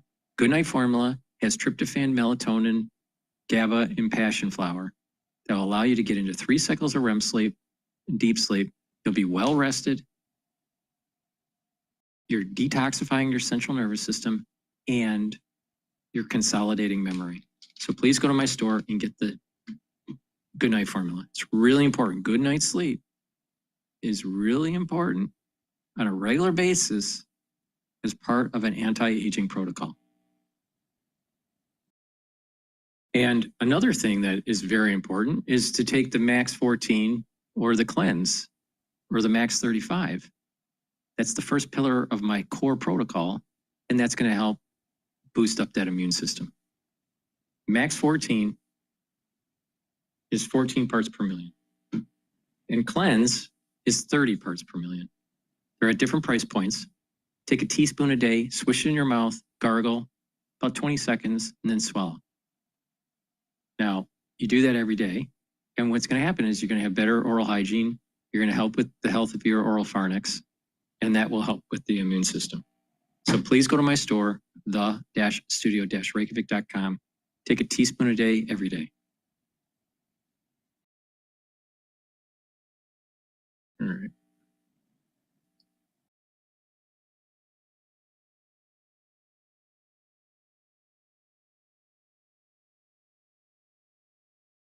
Let's go back to Bloomberg. The Bloomberg Intelligence with Alex Steele and Paul Sweeney on Bloomberg Radio. All right, happy Wednesday. I'm Alex Steele alongside Paul Sweeney. This is Bloomberg Intelligence Radio. We're broadcasting to you live from BNY Insight 2025. We are at the Gaylord National Convention Center right here in Maryland. Beautiful view of the Potomac as we sit right here on National Harbor. So as we round out our time here at BNY Invest Insight 2025, how do you take a look at the broader landscape? We have a bit in the Treasury market. We have a little bit mixed in the equity market. What do you do? Well, joining us now is Stephanie Pierce, a deputy head of BNY Investments. Your job can't be easy right now, right? Because at one hand, you have so much uncertainty, and some of that uncertainty could wind up to be structural in some ways, but your clients are going to be looking for long-term advice next, 10, 20, 30 years. How do you square those two? It's a really interesting time. If you just took one look at the markets this morning with the economic data that we saw and what's likely to happen tomorrow, as you said, there could not be more urgency to be solving clients' needs for solutions, not products, but solutions. Because this is a time where if growth is going to slow and inflation is going to heat up, right, they're nervous, they're concerned. Nobody knows what's going to happen. That's the headline, is uncertainty. So we're very focused on providing solutions, and we've launched some really exciting ones at this conference. What are you hearing from your clients these days? Do they react to the news like the markets tend to react to the news? Are they successful taking that long-term view? Hand-holding? What are you hearing from your advisors? Yeah, so advisors are definitely hand-holding clients, and our job is to empower them to do that. So one of the things, Paul, that we introduced just yesterday at this conference is our Portfolio Flex solution, which does exactly that. This is an opportunity for advisors to hold the hands of clients and create customized solutions at scale. So it's essentially an integrated managed account solution built into the Wove platform. And I like to liken it to the bowling with bumpers. So if you think about the bowling experience with a kid who you don't want their bowling ball to go into the gutter, right? These portfolio solutions effectively do that. They keep you in the middle, making sure you hit the pins and don't go to the side. And we do that all for the advisor, which allows them more time with their clients to have those conversations and hold their hand in this environment. Can you give me an example of what that actually means in practicality? Sure. So the Portfolio Flex solution is embedded in Wove. We do turnkey portfolio rebalancing, trading, and we give them a standard set of 5 asset allocations, depending on the client's risk profile. We also curate a set of investment products within each asset class, in each asset allocation, that are buy-rated solutions by our investment team. So for the advisor, they still have lots of choice and customization, but then within that, we're doing all the rebalancing so markets go up or down. So it's basically just automatic trading. It's an automatic rebalancing trading platform. It's not a big deal. This is ancient. and then they slap on a word called AI on it. And holding to be able to then in turn customize for the client, knowing that they're backstopped and powered by the horsepower that we have at BNY. I think one of the things that probably surprised Alex and I a little bit is the talk about alternatives and how prevalent alternative investments are for your clients here. And again, I was just speaking for myself, I was surprised that it was more than a token 5 or 10%, that for a lot of clients, a lot of portfolios, it's materially more than that. Talk to us about how you think about alternatives. Absolutely. So we have a whole team that, again, curates alternative investments for our advisors and for their clients. So it's essentially a manager researcher due diligence team. And we actually, have part of that is embedded in our research. And so what we like to do is make sure that we're utilizing best of breed managers for our clients. And also that we really do the homework, right? If they say there's a building, we want to make sure there's a building. If they say that there's a team in the building, we want to make sure there's a team in the building. And in alternatives where the transparency and liquidity is not quite the same as it is in traditional markets, that's where that kind of homework is really important. And as you said, it's a newer asset class, Paul, for advisors. So part of the work we do is also helping them think about how to size that within the overall asset allocation based on the client's risk profile and return target. How hard is it for the knowledge base to continue to evolve and move? The alt space is moving really fast. So how hard is it for you guys, and how hard is it for your clients? It's a lot to keep up with at BNY because of the ecosystem that we live in, where we are a very large custodian to many of these managers, as well as doing the investment pieces, as well as doing trading and all the other things we do. We tend to know a little bit more about this market front to back. And so as trends are evolving, like semi-liquid alternatives with interval funds, right, the public-private partnerships, BNY is involved with those players in not just an investment capacity, but in sort of that surround sound front to back. So we understand the liquidity, we understand, what kind of cash is being held in the portfolio or liquid assets to make sure that if it's a semi-liquid structure, that it works well from a client experience perspective. So that really helps us in helping curate and select those strategies for our clients. Stephanie, thank you so much for joining us. Really appreciate it. Stephanie Pierce, Deputy Head of BNY Investments, on the board of the U.S. Ski and Snowboard. Awesome. That is very cool. I like that. Yeah, she's on the board of U.S. Cortina 2026. Oh, there we go. All right, there we go. I'm all set for that. All right, for our listeners in the U.S., a reminder, you can listen to us via satellite radio on Sirius XM Channel 121. Access the world's only global audio business network, coast to coast, 24 hours a day. Bloomberg Radio on Sirius XM Channel 121 is presented by ShipStation. Stay with us. Top stories coming up throughout the day. Alex and I finish up our time here. 2 days has been great in the nation's capital, and the BNY Inside people always take care of us. Beautiful weather, too, yes, by the way. Fantastic weather. Side note on that. Yep. Markets, gotta say, going absolutely nowhere. You have the NASDAQ up just 0.2%, the S&P up 0.1%, the Dow's now flat. Volume is a little bit mixed. So stocks holding in relative to the data that. Yeah, so the S&P 500 is at 5,979. Please go to my store, the-studio-reykjavik.com, and get the toothpaste that I have. It'll whiten your teeth, freshen your breath, help with the health of your gum line, reduce the inflammation at the gum line. Please go to my store, the-studio-reykjavik.com, and get the best toothpaste that you can get. Get a couple tubes of the toothpaste for your household, help support the work that I do, and help support your health and wellness. This stack that I'm going to talk about is really important, especially if you're age 40 years or older. Now, what this will do is help with neural health. NAD Plus is a supplement that will boost up NAD Plus levels. That means that your energy levels will go up and you'll be repairing DNA damage. NAD Plus will help to repair cellular DNA damage and mitochondrial DNA damage. So it's very important. As you get older, you start to accumulate DNA damage. We have mechanisms to repair it, but it needs help when we get older. You need NAD Plus to help that along. Also, NAD Plus helps the health of the neuron, protects the neuron. Very important because we're going to have a society that has lots of problems with brain function for various reasons. There's no one main reason. There's a multitude of reasons. But the thing is that you need to start paying attention and take the proper supplementation and the holistic approach to lifestyle to mitigate some of the risks. So it's important to protect the neuron, but it's also important for exercise, all 4 modalities. That means resistance training, cardio, balancing exercises, and stretching exercises. They activate different neurons. Cardio is going to help you with your baroreceptors and also blood flow to the brain. So it's really important, all 4 modalities. But also take ubiquinol. Ubiquinol is the most bioavailable form of CoQ10. Most people that take CoQ10, you're taking the wrong kind.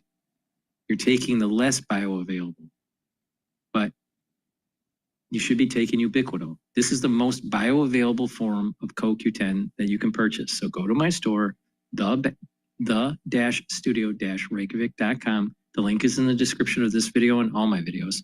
Take the ubiquinol, take it every day. It's an antioxidant. It's going to soak up free radicals. It's going to help the health of the mitochondria. It's going to boost up your energy levels. And it's going to protect the neuron. You stack it with NAD+, and that's a powerful stack. You can also stack ubiquinol and NAD+ with resveratrol and C60. So please go to my store, the-studio-reykjavik.com. Protect those neurons. If you're 40 years of age or older, you need to be taking ubiquinol and NAD+ now. So please go to my store, the-studio-reykjavik.com.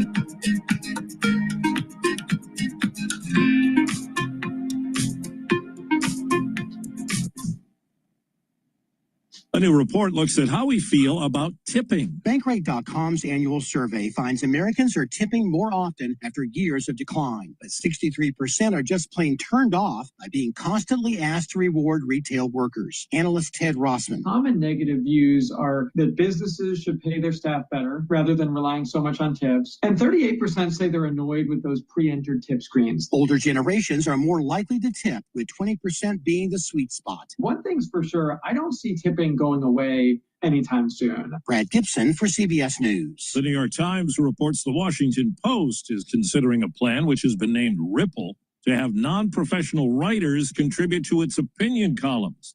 The writers would get help from an AI writing coach, and human editors would review the pieces for publication outside the paper's paywall. I'm Steve Kathan, CBS News. From the world of politics to the world of business, this is Balance of Power.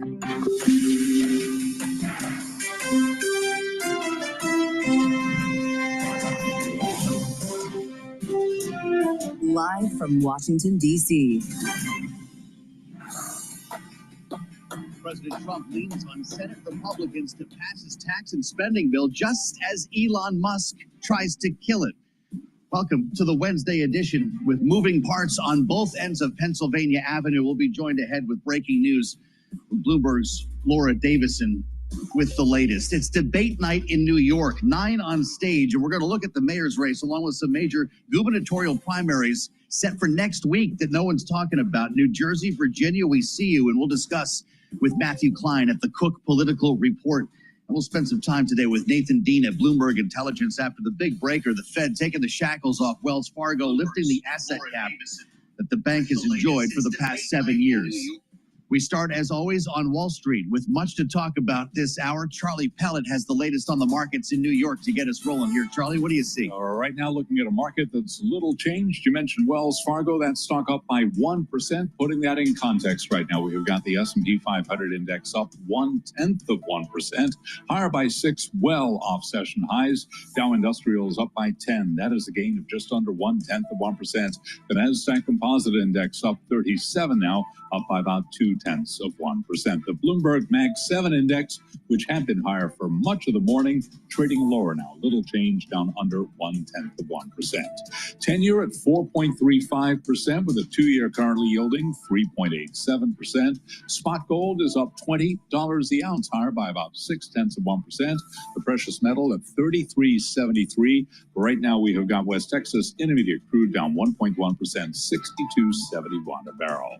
On trade, President Trump says Chinese President Xi Jinping is, quote, extremely hard to make a deal with. Sarah Hunt is chief market strategist at Alpine Woods Capital Investors. Interviewed on Bloomberg Daybreak, she told us she is optimistic that despite those Trump comments, the U.S. and China will reach a trade deal. I think that there has been enough trade exhaustion over the last several days or several months and weeks that there is some feeling that there will be a conclusion that will be positive for markets because it would be devastating to both economies. So I think that there is a little bit of people starting to look through some of the rhetoric and expect that something will get done. Sarah Hunt of Alpine Woods Capital Investors. Dollar Tree plunging after warning investors its second quarter profit could be down as much as 50% from a year ago as it deals with tariff-related costs. Dollar Tree right now down 6.8%. Yesterday, we heard from Dollar General. That stock lower today as well, down by 1.3%. Bottom line here, stocks are fading, still in the green, little change. The key takeaway at midday, S&P up 5, up 0.1%. Balance of power continues right now. Back we go to Washington. Once again, your host, here he is, Joe Matthew. All right, Charlie, thank you, my friend. Good to see Charlie Pellet every day live from Washington. I am Joe Matthew, and it's great to have you with us here on Bloomberg Radio, satellite radio channel 121, and on YouTube, where you can always watch us live, along with all of our programs from Washington and New York. Search Bloomberg Business News Live, and you'll find our live stream. Bloomberg Originals taking the program as well. You can't hide from us. I'll tell you about the podcast later, because you might have some stuff to catch up on today. The tariffs have taken effect. It happened while you were sleeping, presumably. 12:01 a.m. Tariffs on steel and aluminum doubling to 50% today. I haven't seen too many ripples in the markets because, of course, the president told us about this on Friday night in the big rally. This is something that we're going to be talking about throughout the day, the economic impacts, the tariffs, the CBO, by the way, talking about them actually scoring the tariff program. We'll discuss with Laura Davison in a moment, but we've got a big, beautiful bill to wrangle here, and the president's going to have another opportunity with Senate Republicans. They've been meeting and talking every day so far this week.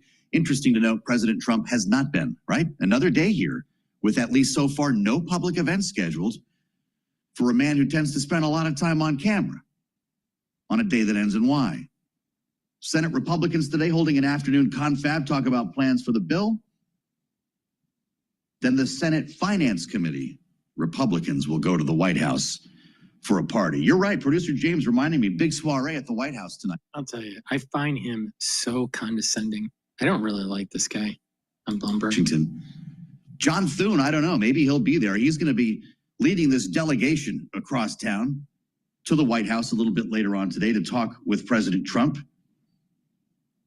Getting into the idea of changes on the tax bill. Here's what he said earlier when Bloomberg's Tyler Kendall caught up with him. It is a concern, which is why we need to do something about it. And that's what this whole effort is all about. So, yes, we're paying attention to the markets. And I think the markets in the end are going to react very favorably to the spending reductions we're going to do and the pro-growth policies you're going to see in this legislation. If you were with us on YouTube, you saw she almost had to follow him into the elevator. Bond market reaction she's asking about on the, were we calling it the OBA? Is that still, do we, BBB? I'm getting confused. You know, Trump has shortened it from the one big beautiful bill to just the big beautiful bill, BBB, which is of course the same thing as Biden's signature and then failed legislation. So it's a loop tape, but in my mind I can't. So it's Wednesday. We got a couple new wrinkles here. Laura Davison is with us, Bloomberg's Washington deputy bureau chief, who has to grind through this coverage on every story that comes out of Washington having to do with politics. So, all right, let's get into this. The meeting today, John Thune and company go to the White House. All they're going to talk about is Elon Musk, right? You know, we'll see where Trump lands on that. But of course, they're getting very anxious about the One Big Beautiful Bill. Trump has, started already this week calling up senators, sort of strong arming them, blasting some of them. Rand Paul, for example, for his opposition of the bill. So this is probably going to be a little bit of a tense meeting in that you've got Trump, who is really at this point does not care so much about the details, just wants to get it done. Where you've got a lot of Republican senators who have, somewhat more Medicaid cuts, somewhat less Medicaid cuts. Obviously, that's in direct opposition. You have folks that are, trying to address this revenge tax issue in the bill that really has markets worried. This Section 899, this would be a huge thing for Wall Street and investors. Take notes while she's talking. This is all of a sudden we're hearing about this in the last 24 hours. Tucked into the House bill, really didn't get a lot of attention. And then bond traders started looking through it and said, look, this could be a huge tax on basically anyone who owns U.S. treasuries or have, other interests that are, non-U.S. people investing in the U.S. So a huge issue that they've got to address.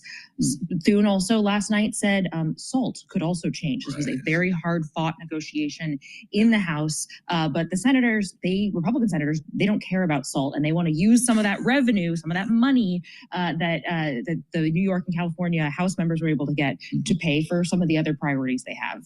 We do know one thing is out. There had been some speculation by John Thune himself about the estate tax, repealing that in this legislation. This is a political fight that Republicans have had, going back for decades. Remember, they branded it the death tax. Thune has been at the forefront of that fight and came out and said earlier today that he thinks it's not likely. This is really sort of a frank concession and admission that Republicans are not going to get everything they want in this bill. This is going to have to be a negotiation, and even some of the Senate Majority Leader's priorities are already off the table. Wow. Well, this is moving quickly all of a sudden. Everybody's shrugging off Elon Musk. That seemed like a big moment yesterday. He's fired off, 15 different posts on X, I think, that we counted over a 6-hour period, 13 overnight following the big one in which he said, shame on those who voted for it. You know you did wrong. This isn't making waves in Washington. Democrats are talking about it more, as you'd suspect, but now Republicans say, well, he didn't want to repeal the EV tax credits. What do you expect? It's becoming more and more clear that Musk made a lot of enemies during his time in Washington. And I think Republicans are very happy that he's no longer in his official position and can, in many cases, just ignore him. You have a lot of, Mike Johnson had a press conference this morning, said he's really disappointed in Musk. He also noted, interestingly, that he had a phone call with Musk on Monday night where Musk told him, hey, I'm going to make sure that you are able to keep the House. I'm going to spend on some of these races so that Republicans can keep their majority. Mike Johnson called him back last night just to sort of check in, and especially after the barrage of critical comments, Musk did not pick up the phone. He didn't pick up the phone. You're screening my calls? I'm the Speaker of the House. Well, it does make you wonder if he ever comes back, because there was supposed to be this, you're not done with me yet kind of thing. Be done with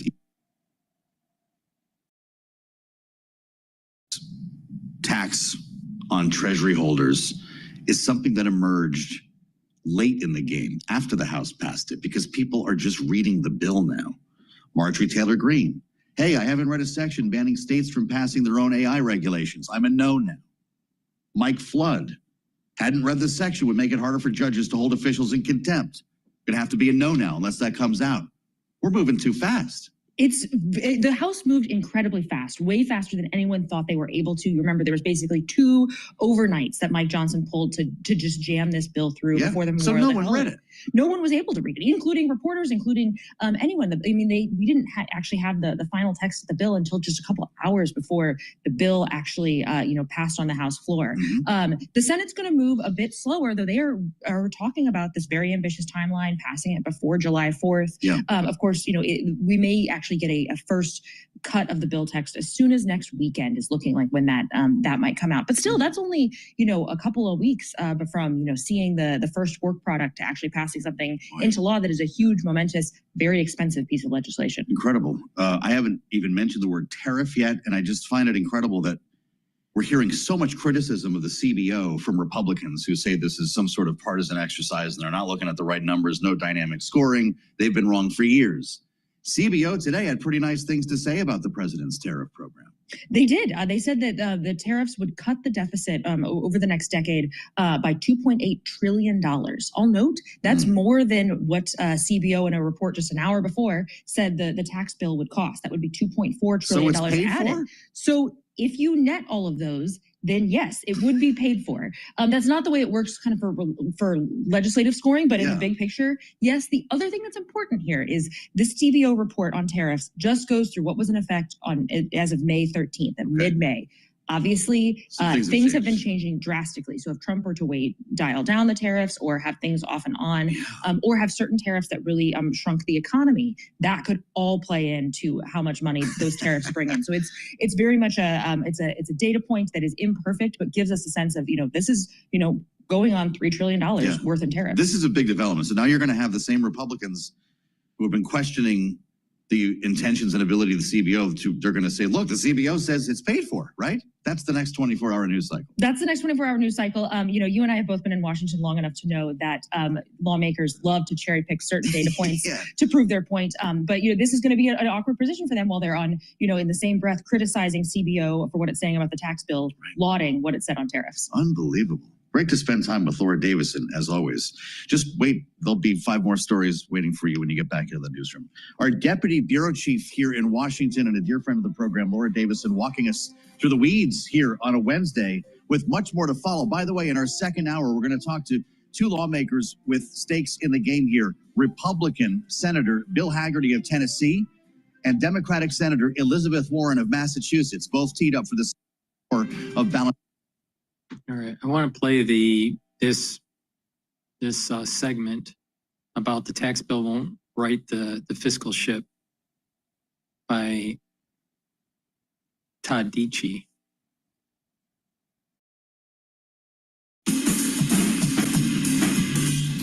Your company's workflow.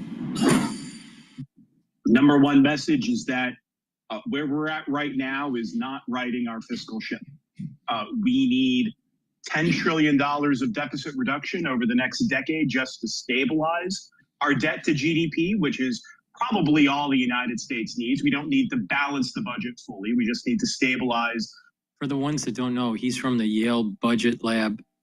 He's the director of economics. Is not even close to that. It's a $4 trillion bill if you make permanent all of the tax cuts in it. And even if you include tariff revenue is only raising $2 trillion at this point. So we're still making the debt situation worse. The critics of Ernie Tedeschi, Martha Gimbel, and the rest, what they would say is the growth rate is too gloomy at CBO. We're going to be more optimistic about morning in America. We're going to get a better little g and life will go on. Is that possible? Feasible? Remotely, could that be a constructive outcome? I mean, look, any more growth that we can get is nice. It's cherry on top. But extra growth that we get is not nearly going to be enough to solve the problem for us. So even if we had 3% growth, sustained for a decade, which is infeasible. Most economists think that trend growth in the United States is 2%. We would not stabilize the debt to GDP over 10 years alone by getting to 3% growth.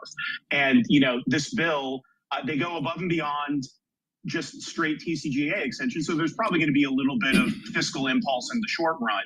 But this bill is not going to get us to 3% growth persistently, especially when you add on top the tariffs that they've passed, which shave off 0.5 point of growth this year and keep GDP persistently lower in the long run.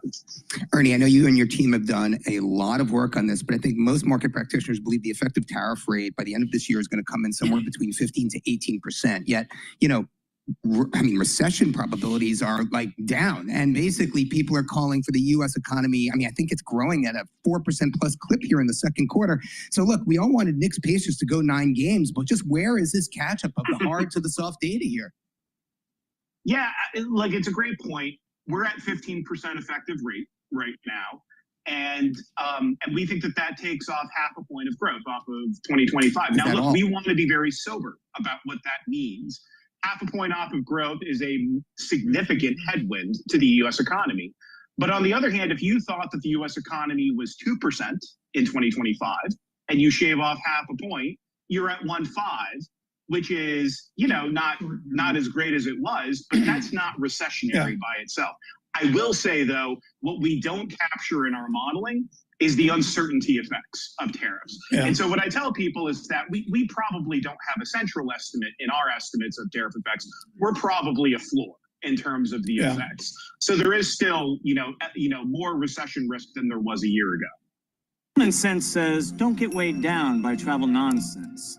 Book with Dollar instead. The Telenor Expert is a problem-solving creature. Their intelligence surpasses any other. Alrighty.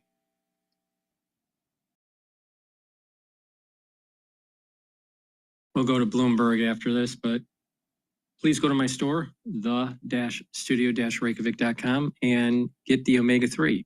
Omega-3 is a supplement that's really important for your cardiovascular health. Omega-3 will help to prevent the red blood cells from over-sticking together. And omega-3 will help to bring down systemic inflammation. That's important for your vascular system. And omega-3 will help to improve your lipid profile. By bringing down LDL and increasing your HDL, you're reducing the chance of plaque formation. So it's really important to take every day. And you can stack it with turmeric and ashwagandha and olive leaf extract. That's a great stack too. Now, Clarity Factor is a supplement that you should be taking so you can concentrate on tasks, either at work or in school, or even if you're retired. It'll get rid of that brain fog. You drink it with filtered water. And what you'll notice is that you'll have your memory will improve and you'll be thinking quicker. And over time, you're establishing better neural connections. When you establish better neural connections called positive neuroplasticity, then you're going to be thinking faster and you're going to have better memory and you're going to be able to actually move around better. Your kinematics will be better. So please go to my store and get the Clarity Factor. It stacks well with C60, NAD+, ubiquinol, resveratrol. And neural health is not just focused on just the neuron, right? Or bringing down inflammation or bringing down free radicals. You also have to improve your vascular system and make sure you have proper blood flow to provide that nourishment that your neurons need. So please go to my store, the-studio-reykjavik.com, get the Clarity Factor, stack it with the omega-3. That's a great stack. And do a holistic approach. And that is proper diet. Make sure you filter your water. Make sure you stay away from processed foods. Do the 4 modalities of exercise, stretching, balancing, cardio, and resistance training. Learn new things, get proper sleep. And when you do these things in a holistic way with the proper supplementation, you're going to see that you're slowing down the aging process. You're allowing your body to heal. And you're going to have more vitality. That's how it works. So please go to my store, the-studio-reykjavik.com, and use discount 5 and you get $5 off any order. And if you've been paying attention to me the last 7 weeks, you would have made money in the market. Now think about that. If you were taking C60, think about this. If you were taking my stacks on my store for the last 7 weeks, and you've been listening to me on how to navigate through the sell-off, you would have made anywhere from 10% to 25% on new deployed capital in the market. And you would have slowed down your age. And you would have had these compound effects in getting your body healing for the last 7 months, or the last 7 weeks, I mean. So the point I'm making is that if you pay attention, you'll benefit for your health, and you're going to benefit by just being able to navigate through these tumultuous times. So please share the links, ask your social media to follow me, because I think what I have to say is kind of unique. Now it's a little discombobulated at times because there's breaking news and, you know, none of this is scripted. None of it. This is, every show is slightly different. Every show is just like, you know, just it's reactionary, but I want it that way. But the thing is, if you listen, you will benefit. Something% of the vote. That's hardly a commanding lead. And so it won't take much in the way of a slip up or a gaffe in the last couple of days to kind of shake things up a little bit. Mikey Sherrill benefits a lot from being the only woman in a six-way field. Of course, this is a Democratic primary, so women make up the majority of voters typically, and we wouldn't expect that to be any different this time around. So, you know, a lot of this is going to come down to who the candidates are all positioning themselves basically as who is the most capable of being a fighter back against Donald Trump and his administration. And so you see this in all the ads. There are boxing motifs and candidates talking about who's the fighter. You got Mikey Sherrill in her military garb talking about that. Trump is looming very, very large in this gubernatorial primary because the Democratic base is just so hungry for a fighter right now and somebody who can push back against the president. Really interesting. You laid that out nicely for us. And yeah, the campaign ads, you know, Mikey Sherrill in the jumpsuit standing in front of a helicopter. You find some parallels with that campaign and that of Congresswoman Spanberger, who's, of course, running for governor in Virginia. Another national security-minded, now, well, I guess, former member here, with a real tie to the military community. It's hard to discount the relationship between the two. What's got your attention in Virginia as we head for that primary a couple of weeks later? I think what's so interesting about these races is that exactly what you mentioned, Abigail Spanberger and Mikey Sherrill, both the front runners for the Democratic nomination. In Spanberger's case, she's already sewn it up.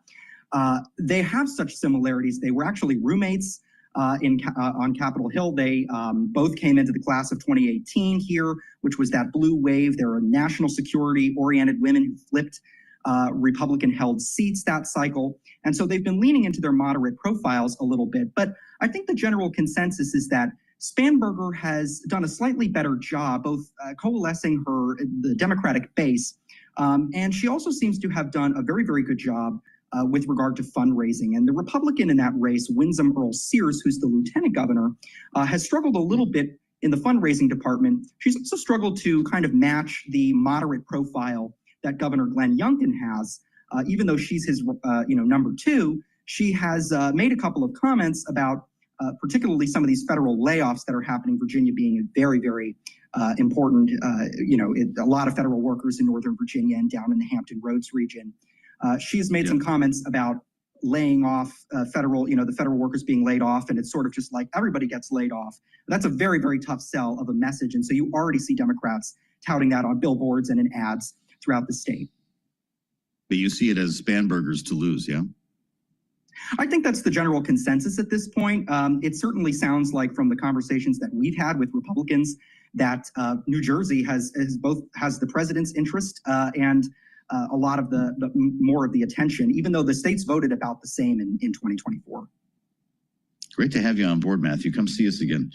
He's at the Cook Political Report, where he covers House and governor's races. Matthew Klein, great pleasure to meet you here on Bloomberg and Balance of Power.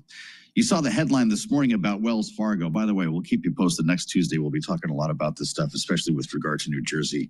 Wells Fargo's asset cap was lifted today by the Federal Reserve. It's been in place for 7 years. You saw them popping corks this morning, effectively at the New York Stock Exchange. Wells Fargo has been released from this cap that, as I mentioned, is 7 years old, having met the conditions, according to the Fed, required by an enforcement action imposed back in 2018 to remove the restriction.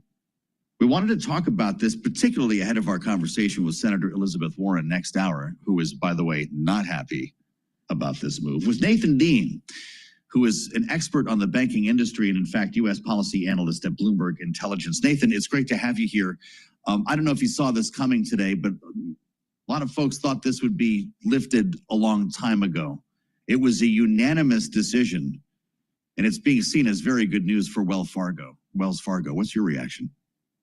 Yeah, so I think there was some anticipation that with the Trump victory, this was going to come in 2025. The stock's up 20% since November, and that's compared to around 4 to 6% for the KBW index. So a lot of this was priced in. But I would say is that, Wells Fargo for the last 7 years has been having this hang where they can't grow beyond 1.95 trillion in terms of assets. And now there's a lot of operational flexibility. That's the word that our chief banks analyst, Allison Williams, used in her note on this, is operational flexibility. So now that they're no longer under the asset cap, Wells Fargo has the ability to go out there and grow, most likely wholesale deposits. And when you put it in comparison over those 7 years, Citigroup grew around $2 billion, and then Bank of America grew around $1 billion in conjunction. Pretty wild statement from Senator Elizabeth Warren. As I mentioned, she's demanding 5 years now of exam reports, Nathan, from Wells Fargo. As a member of, and in fact, ranking member here of the banking committee, she says everyone here who made this decision should be embarrassed. Is she going to get those documents? No, she's not. I'll just say that, for her to get those documents, she's going to have to really try and use every leverage point she can. And part of the frustration here from the Democratic perspective is that, Wells Fargo still had some of its issues that it had to resolve. The reason why it took so long is because for every 2 steps forward, there was another issue that put them 1 step back. But I will say here is that, the decision to lift an asset cap, that's made by Fed staff. That's not exactly a political decision. So I think what happened here is that Fed staff went to their board and said, look, we think that the Wells Fargo has met all of its MRAs and MRIAs and all the other things that they had to do to actually lift this asset cap. And we would also note is that this vote was unanimous, including Michael Barr, who up until February was the Fed vice chair for supervision. So Elizabeth Warren has probably a lot of anger on this, but, I think a lot of it was also directed at the wrong folks.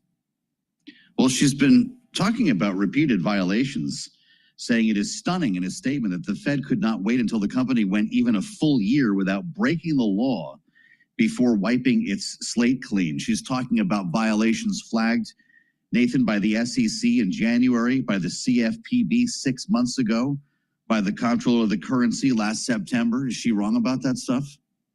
So there are violations and there are violations. I mean, the amount of consent orders and enforcement actions they had thrown at the banking industry is actually somewhat common. Obviously it's not good news for the banking industry, but there are violations out there that some banks get.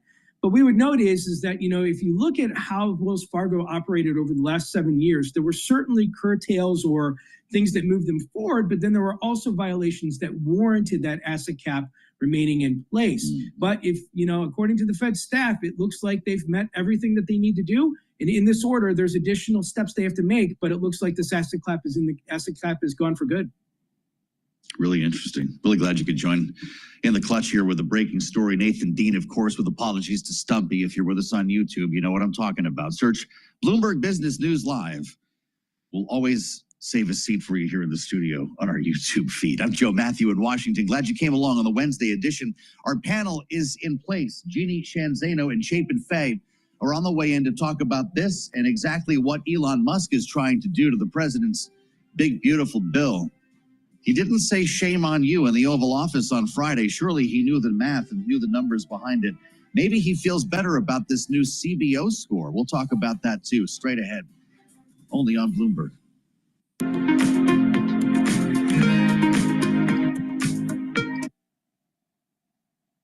Please go to my store, the-studio-reykjavik.com, and get the collagen. This collagen is a very high-quality collagen that's going to give you multiple benefits. It'll help with your skin, your hair, your nails, your musculature, your bones, your joints, your cartilage. Really important. It's a powder. You take it every day. This is a month's supply. You mix it with soft foods, filtered water, a smoothie, even milk. It's up to you. But take it every day to improve your health. Make sure you do some resistance training to help with that musculature, your bone density, and your joint health.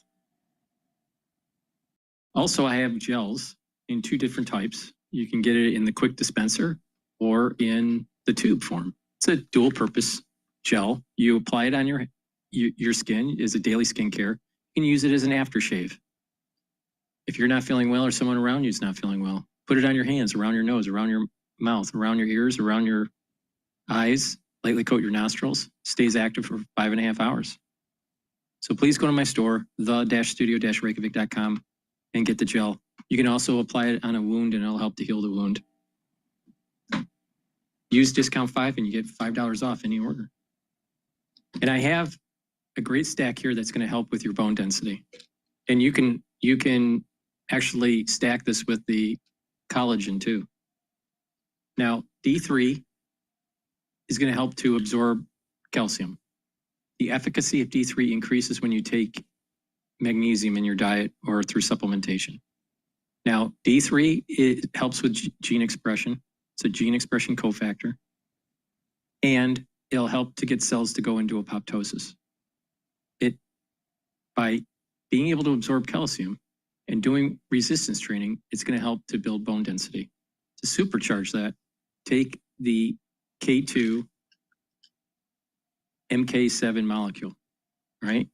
Stack them together, take them together, do the resistance training, and you're going to be building denser bone over time.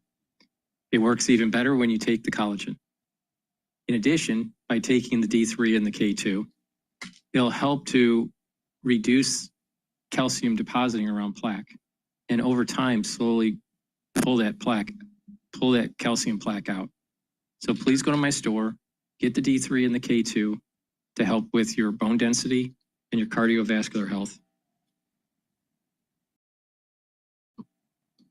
Again, use discount 5 and you get $5 off any order. The link is in the description of this video and all my videos. All right, let's see what today's been a little bit of a slow day compared to what has been happening early on in the day. You had economic data that was coming in that was a little bumpy for oil market and for the equity market, but everything kind of mean reverted back. So we're trading at 5,972. Again, 6,000 is the resistance level for the S&P 500. VIX is trading at 1775. Euro USD is trading at 114. Oil is trading at 62.69. And BITO is trading at 21.125. The resistance level for BITO is 2148. And the Japanese yen is trading at 142.69. There's a little bit of stress in the international market there. And based on the economic data, dollar is weakening. Okay. Natural gas is trading at 3.695. So it's hit a little bit of the top end of the range. You know, what I've been noticing is it wants to trade around 3.7 to about 3.5 or maybe 3.46, something like that.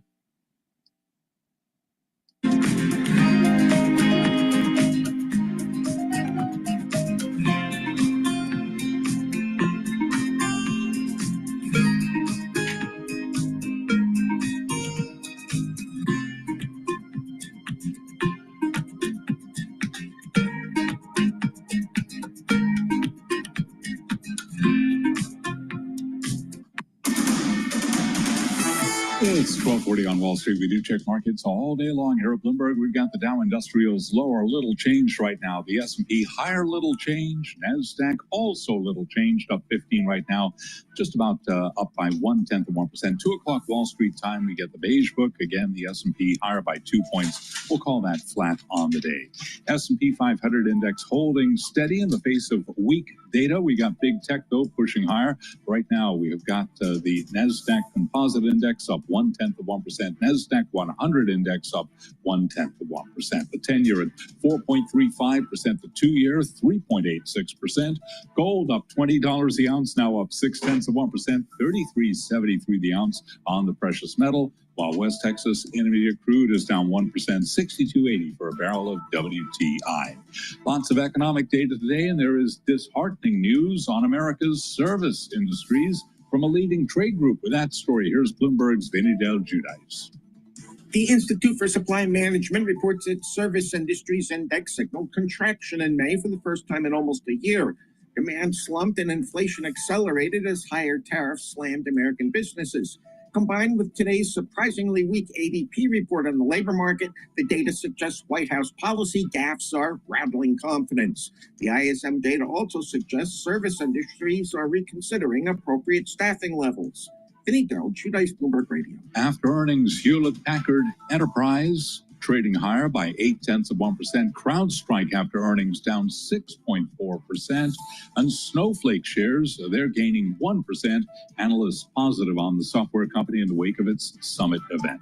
Again, recapping, S&P up 3, the Dow just turning around, a little changed, up now by 6. Balance of power continues right now, and back we go to Washington. Once again, Joe Matthew and Haley Lyons. All right, Charlie Pellet, many thanks to you. I am Joe Matthew in Washington, where we have breaking news. It happens every day. It sure seems like in the 12 o'clock hour Eastern time. This is straight from the White House. News of a 15-minute call. Donald Trump, Vladimir Putin. The president just posting on Truth Social. That's how we know about this. I just finished speaking by telephone with President Vladimir Putin of Russia. The call lasted approximately 1 hour and 15 minutes. I want to correct that. We discussed the attack on Russia's docked airplanes by Ukraine. This is important. And also various other attacks that have been taking place by both sides. It was a good conversation, Trump says, but not a conversation that will lead to immediate peace. Quite to the contrary, the president writes that Putin did say, and very strongly, that he will have to respond to the recent attack on the airfields, of course, referring to Ukraine's drone strikes deep in Russia that was in response to one of the most blistering missile attacks Russia has ever carried out against civilian targets in Ukraine. Now, apparently, we are leaving space for Vladimir Putin to respond again to the response. This post goes on to talk about a lot more, including Iran. And the fact, as the president says, time is running out in Iran's decision pertaining to nuclear weapons, which must be made quickly. He says he stated to President Putin, Iran cannot have a nuclear weapon, and on this, I believe, we were in agreement. It takes an interesting turn here now, as we leave space again for Vladimir Putin to continue attacking Ukraine. Donald Trump writes, President Putin suggested he will participate in the discussions with Iran, and that he could perhaps be helpful in getting this brought to a rapid conclusion. So we have a collab now, all of a sudden, with Vladimir Putin on Iran. We got to get to the panel on this. They didn't know they'd be talking about it. I didn't either. But that's how things go around here. Jeannie Shanzano, Bloomberg Politics contributor and Democratic analyst, is with us. Senior Democracy Fellow at the Center for the Study of the Presidency and Congress.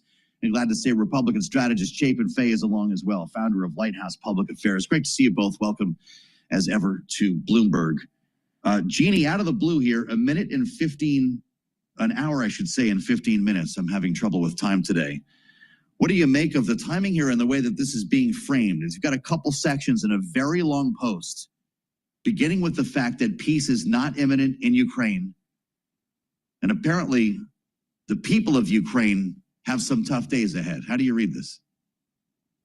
Yeah, I haven't gotten to read. I was just listening to you read it out, Joe. So thank you. I haven't gotten to read the post. We didn't know, at least I didn't know this was coming. I am always in favor of communication. I think that's a good thing that Putin are talking. I think the real concern here is that we have gone now about 130, 140 days since the president took office, and we have really not seen any movement towards peace in that region. In fact, what we've seen are a series of rejections by Russia, at almost every turn. The latest was when Donald Trump was in the Middle East and said, I'll go to Turkey if you'll meet, and that did not go off. So between that and then, of course, the attacks on both sides, I'm glad the president is sober in terms of the fact that it doesn't look like peace is in the offing anytime soon. I hope they continue to talk, but it doesn't seem to me we're any closer. And so what the Congress and the president are going to have to decide is what do they do to support Ukraine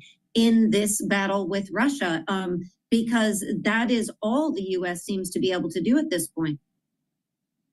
Does this feel like progress, Chapin, and should the president be acknowledging, as he is here, Vladimir Putin's need to respond to the attacks from Ukraine? I underscore or underline what Jeannie said. I mean, communication is always good, so maybe that's progress, but certainly on the ground, it doesn't feel like a lot of progress has been made yet towards peace. Listen, war is hell. That's why, you see this back and forth about retaliation, right? And it never ends and it constantly escalates. I think it's on President Trump to, be pushing a little bit harder on Russia and maybe even with Ukraine and forcing them to the peace table. I do think Ukrainians have that desire. I'm not sure Putin does. But I do think the communication is good and, a little bit of pushing and prodding. But again, Russia's a bad faith actor, right? They've proven themselves that over and over again. So it's very difficult to force someone like Vladimir Putin to come to a peace summit. It's really interesting, Chapin, because you have a good sense of what the MAGA community, I think, feels is important here. And you remember Donald Trump talking on the campaign trail almost every day about how he's going to end this war on day one. Does the MAGA base want Donald Trump to just pull out of this, walk away, be done with it? I'm not sure it's as simple as that. One of the things that we constantly talked about and heard from the president's supporters on the campaign trail is how much money and potentially U.S. resources is being spent in Ukraine on against a huge adversary like Russia, who simply can has the resources of the people to just continue this, hopefully not in perpetuity. But I do think he was elected on the promise of trying to end this war. I think the main word is trying, right? You can't run and promise to end a war like this. But I do think Americans in general, including MAGA, are running out of patience. Not necessarily with the president, but with the constant wars that we've just been so used to. That was really the mandate that the president was elected on, and he does need to figure out, like Jeannie said, how to sort of push, pull, prod, and cajole these two adversaries to the peace table. Jeannie, there are a couple of chapters inside this post, and if you're just joining us on Bloomberg Radio, we've just heard from President Trump, who met today, spoke by phone with Vladimir Putin for an hour and 15 minutes. The president calling it a good conversation, but not one that will lead to immediate peace. There are a few chapters in this thing, though, Jeannie. He goes on, as I was reading, to talk quite a bit about Iran. Some of the second half of the post, having told Vladimir Putin Iran cannot have a nuclear weapon, and now Putin suggests he might participate in discussions with Iran. And we can maybe, work together on this. What do you make of this duality of pushing for a deal with Iran while allowing Vladimir Putin to continue attacking Ukraine?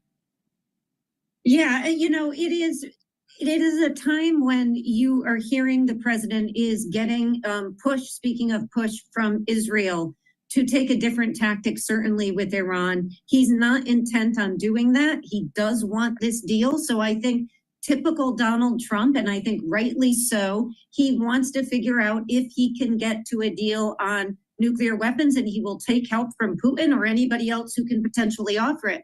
So I don't have a problem with that. I think the reality, though, is when you look at the situation, either in the Middle East as it pertains to Iran or in Russia and Ukraine, is there is a realism that has to take hold. The reality in Ukraine and Russia is that Vladimir Putin has zero incentive to stop.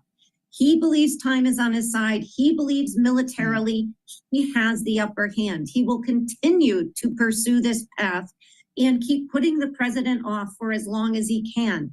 And so the question is, how do you drive him to the table, as Chapin was just talking about? And I think you're gonna have to do that by making him realize, number one, time is not on his hands, and number two, he's going to lose. That is gonna be really tough to do, but the way the US can do that is more military and intelligence support.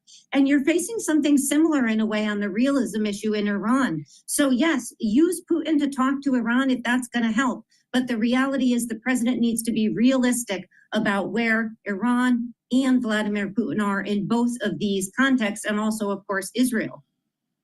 Well, it draws us to our scoop today at Bloomberg. The U.S. is refusing to provide air defenses to back the so-called reassurance force that the U.K. and France are planning for post-war Ukraine. But I'll back up a little bit here, Chapin, to something that you said, because this does bring us back to the discourse again on the campaign trail.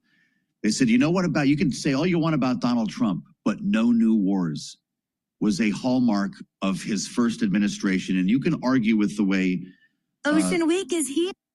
Said, but the fact is, there is a great allergy to foreign entanglements and getting involved in situations like we have right now in Ukraine. When you ask members of the MAGA community, Chapin, what are they saying about the idea of the U.S. as the president has recently threatened? I mean, again, these issues are very complicated, right? Recent political movements. It's America first, right? We don't want to be in a position where American men and women are put in harm's way for these other countries.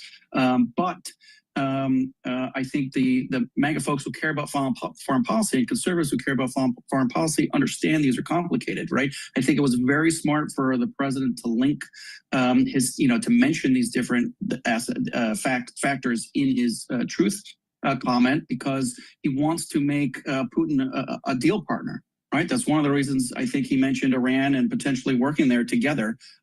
We don't want to bomb Iran. I don't think the president wants to bomb Iran, but we do need to stop them for various reasons, for the region, for the world.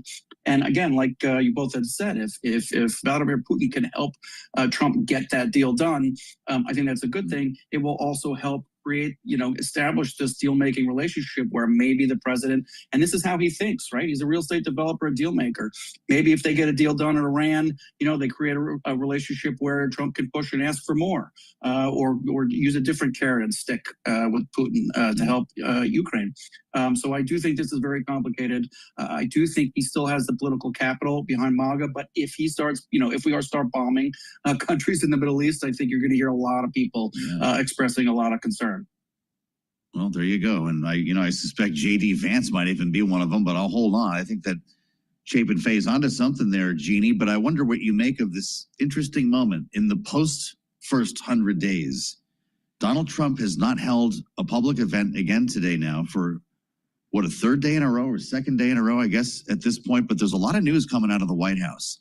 Is this an administration that's bearing down on more serious work? I think they've been doing serious work all along, but of course, the reality is that it is time consuming, for him to be out there speaking, but I suspect we will hear from him soon. I also think he's got a lot on his plate. I mean, not only talking to Vladimir Putin today, dealing with Iran, but he's also got a lot of domestic issues, and you've been talking about many of them, from tariffs to this reconciliation bill, and a fight, or some kind of debate with the wealthiest man in the world who was his supporter. So, he's got a lot on his plate. I think we're all curious to hear what he has to say about the reconciliation bill and Elon Musk's comments yesterday. Certainly, as this bill is going to be his one big chance to get his agenda put into place. And he got some good news from the CBO on the tariff front. So, that is a good sign for the president, but this bill is going to be essential to fulfilling his whole agenda. So I think we'll hear from him pretty soon. Yeah, well, I'll tell you what, we're definitely going to hear from him tomorrow with the German chancellor in town. This phone call and this readout from the president is going to inform that discussion a lot. We'll be doing that right at this time tomorrow. We have a great panel for you today, Gene. All right, so the S&P 500 is trading at 5,976, 5,977. So it's stabilized. VIX is stabilized at 1762. So we're just kind of cruising right along, right into the economic data at the end of the week. And oil has stabilized. It's trading at 62.65 right now. BITO is trading at 21.16. You know, so the ones that, you know, kept on saying, well, Bitcoin is really a replacement of the dollar. Well, is it really? Okay, so the dollar is weakening, all right, according, you know, relative to the majors. Why isn't Bitcoin appreciating? And because the equities have stalled, so has Bitcoin. Bitcoin is really heavily correlated to the equity market. Not just the ETFs, but Bitcoin itself is heavily correlated to the equity market and has no real fundamental value.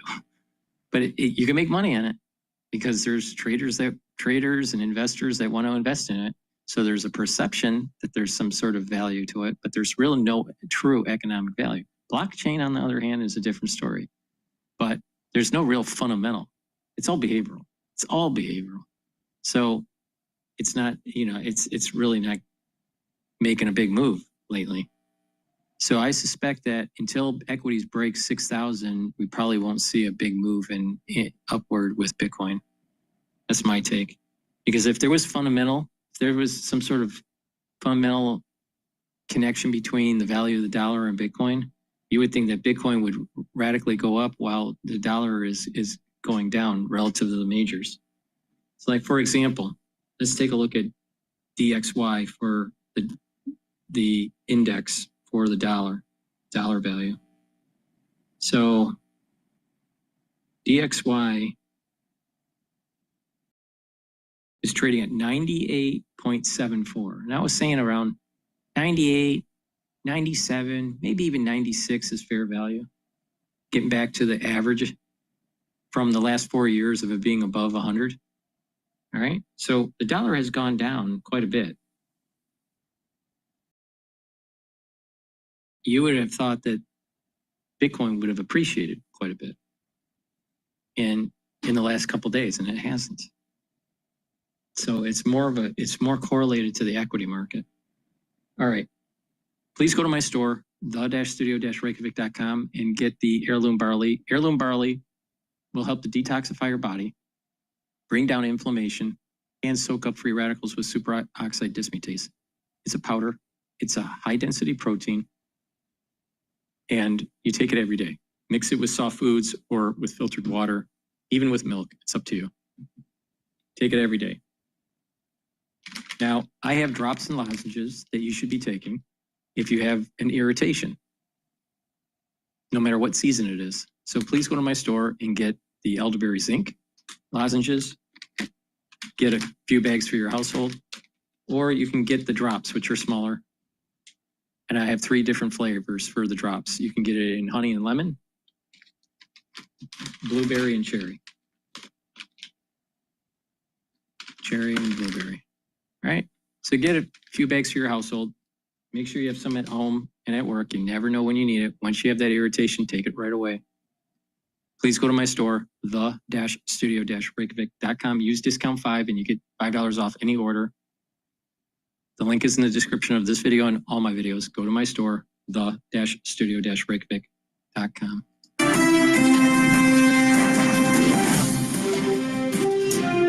Live from Washington, D.C. Another meeting of the minds. President Trump says he just got off the line with Vladimir Putin. Welcome to the Wednesday edition of Balance of Power. As news of this phone call, more than an hour in length, breaks today, and the president now suggesting that peace is not imminent in Ukraine.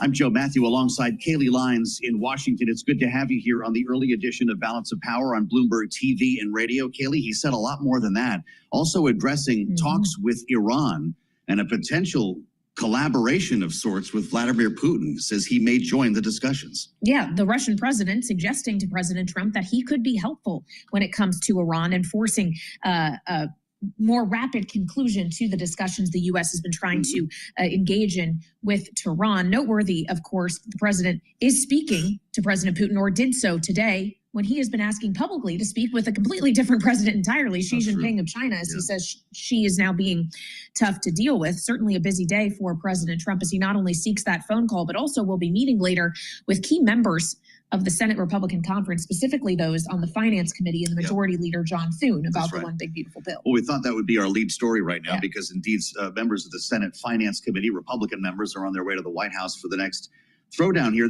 That group will include a number of holdouts, including Ron Johnson, who says he's a no, flat period, unless this changes. But Kaylee, the CBO may be the best thing that happened to Donald Trump today in that conversation. Yeah, he hasn't expressed too much happiness with the CBO and its scoring of his tax bill, which, according to their report today, says will add $2.42 trillion to the deficit over the next 10 years. But they also say his tax cuts will reduce the deficit by $2.8 trillion, or tariffs, that is. The tariffs will help pay for this. Will help pay for it. So maybe the offset conversation is a real one. We'll get into all of that this hour, but we begin, as always, with a check on the markets. And for that, we turn to Charlie Pellet up in New York. Hey, Charlie. Hi, thank you very much, Kaylee Lines. Great reason to keep it locked into Bloomberg Television and Radio. Lots of moving parts to this market today. Bottom line here, we do have the Dow higher by 45 right now, up 0.1%.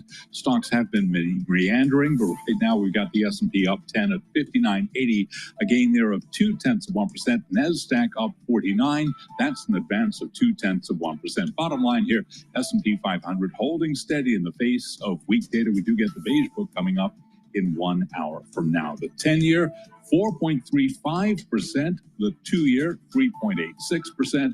Gold up $20 the ounce, up 0.6%, 33.74 right now, while West Texas Intermediate crude is retreating by 1.2%, 62.63 a barrel on WTI. Wells Fargo shares are higher after finally escaping that Federal Reserve asset cap that has restricted its size for more than 7 years, unleashing the firm from the unprecedented punishment in a major win for CEO Charlie Scharf. Today, Wells Fargo up by 0.9%.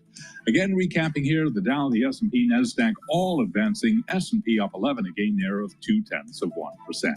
Balance of power continues right now. And back we go to Washington. Once again, your hosts, Joe Matthew and Kaylee Lines. All right, Charlie Pellet in New York checking on the markets for us. Thank you so much. Meantime, here in Washington, we are following breaking news that we just got from President Trump, courtesy of his Truth Social feed, where he informed us he just spoke to Russian President Vladimir Putin by phone for over an hour.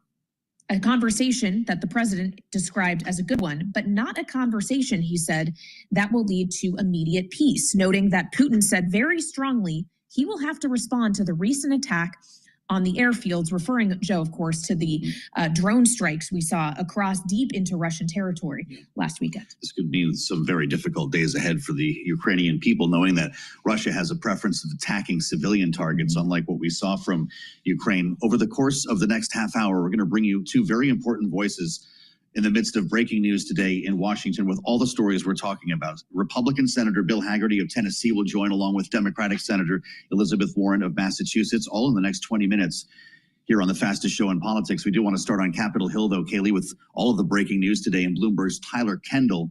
First, Tyler, welcome back. On this phone call, lasted over an hour, Trump and Putin. What else do we know?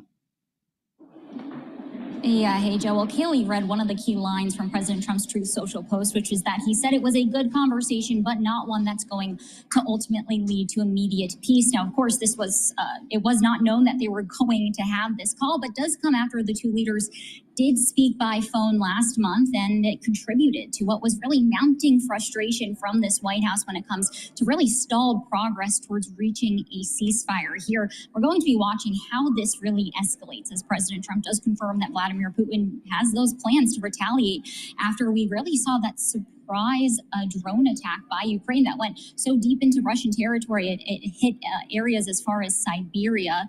Now, we should say that earlier today, Vladimir Putin did come out and he dismissed the idea of meeting face-to-face with his Ukrainian counterpart, something that Ukraine says ultimately needs to happen if there is going to be progress when it comes to these talks. It also comes against a broader backdrop of a Bloomberg news scoop earlier this morning that the U.S. does not have plans to provide air defenses to back a reassurance force that would comprise of the United Kingdom and France that has been trying to convince the United States to give some firmer security guarantees moving forward here that would back any potential deal. So we're Closely how this ultimately ends up developing, because as you well know, the U.S. has gone to Russia before with a potential plan that could even see freezing the the battlefield lines where they were, but that hasn't been enough to move the needle in really a significant way as of yet.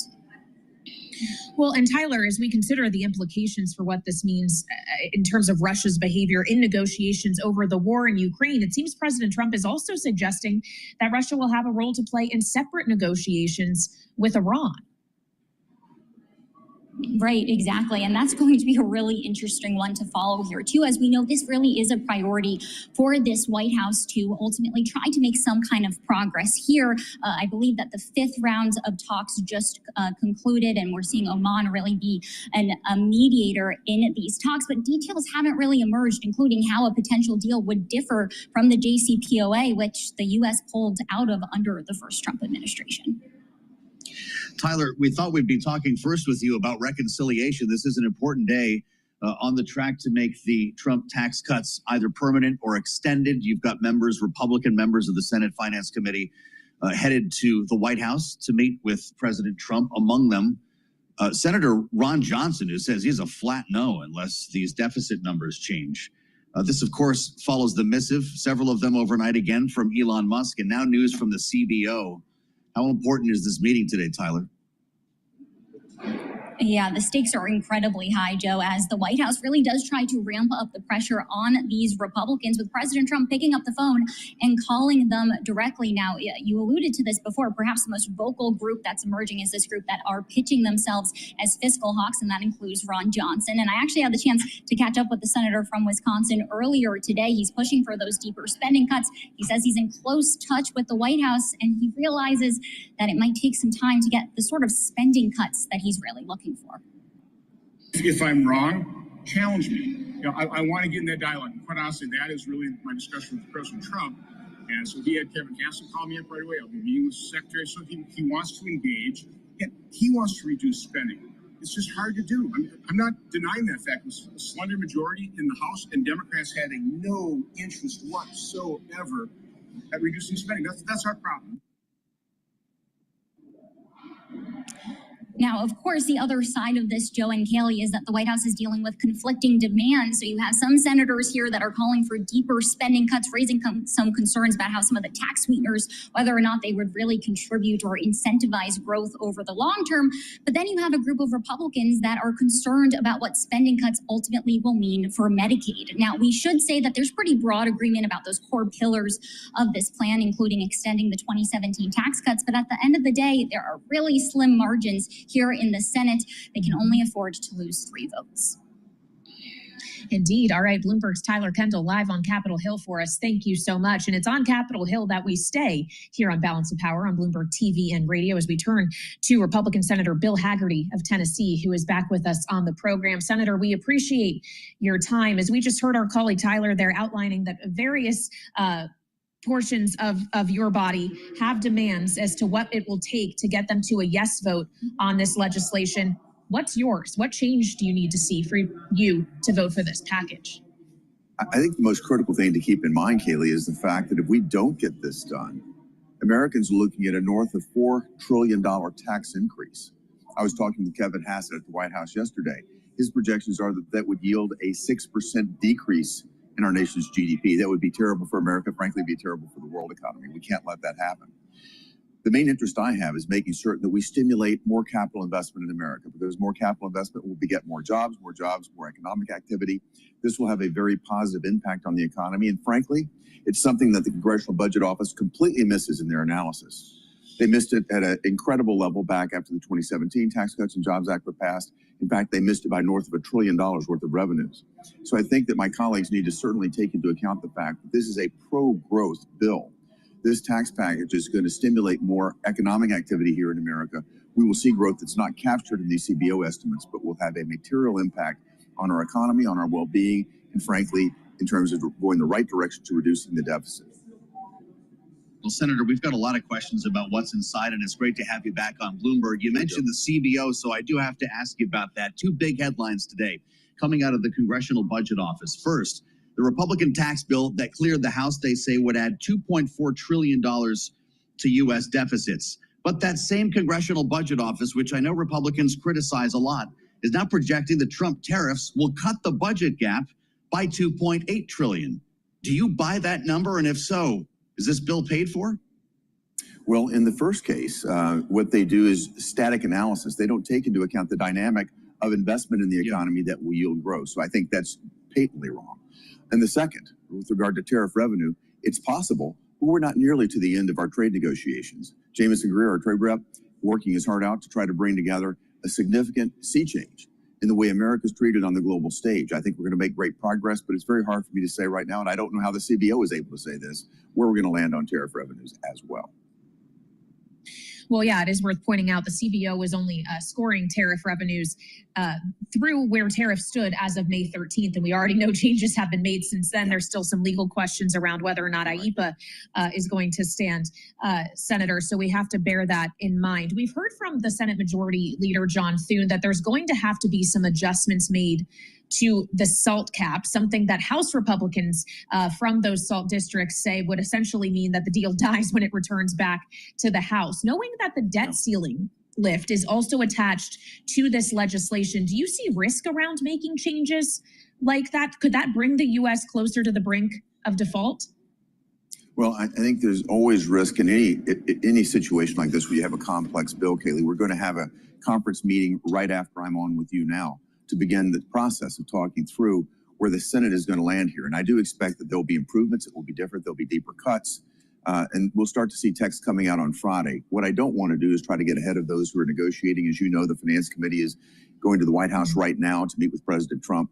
This is a process that's underway, but I can say this at a very high level. My colleagues in the Senate want to see more cuts, more deficit reduction, but at the same time, I've been encouraging everyone to move expeditiously, to make certain that this happens extremely quickly, because the United States economy needs certainty.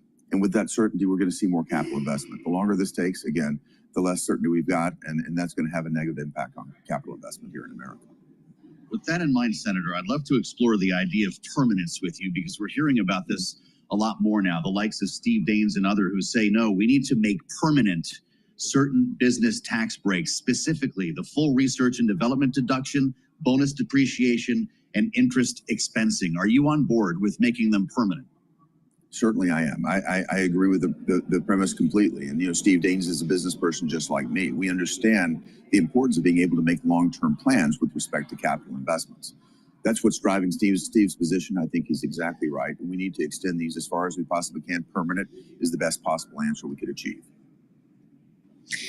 Senator, of course, while you and your colleagues are working on reconciliation, there is also actively underway an effort to advance the stablecoin legislation, the Genius Act. Last time you were on with us, we talked about some of the various amendments that were being put forward, which you said are being worked through. Have you had direct conversations more recently with either the Majority Leader or Senator Roger Marshall about whether or not the Credit Card Competition Act is going to become a real factor here? Yes, those conversations are underway. I certainly respect the process that we're addressing. But right now, this really isn't about policy, nor is it process. We're just trying to get floor time right now to get this processed.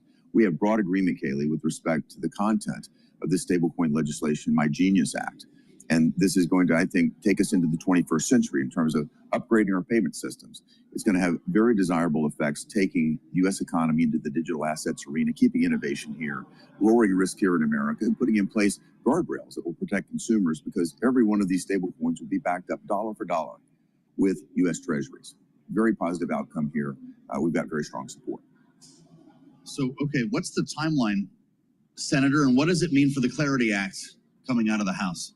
Joe, the timeline is the key issue right now.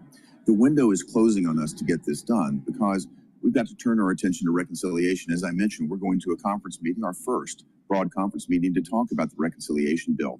We need to get the Genius Act passed. We need to get it on the floor, and that's where my discussions have been with the leader and with my colleagues, is getting that time on the floor as soon as possible. I'd like to start it today, tomorrow. But I'd like to get that time on the floor as soon as possible, so then we can turn our attention to dealing with the Reconciliation Act and getting more confirmations across the floor. And when will your attention, Senator, turn to market structure? And when the time comes to actually look at a market structure bill, how akin do you expect it will be to the Clarity Act that was just introduced in the House last week? Well, there's been a great deal of good work that's been done in the House. A lot of questions have come up in the process of building the stablecoin legislation that have been more appropriate to market structure. We're focused on it. We've already begun the process of building it here in the Senate. Again, as I mentioned, a lot of it's natural outgrowth of the stablecoin legislation that we've been pushing forward. So we're going to turn our attention immediately to that. But I think the most immediate thing that will happen is the reconciliation bill coming to the floor of the Senate. In the meantime, I pledged to President Trump I would get this done in the first 100 days if I possibly could. We've exceeded that by a bit. But President Trump wants to see this legislation on his desk. J.D. Vance was at the Bitcoin conference in Las Vegas just last week saying he wants to see a clean bill in front of him on stablecoin legislation in front of President Trump, and I think we can get there.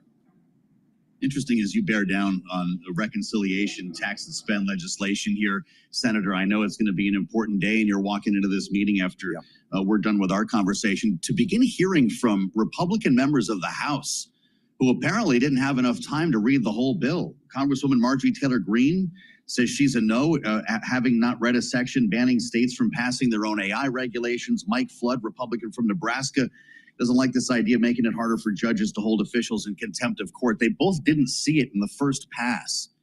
Have you had a chance to read that bill? I haven't gone through the entirety of the bill. We're in the process of reviewing all the text that just came over in the past couple of days. But again, we're moving on it. The Finance Committee is at the White House negotiating it right now. The text is in process, and it's an item that's in motion. I understand that there may be items here that not everyone is happy with, but at the end of the day, we're going to have to compromise and get it done. I'll come back to the original point. The American economy needs this certainty, and I'm going to be working my heart out to make certain that we deliver the best possible product we can here. But I'll remind you as well, this isn't the last bite at the apple. We'll have the opportunity to have another reconciliation process coming up fairly soon. So we're going to find a number of other opportunities to improve the situation here in the American economy, achieve some of the other objectives of our legislators. And we can, if we don't solve it all here, we'll have another opportunity to do that. Well, Senator, you will have an opportunity as soon as tonight to vote for the confirmation of Mickey Bowman to be the Fed's new vice chair of supervision after the cloture vote passed earlier today. This comes just a day after the Fed officially lifted the asset cap on Wells Fargo. Starting today, is this a new era of banking regulation in the United States? I certainly think so. Michael Barr took us in exactly the wrong direction. And I'm very glad to see someone with the sensibilities of Mickey coming into this position. She's going to do a great job. What we need to do is return to the overarching mission of making certain that our capital markets are as competitive and safe as they possibly can be. Get out of the business of these extraneous, policy issues, whether it regards climate or other sorts of issues that essentially make the U.S. economy less competitive. And the gold plating that Michael Barr attempted to do, making us subject to even more regulations than the Europeans, only hampers American capital formation. Mickey has a very different point of view, and I'm very excited to see her come into this role. Well, it is interesting seeing this asset cap lifted on Wells Fargo today, Senator. Your colleague, Elizabeth Warren, who's going to be with us a bit later this hour, is asking for 5 years of exam reports from the bank as a member of the banking committee, having suggested that they have not gone a year without breaking the law. Her statement says it's stunning. The Fed could not wait till the company went a full year without breaking the law before wiping its slate clean. Should she get those documents? Should the committee see them? I'm all for transparency, Joe, and I'm all for having committee members have access to the information that they need, but I'm not about to respond to something that Elizabeth Warren has said just based on what she probably doesn't have. She doesn't have access to the documents at this point, so I don't understand her leveling these accusations, but she's wanting to do that.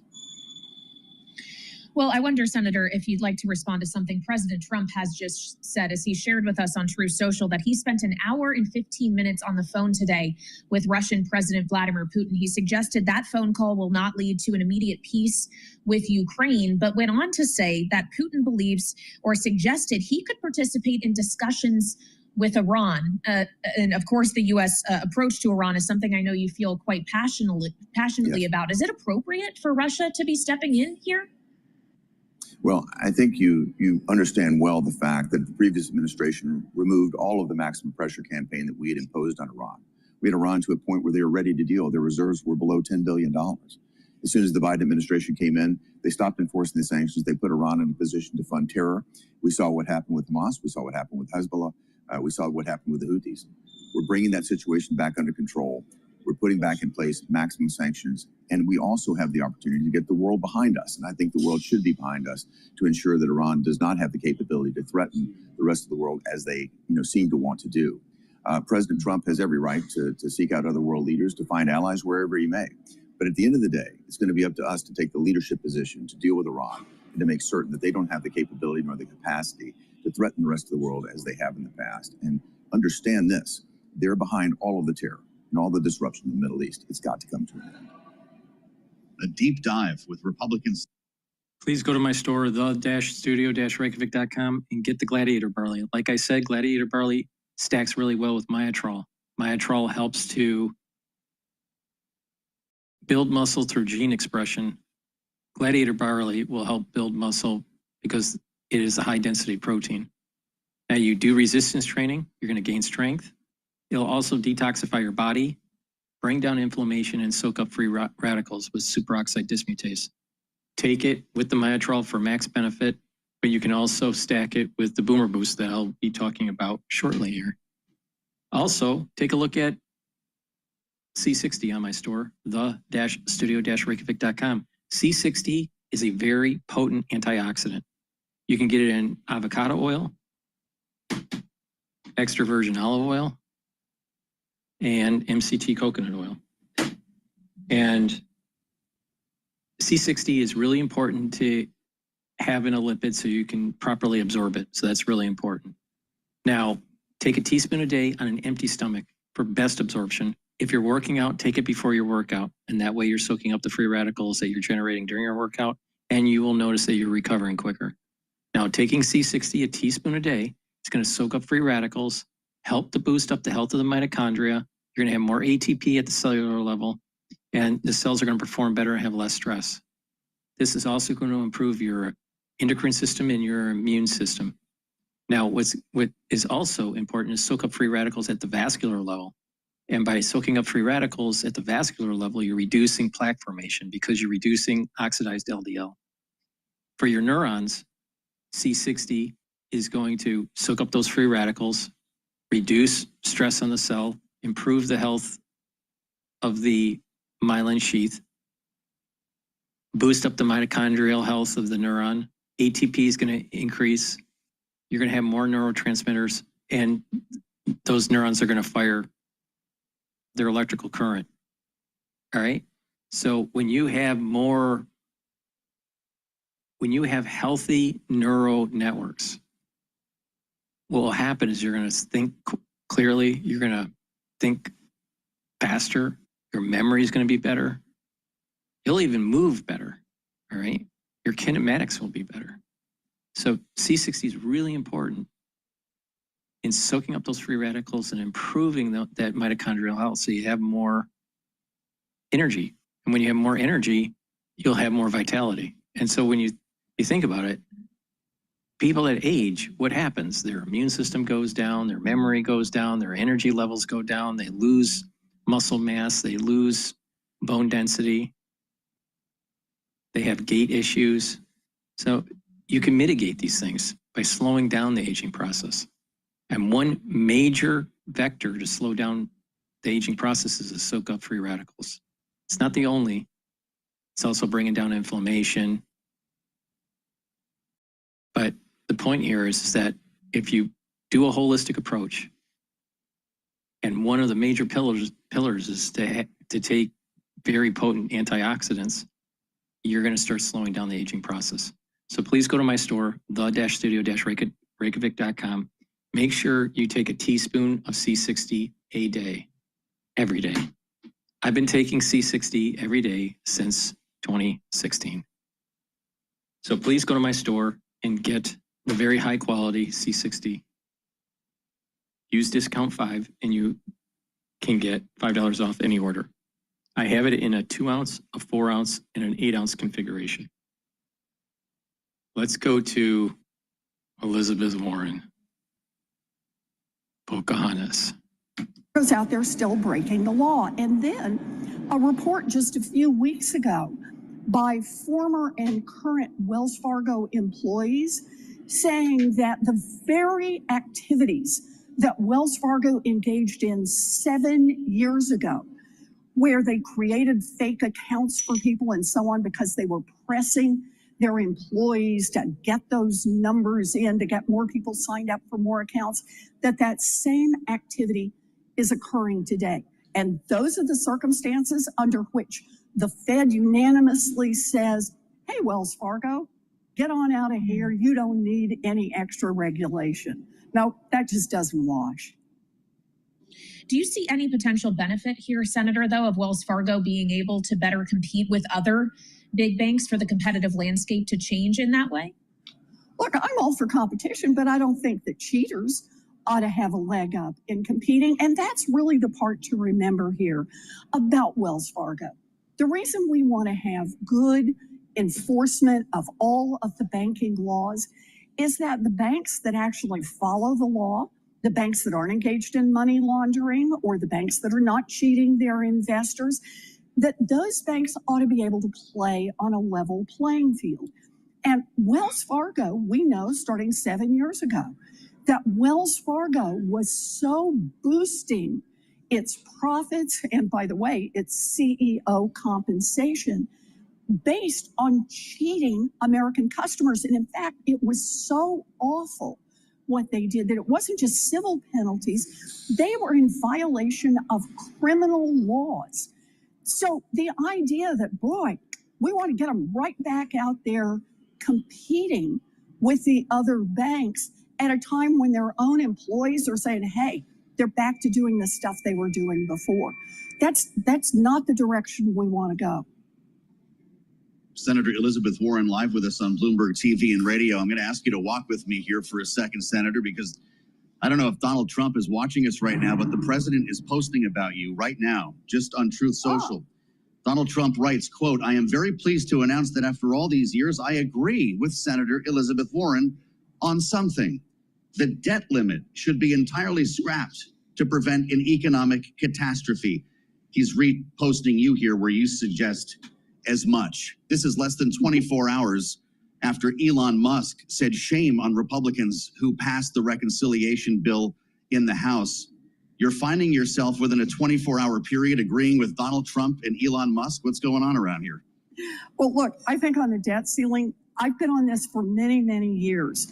The debt ceiling is just something that's been used as leverage in negotiations. The United States should never, never threaten to default on its debt. We should get rid of this debt ceiling altogether.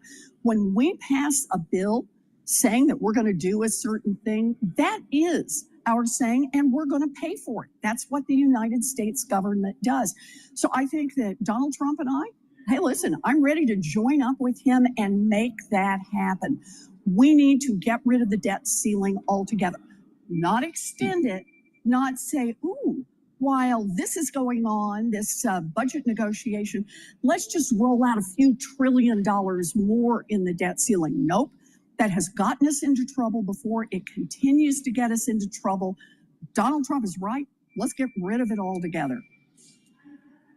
Well, so Senator, if we are to see if the Senate and House cannot get this reconciliation bill through in time for the mid-July request the Treasury Secretary has made to avoid bumping up against the X date, would you support an initiative like that separately, a legislative effort to eliminate the debt ceiling before that X date comes? Yeah, look, we should do it now. There's no reason to delay. Donald Trump is exactly right on this. It's what I've been arguing for literally for years, and that is get rid of the debt ceiling. It's serving no function except for holdout parties to try to use in negotiations. And that makes no sense. That doesn't serve our nation. But we should do that now. It doesn't need to be tied to anything. It doesn't need any special date on it. Ask the Republicans. They're the ones in control of the floor. Let's bring that to the floor right now. It's a simple piece of legislation. I'm ready to go on it. I think it's the right thing for us to do. Senator, I want to ask you from your perch on the Armed Services Committee about what else we heard from Donald Trump today. He had an hour and 15-minute long call with Vladimir Putin. At the end of the call, he wrote about it and said that peace is not imminent in Ukraine.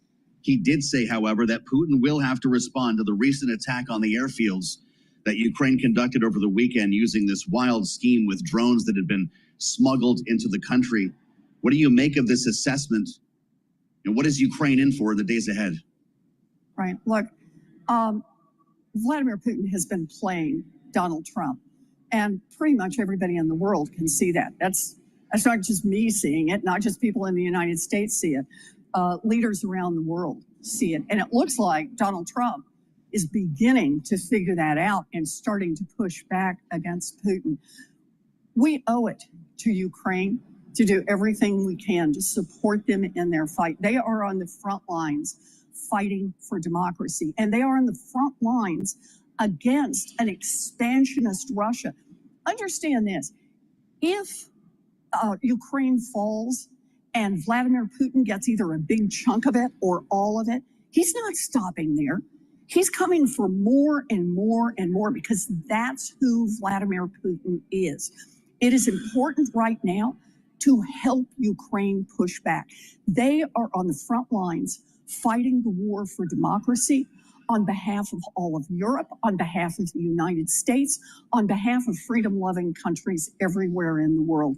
And we should give them all the support we can.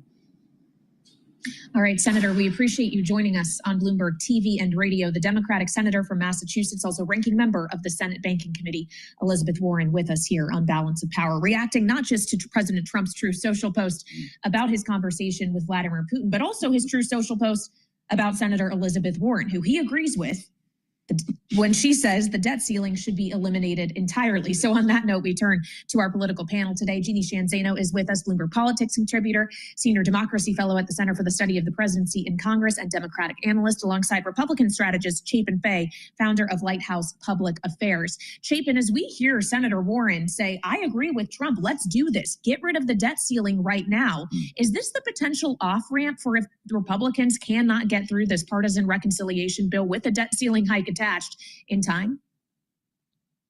Well, what wild times we're living in, right? Cats and dogs are living together. Elizabeth Warren and Donald Trump are almost praising each other publicly in agreement. But yes, to answer your question, I do think this is a way maybe to grease the skids there, grease the wheels, so to speak, and get a deal done. By the way, this is how throughout history, American history, this is how big deals get done, and how major programs, like some of the programs the Big Beautiful Bill are arguing over right now, get done, right? Compromise and agreement among people on the left and the right. So I think this is good news. I mean, I have always seen, I think MAGA sees Donald Trump as a deal maker on behalf of the American people, and they have faith in him to do that. It will be wild to see them support Elizabeth Warren in the same endeavor, but we'll see. That was a wild moment. We have to stop down and acknowledge what just happened here. The president's posting about Elizabeth Warren while she's live on the air with us. Jeannie, is that how this ends? With the debt limit? He's your biggest fan, Joe and Kaylee, so I love it. You can't help but to watch. He can. Who can help but watch you guys? The reality is that I love his post too, which is strange because it seems to me he's calling for some bipartisan movement forward. He ends the post by saying, let's get together, Republicans and Democrats, and do this. I'm not sure if that is just limited to the debt ceiling, which absolutely needs to be scrapped, but it should also pertain to this issue of the reconciliation bill overall. So I don't know if it's a bad sign for the president that the Republicans aren't moving on the bill, so he's reaching across the aisle, or a good sign that he's just found religion that he needs to work across the aisle. But I'm in favor of you two bringing the parties together like this. I love this. Getting a lot done here. Balance of power. That's what we aim to do here. Chief, and finally, we just have a minute left, but President Trump and Republicans overall have had a lot of words about the CBO in recent days that they've shared, specifically poo-pooing essentially their estimates on the tax bill. But now the CBO says tariffs could reduce the deficit by $2.8 trillion over the next 10 years. Is that argument now nullified? I don't think so. I mean, this is sort of some of the sausage being made that always spills out into the public. And if the CBO says something you like, you support it, you use it as a proof point. And when the CBO, goes the other way, you can do what the Republicans are doing recently. But it is helpful to have the CBO give some numbers that can help an argument and push things forward for sure. Jeannie, what's your thought on this when it comes to the CBO? I think I know your answer, but I think Republicans are suggesting that the broken clock is right once a day when it comes to CBO's take on tariffs, but CBO is broken when it comes to scoring the tax cut bill because it doesn't use dynamic scoring. Am I warm on this? You are hot, Joe. Let's say you're hot. The reality is that the CBO, I think, is a good day for the CBO because they giveth and they taketh away. You know, as you guys have been talking about on the tariffs, they are, you know, supporting what the president is doing. I mean, not partisan wise, but in terms of the impact on the deficit. And yet, when it comes to the issue of the reconciliation bill, they are, you know, underscoring the fact that this is going to increase the deficit an awful lot. So I think it's a good day for the CBO because it shows that they are indeed bipartisan, or nonpartisan is probably a better term. But the reality is that the president and the Republicans are going to have to really get their head around what Elon Musk, what so many people have been talking about. You simply have a math issue when it comes to the reconciliation bill. You cannot add 2.5 trillion plus to the deficit and call yourself economically or fiscally responsible. I know Russ Vought and others are out there saying about this static scoring and all of this. The reality is the CBO is running the numbers right. Elon Musk and others know how to run the numbers. This doesn't add up. So you either have to cut spending or you have to increase taxes. It's pretty basic. We just heard that from Bill Haggerty. Broken clock is right. Yeah. Twice a day. I do want to follow up on your point on Elon Musk, though, Jeannie. To what extent is he actually credible in his contentions that the budget deficit is a problem and Congress is making the wrong choices here, knowing that A, his companies benefit from massive government contracts, and B, as the Speaker of the House was quick to point out, he also wanted those EV credits that this bill rolls back to stick around. So maybe there's a bit of a personal issue here. Yeah, I mean, certainly as it pertains to the NASA administrator, as you mentioned, to the EV mandate, to Starlink, he apparently wanted to maintain his special status as a special government employee. All of that is true, but the reality is Elon Musk knows how to do this math. And anybody who looks at this objectively, there is no way that you can make the claim that it doesn't add an enormous amount to the deficit. And we will be strapping our children and grandchildren with a government and really a country. It's not just the children and the grandchildren, it's us. This is going to be coming due in our lifetime. Not only that, we're going to see the ramifications of it with higher interest and more stress in the currency market and in the bond market. And the crowding, what is called the crowding out effect by economists, where if you create too much debt, then there's a crowding out effect in the economy, and it's just, you can't. There's not enough growth that takes place. There's not enough productivity and growth in the economy. Can't spin your way into prosperity. But there's no question that he has input, and like Jeannie and you all said, he knows the math, he knows the numbers, and he's trying to shape the legislation just like the president and every other special interest. I mean, I wouldn't call them special interests in the negative way, but that's what happens right now when you're in this precarious situation. While they're reconciling the two bills and trying to get this passed without destroying the economy and the budget, and Elon Musk has always been an honest broker in my mind on the numbers, on the math. So that's what he's doing. I don't see him as a disgruntled employee. I think he's doing his part to continue doing, his part. Chapin, you and frankly, Jeannie are both joining us from New York. So I want to ask you about the contention the majority leader has made that there's going to have to be adjustments made to the SALT cap deal that was struck in the House, lifting it from $10,000 to $40,000. Chapin, if that adjustment is material, do you see any way in which those SALT caucus Republicans are going to be able to vote for this package when it returns to the other chamber? It's going to be interesting to see. They have sort of boxed themselves into a corner, fighting for this, some of them, and some of them sort of are going to go along. So it'll be interesting to see what the final outcome is. But this is a huge deal in New York and in their districts, and in some of these Republican members' districts in particular, in the suburbs, like Congressman Lawler, right? Sort of the northern suburbs of New York City. And this is a critical issue to them and their reelection in some cases. So I think you're going to see some of them fighting for it really hard, and I think some of them are going to, go along quietly and hope for the best. Great conversation with our panel. That's Chapin Fay, Republican strategist. All right. Please go to my store, the-studio-reykjavik.com, and get the Boomer Boost. Boomer Boost is a 68 nutrient compound. It's very comprehensive. Read the label on my website. It's the-studio-reykjavik.com. You can get to the website by clicking the link. It's in the description of all my videos. But this 68 nutrient powder, you mix it with filtered water or a smoothie or soft foods like how I take it, or even milk, but take it every day. Take it for your breakfast or for your lunch. It replaces your breakfast or your lunch. You'll save money. You'll lose weight. Your energy levels are going to go up. Your metabolism is going to speed up. And within 72 hours, you're going to start feeling the effects. You're going to have more vitality and a steady burn of energy. You'll also have better concentration. Brain fog will go away. You're going to sleep better.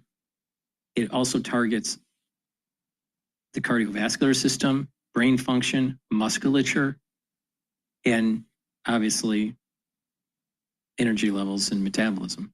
So please go to my store, the-studio-reykjavik.com. Take it every day. There's a big scooper. It's a month's supply. Take it once a day. And it works even better if you take it with either heirloom barley or gladiator barley. And with the barleys, that's going to bring down inflammation, soak up free radicals with superoxide dismutase, and help to detoxify your body and build strength. And when you stack them together, you're controlling your A1C levels even more. So please go to my store, the-studio-reykjavik.com. Get the Boomer Boost. This is a very important part of the core protocol. It's the fourth pillar. The 4 pillars of the core protocol are the following. Max 14, max 35 or cleanse for the first pillar to boost up the immune system. C60 to bring down free radicals. Ashwagandha, lignans, and turmeric are to help to boost up the immune system and help with the cardiovascular system. That's the third pillar. And Boomer Boost is the fourth pillar. So please go to my store, the-studio-reykjavik.com. Thank you for listening. For the ones that have been listening on my website, the ones that have been watching the live stream on Rumble and on YouTube. Just as a reminder, I also do a pre-market open morning coffee show on X. It's about for half an hour or 45 minutes.